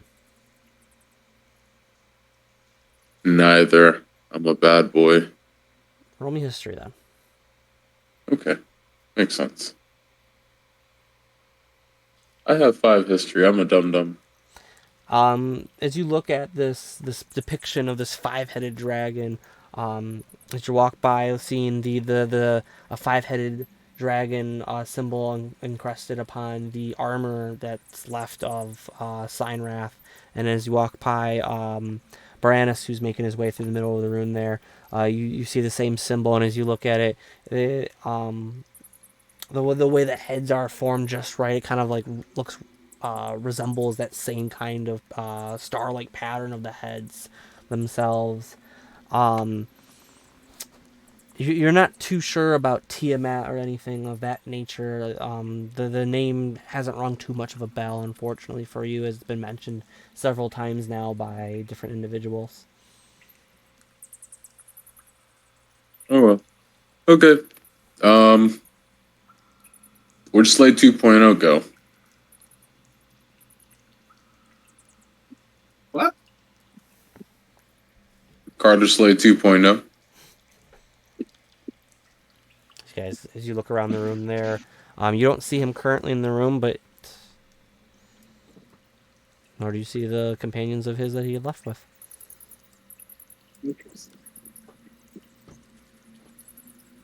Are these stairs? As the party makes their way around a little bit, boop, boop, boop, boop, boop. Checking out the stairs there, you can see kind of like a similar pattern that leads off to where the kobolds themselves had been. At this point, you don't hear any sounds down that hall. And then as you look to the right of the room, you see stairs that descend not too far into it, just like maybe like another platform even. As this area is a little illuminated. You can see that it goes off and into the rest of this area. You can see another like kind of cliff face, but you can see like the pathway a little bit more cleared off than some of the other ones that you've noticed twist a little bit off into the distance. Into the unknown. Do you guys want to take our winnings and cut it early, or? So can I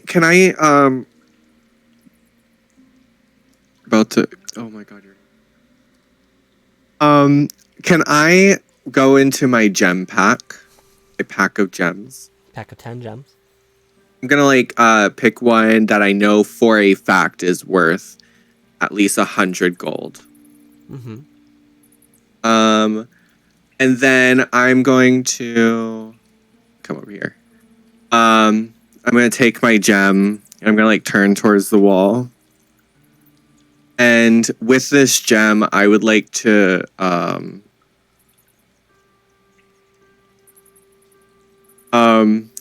create a homunculus servant, which is going to be a tiny construct that will follow us around as well, and will also share my initiative along with BP. Mascots. Okay. What it look like? What it gonna look like? I don't know. I haven't decided that. Are we calling it tater tot? Or like bacon bits? Baked potato with bacon bits. Can I would like to make it like a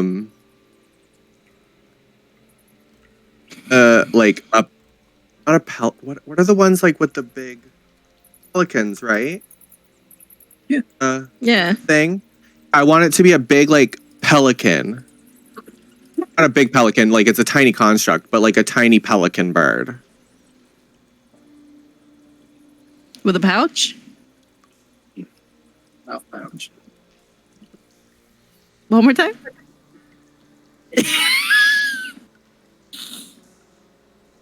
Mandarin's I mean, done or with it can be us. like a standard ass parrot, but like, you know, Very, I figured if I'm gonna go with a bird, I might as well go with like a fun bird. very. It could be a platypus. And this is not related. Platypuses are tiny. This is not related to your steel defender. It is Platypus. not. It is a separate artificer infusion. Whereas the steel defender is specifically from my battlesmith artificer pass. Platypus. A homunculus. Oh my god, could it be a little platypus? It makes sense size-wise. Do you imagine a little platypus sitting on top of BP? Stacked like zoom zooms. That's very. It's a tiny Nick. little bird. Actually name it Bacon Bits because he sits on top of BP. All right. Say it takes you a little bit of time. It's going to take you about like 5-10 minutes to kind of do it as the party's kind of wandering around the cave here. As you kind of like sit down near the wall and start kind of like working on this, pulling out some of your tools and like chiseling into it and applying the needed aspects. I want to sit and watch and like occasionally like dab his. Right, so you and the three of you kind of sit in the corner there doing creations. Arts and crafts.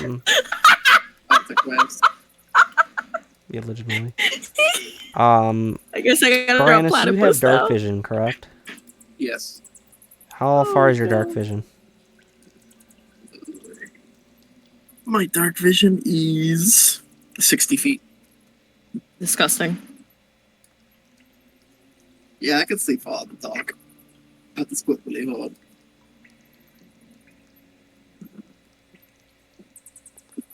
So to that square. Okay. I'm nervous.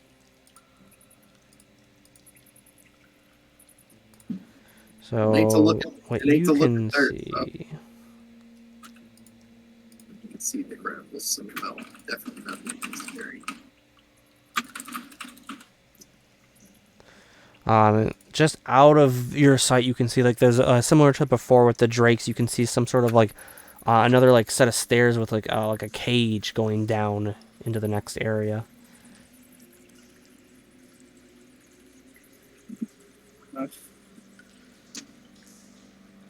Before we do anything, I'm just going to convert sorcery points real quick. Would I be able to like go here and kind of like peek around the corner a little bit? Yeah, as you peek around the corner.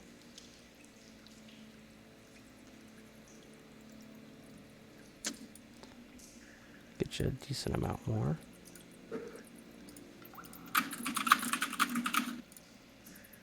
I like typewriters. You see, you like typewriters. You can see a bit more into this next room there. You can now see the full stairs as they go down. You can see some like stalagmites at the base of the little drop-off area there.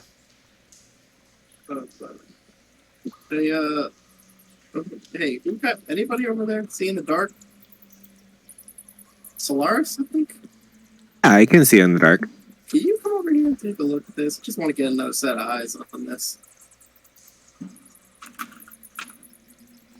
So,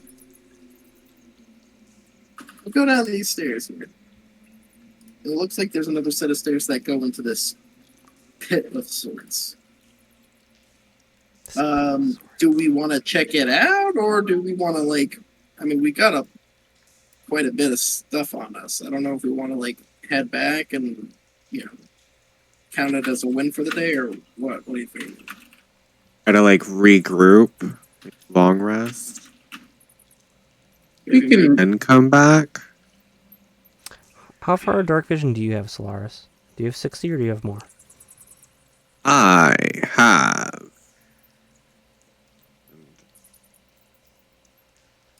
facial traits.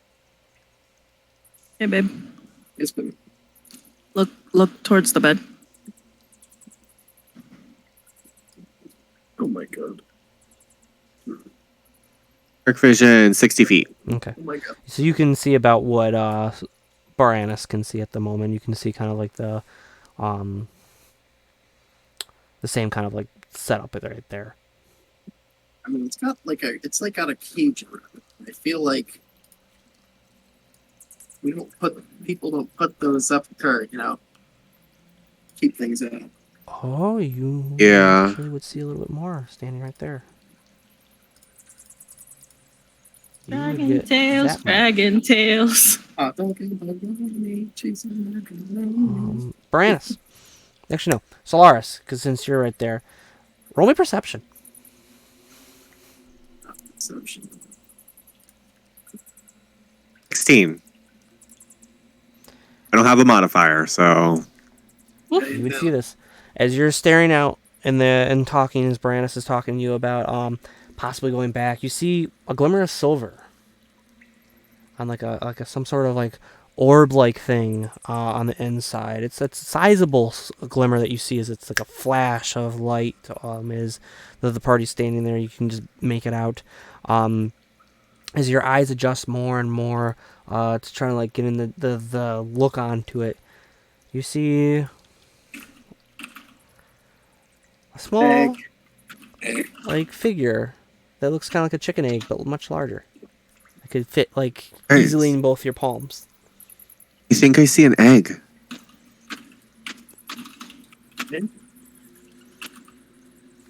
Like a chicken egg? I mean, it kinda, but like, I don't think you've ever seen a chicken egg this big. Where's Oh, good. the mom? Can we go down there? I mean, we already came this far. I think it would be silly for us to kind of maybe. I know I was saying before that we should probably leave, but it's one more. What's an egg? Might as well go get it real fast. Absolutely. All right. Okay. Can I like roll a something to make sure that like there's no like traps on these stairs? I'm really like honestly PTSD. Investigation. Can I call or perception? BP over? Yeah. BP. BP listens to the party at large. It seems like at this point. BP. So with BP lighting up the area, the party can see up to like this square with the BP's loveliness. Oh, look, stairs. Ooh. I don't have dark vision like everybody else. I'm blind. There you go. So the aura of BP you can now see. But you can see through that whole gold area that BP illuminates. Oh, look, stairs. Is there anything sus about these stairs? Sussy bakas? What did you roll for your perception or investigation, whichever you were trying to tell me you were doing? I'm gonna go ahead and go with investigation, and that's gonna be a 17. I'm gonna kind of like look at the wall, look at like the making of the stairs, see how like the stability. This area, it looks pretty natural. The stairs themselves are carved, but like, unlike some of the other stairs that are very like, kind of like haphazard and whatnot, that you've noticed or found out, these ones seem like they've had a bit more care put into them than the other ones.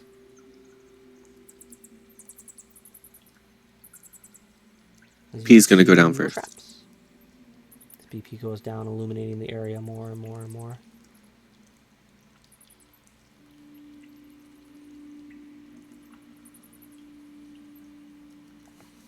So the party makes its way into the room.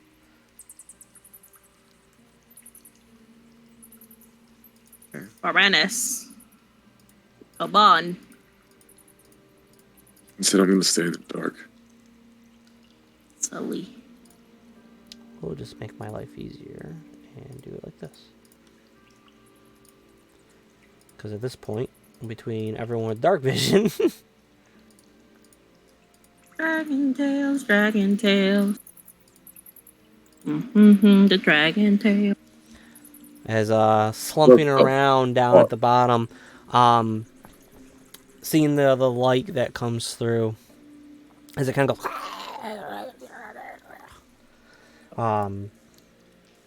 as well as two more glimmers of light now is on the far left side of this map here. Right here, you see a flash of blue. And then next to this odd creature is a flash of emerald. As you see 2 more eggs. What the fuck? The creature that is there kind of like moves back and tries to like hide its eyes from the light and turns to the wall. And you...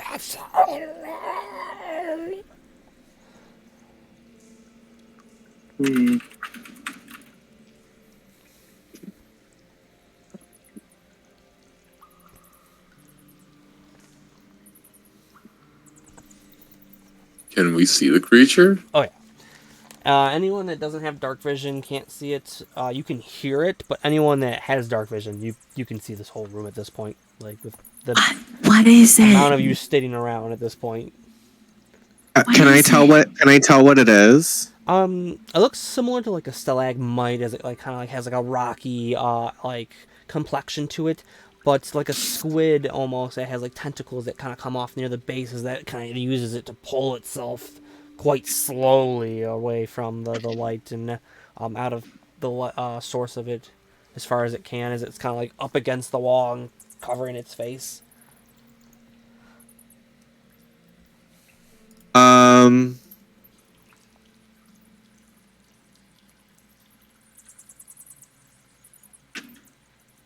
Having like a beak-like appearance with like gnashing teeth you can see on the inside. You know what? I'm gonna try to. Y'all think? Kind of ugly. It is kind of. So it's a big tentacle thing. For those of you that don't have dark vision. Thank you. Does it look like a calamari or does it look like an?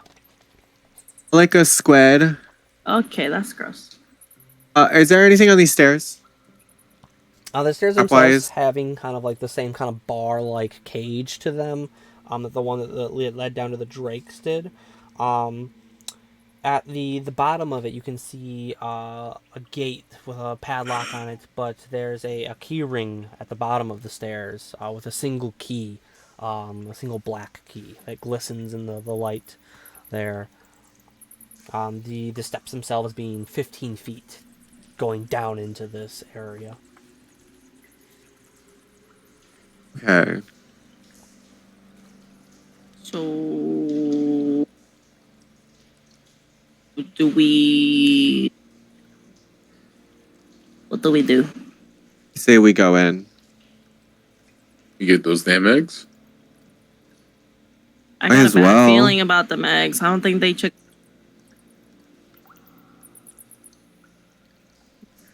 If y'all saying there's a giant octopus down there, I don't think it's in there with chicken eggs.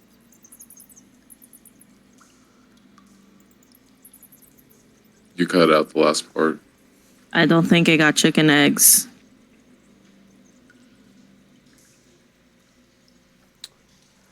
Puff, you have dark vision, correct? No, I don't. No.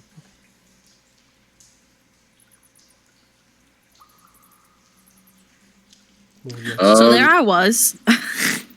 You saw some titties. So there's this gate, right? And it has a key. One key At the bottom of at the bottom, right? Can I originate a bonfire right here? Yeah, you can see there, so yeah. Your bonfire is what, 30 feet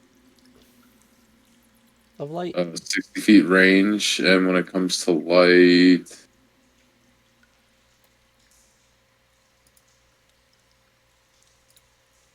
Range area 60 feet, yeah. Okay. We'll do it.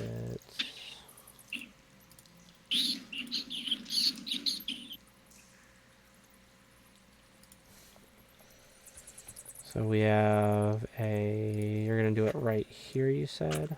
Bloop. Loop. So 60 feet from that spot. lights up the whole cave between BP and the bonfire.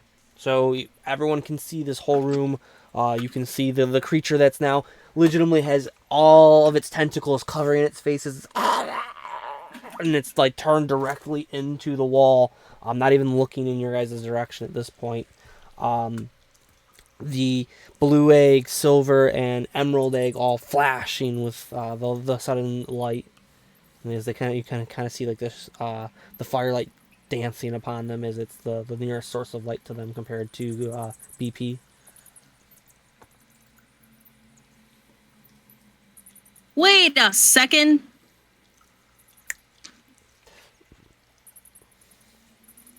One ugly son of a bitch. I can animal morph. I don't know if that gives us an option. Maybe into something that can. I can turn into a snake. How high? Okay, so the key is down at the bottom. Which is 15 feet down going the stairs. The cliff side is a straight 15 feet drop. Okay, cool. So then there's space in between the cage, I'm assuming. A little bit, not a lot, as the poles are like filling up a 5 by 5 area. Okay. So then with that said, how high up is the key on whatever it's sitting on? About like a little below eye level. It's like a nice you like take it off and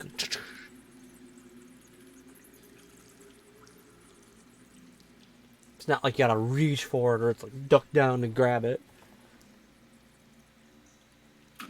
Medium creature could just reach out, basically pull it off, and then. See, but I cannot turn into a medium creature. You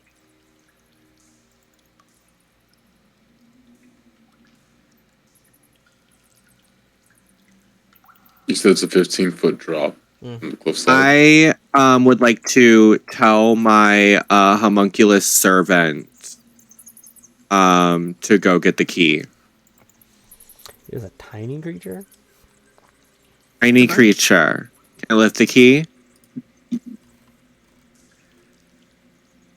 can do basic commands. The key's not that much. Yeah, it can fly down and pick up the key. It's a little heavy for it, so it kind of like flutters a little bit more. It's not used to existence still at this point. It takes it a little bit as it kind of falters as it finally gets to you and drops the key right into your palm. Thank you so much, Bacon Bits. Bacon Bits. All right, so I have the key. What do we think? We going in? Fucking this thing up? I'm not going to trust anything until this guy right here is taken care of. But I mean, it knows we're here. What's to say that's not going to stop it when we step down there? Seems to be pretty afraid of light. Yeah, let's be sure about that. Dungeon Master, cast Firebolt. Okay. On the creature. Roll the hit. Yeah. 19. 19 to hit. Plus my modifier, so 25. That'll hit. Roll damage.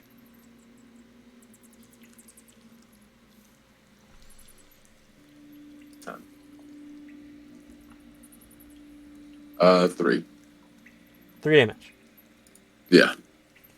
So you throw your firebolt through the air and smacks it. You hear it go as it like uses its tentacles to put out the fire as fast as it can that you just threw at it. But for the most part, the remaining tentacles stay covering its eyes. Okay. All right. Who's gonna be the first one going down there?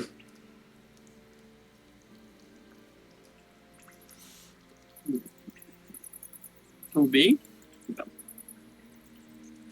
Thought you were a point. I mean, Give me listen, the keys. Take the key from if you want to somewhere shoot else. first, ask questions later. Keep that same energy, King. I take the keys from Solaris because I'm straight fucking Sigma. You're about to be so You go down, put the key into the keyhole. The loud echoes in the quietness of this cave now. As you push open the gate. The monster does not move in the corner. The eggs glimmering in their spots.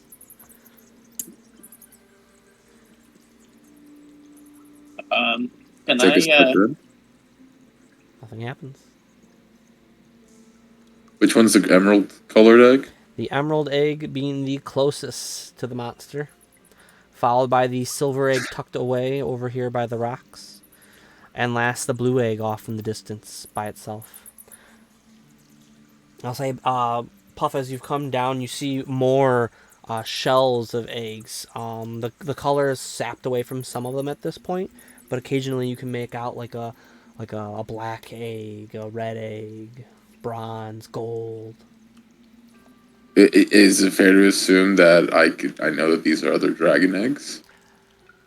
Being Dragonborn, you know these are some sort of draconic egg immediately now that you've gone down here and you can get a better look at the 3 eggs in the distance. You recognize them as some sort of draconic egg. Likely with the size to be dragons. Can I? As they're about 3 feet tall. Can I use my my hunter's bane to see if I can identify the creature? The one in the corner? Yeah. Go for it. You're using Hunter's Bane? Yes. So hunter's bane is ritual. Oh, it's a ritual? Yeah. Well, no, it's not it's the rituals I went through. Oh, gives okay. me I was like, it's a advantage- ritual. Yee, have fun. It gives me advantage on wisdom survival checks to track fey fiends and or undead, and I have advantage on intelligence ability checks to recall information about them. So I would like to recall information about this big tentacled being. All right. As you use your nature or survival to try to discern what it is, you do not get the advantage as you're looking at it, though. Okay. So survival Or nature, your choice. or nature. But as Puff, as you continue on, you recognize these as dragon eggs immediately. I'm gonna 18. be ballsy. 18. As Puff is making his way over to the corner with the creature and the emerald egg, you're racking your brain. You're like, I've read about these creatures. I've heard other travelers talk about them. They're roper. It's a large monstrosity that typically stays in like caves and other dark places themselves. They're quite slow, but very beefy.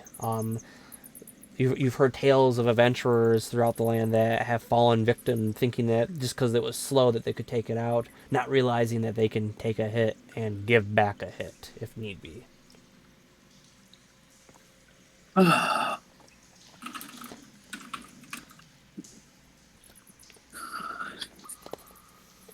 Puff, you continue your way over to the Emerald Aid. Stealthily. A little stealth. Yes, indeedy. 14. 14. As you make your way through, you're avoiding the eggshells pretty well. And occasionally you hear a of you stepping on it. The creature itself in the corner, the roper, you can see it every once in a while kind of turns a little bit and tries to like edge itself, trying to get away from you with its eyes covered, but not really getting anywhere. As you can kind of discern it, and it has an idea of where you're at, but is more concerned with the light at this point. Can I grab the egg from my current position? As you reach down to grab this emerald egg, this 3-foot tall egg, as you pick it up, and you're holding an emerald dragon egg. Shines beautifully in the light. A little reminiscent of your own egg, possibly, from growing up. And can I store it on my person? Oh yeah, you're kind of move your stuff around your pack, maybe move it to a different side of it, and find a nice spot to ensure that the egg itself is not destroyed. Takes you a little bit, but add 1 emerald dragon egg to your inventory. Woo! Like you're playing with fire there, Puff. Don't talk about my own race, buddy. Oh, boy. You're gonna love that. I'm gonna kind of start. I can't find emerald dragon egg. Add custom item. Yeah, just make it a custom item. Whatever's missing that egg's gonna come looking for them. As the silver and blue egg glimmer in the light from bonfire that you've cast still.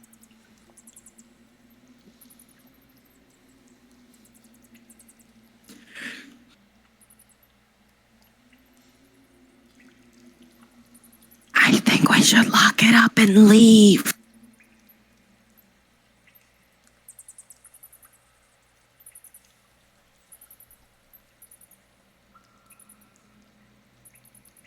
What are you doing? He's going for the other ones.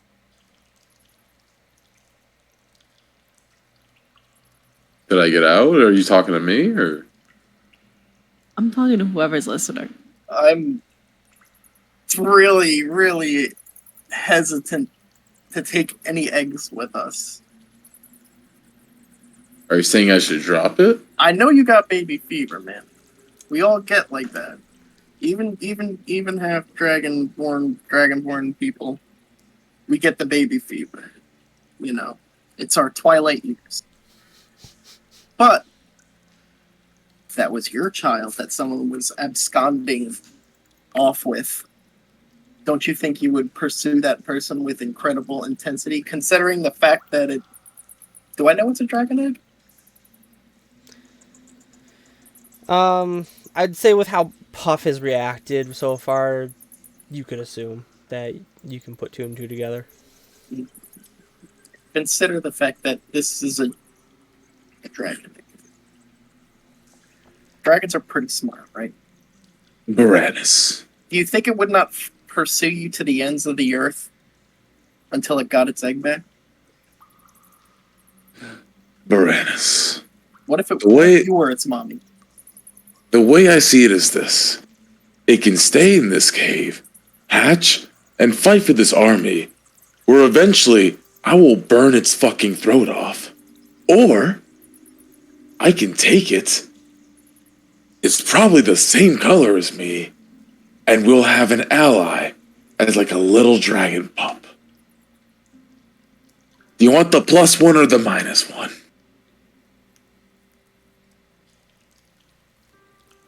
You do like pets. I'm gonna start like creating some fire in my head. It's like, do you want 1 or -1? You start to form a little bit of the firebolt in your hand. Are they fighting? It's a Saturday in... I pull my hood down, revealing the visage of like this freaking half zombie face. I will not be threatened, but I will choose my battles in this situation. So I will roll me intelligence. Straight intelligence check. Straight out. Oh, jeez. Okay. 4. Okay, never mind. That brain cell really kicked in, huh? It's singular brain cell. My God. 1 is the lone. I cannot tell you what to do, Puff. So if you want to take the egg, that's fine. But should harm befall this party, it lays on your shoulders. I will go up the stairs. That's not the worst thing I've ever done. Do you go up the stairs? Go up the stairs, lock it. Do you lock it? The blue and silver egg glimmering in your bonfire light still.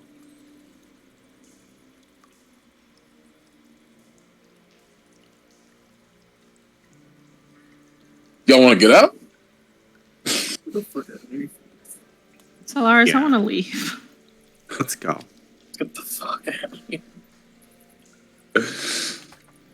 The party doesn't take much time making their way back through, with the multiple paths they could take.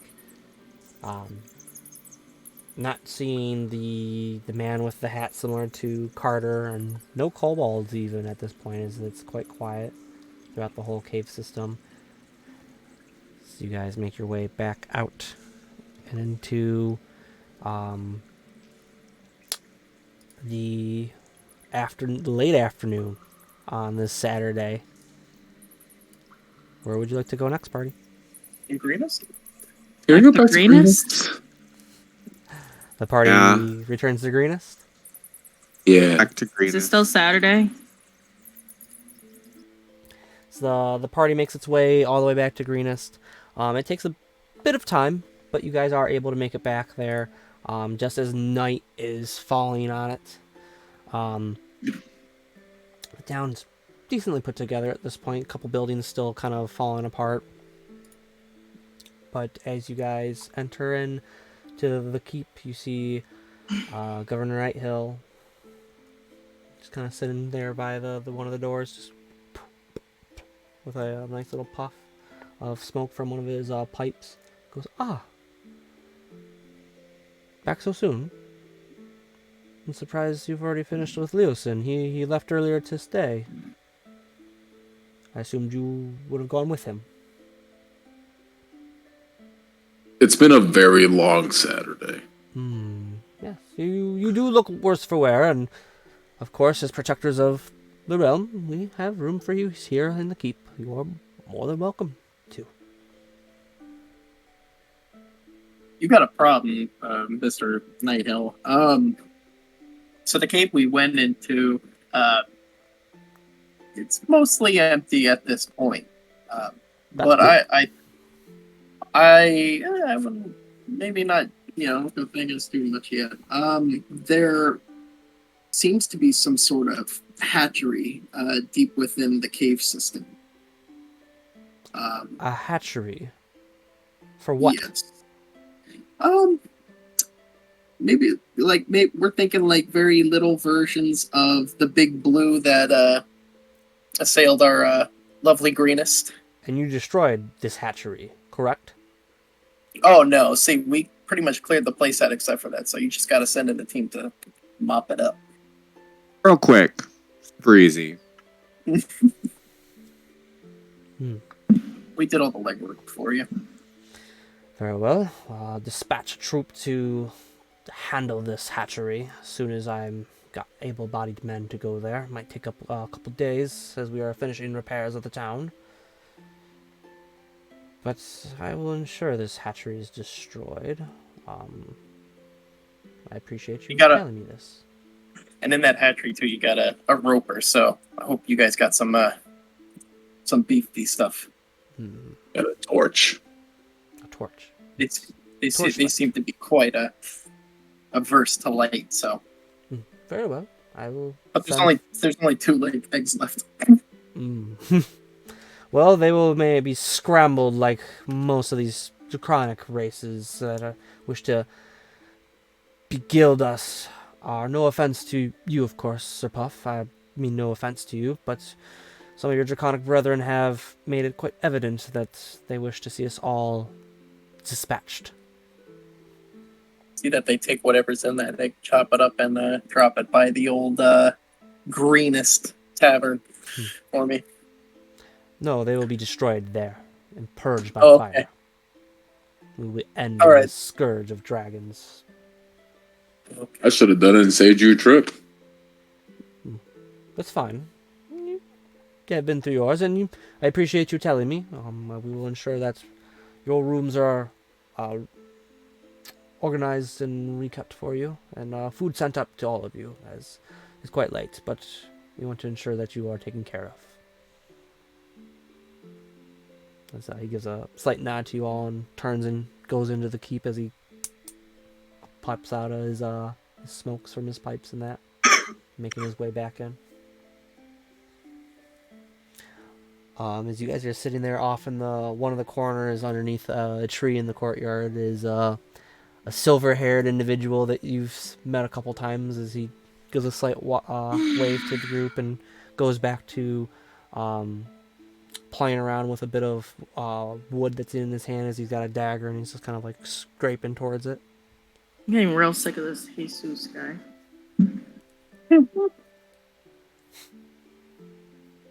What would you like to do next, party, as you've returned to Greenus? I want to go to bed. Alright. Solaris, I am weakened. Yeah, My perhaps- spell slots are used up, and I am. Guessing it's late. Yeah, Oh, perhaps rough. that would be a good idea. Let's make it a Sunday in Greenish, shall we? Because Sunday in Yeah. Greenus. It's the It's the Mhm. longest day of my life. Yay, it's a Please. Sunday. The party returns to the keep, bedding down for the night. Dreams that come over you all that are nice and sweet. Somewhere in like us getting You're kinda like, Solaris, what Leo's. I hate it here. Okay, I'm trying my best. Somewhere in like us getting ready for bed and stuff, I want to tell about our dad. I know, I saw it cut out. I'm watching it. say easily. I assume that you guys would be sharing a room. Yeah. You guys ready for bed, taking off your armaments and putting away your weapons. So Soraya sits down on the bed next to you at one point, Solaris, and breaks the news of Leosin, mentioning that him and his agents might have the whereabouts of your father.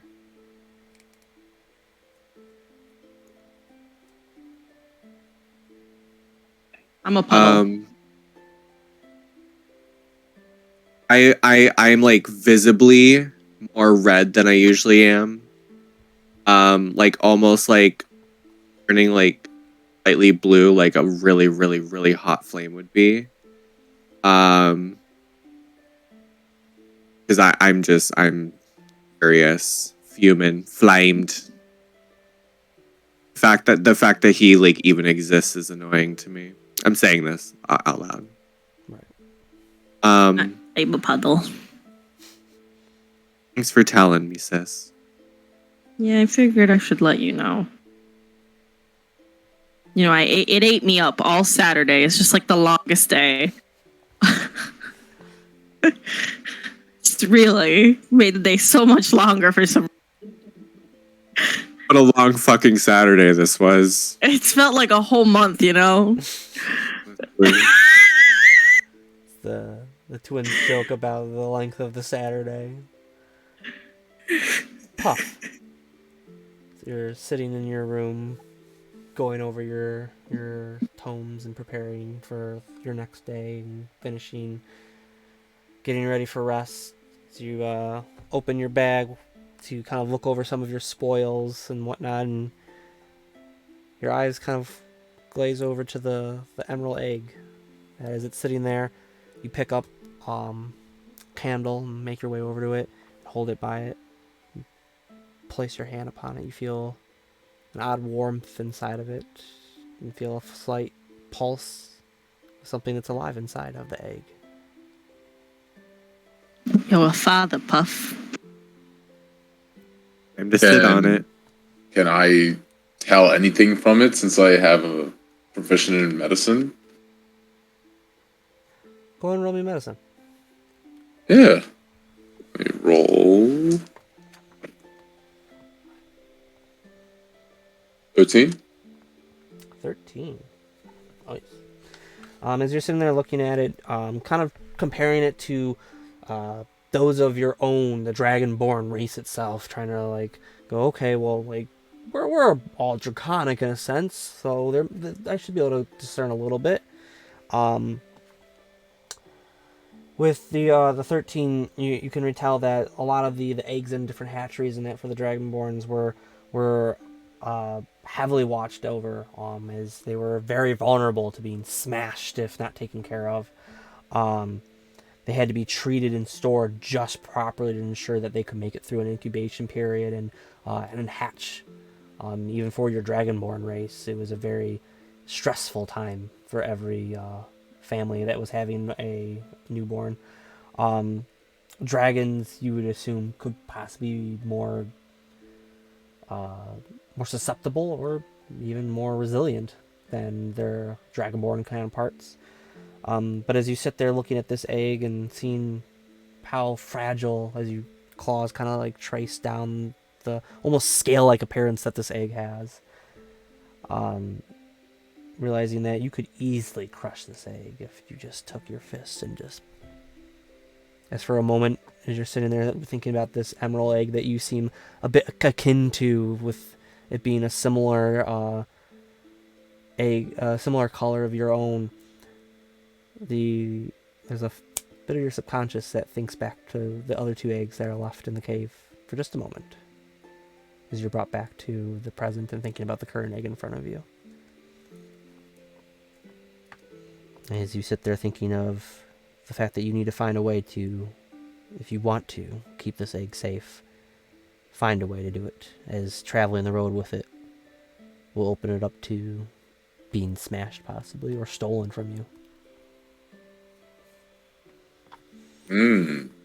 Interesting.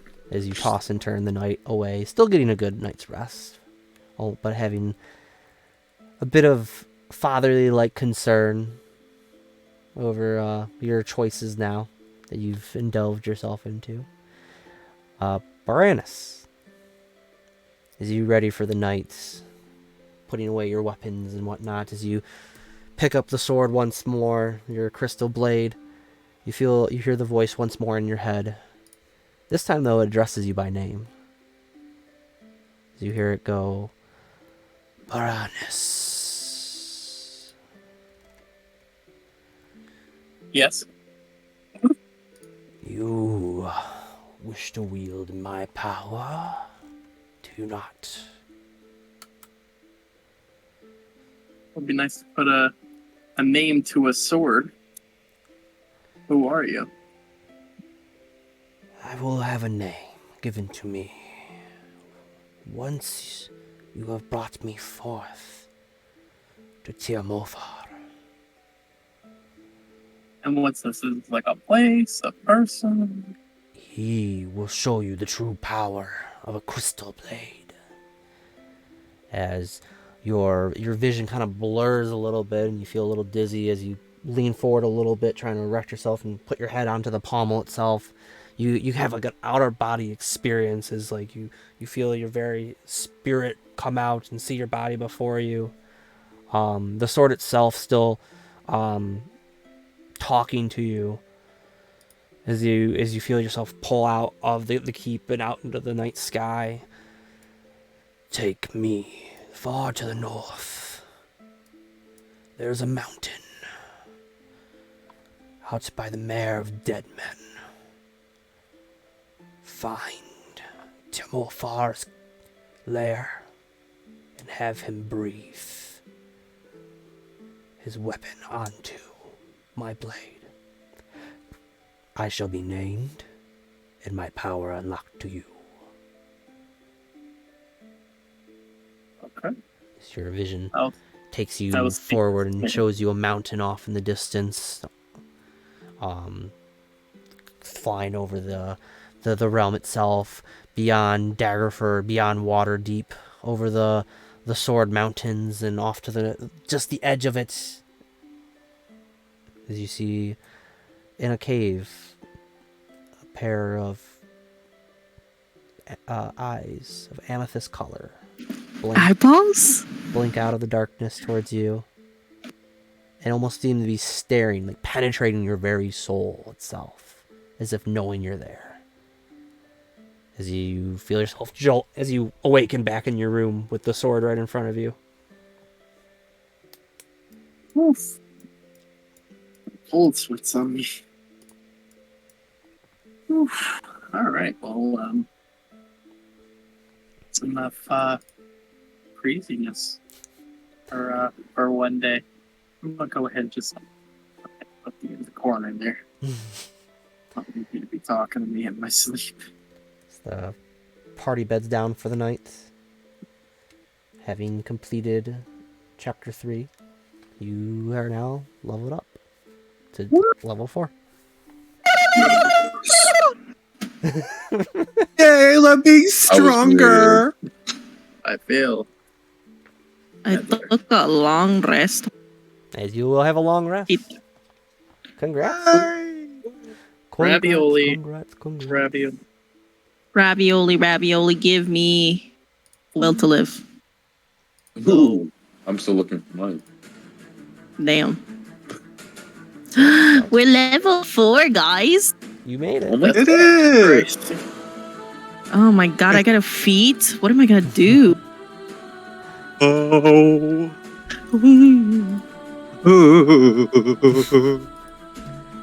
So, as our party here thinks about what they want to do with their newly found level ups, moving on after successfully navigating their way through the dragon hatchery, Puff now being possibly a father of an emerald dragon egg. We'll see how that goes. I'm intrigued to see what he's going to do next.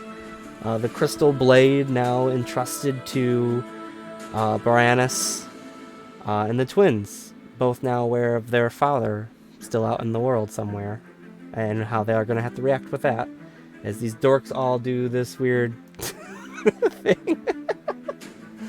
So yeah, hope everyone enjoyed their time with our 5th session of Hoard of the Dragon Queen. We'll be back again next week. If you guys did enjoy it, make sure you hit that follow button. We also do one-shots when our main Dragons and Dice group are not playing.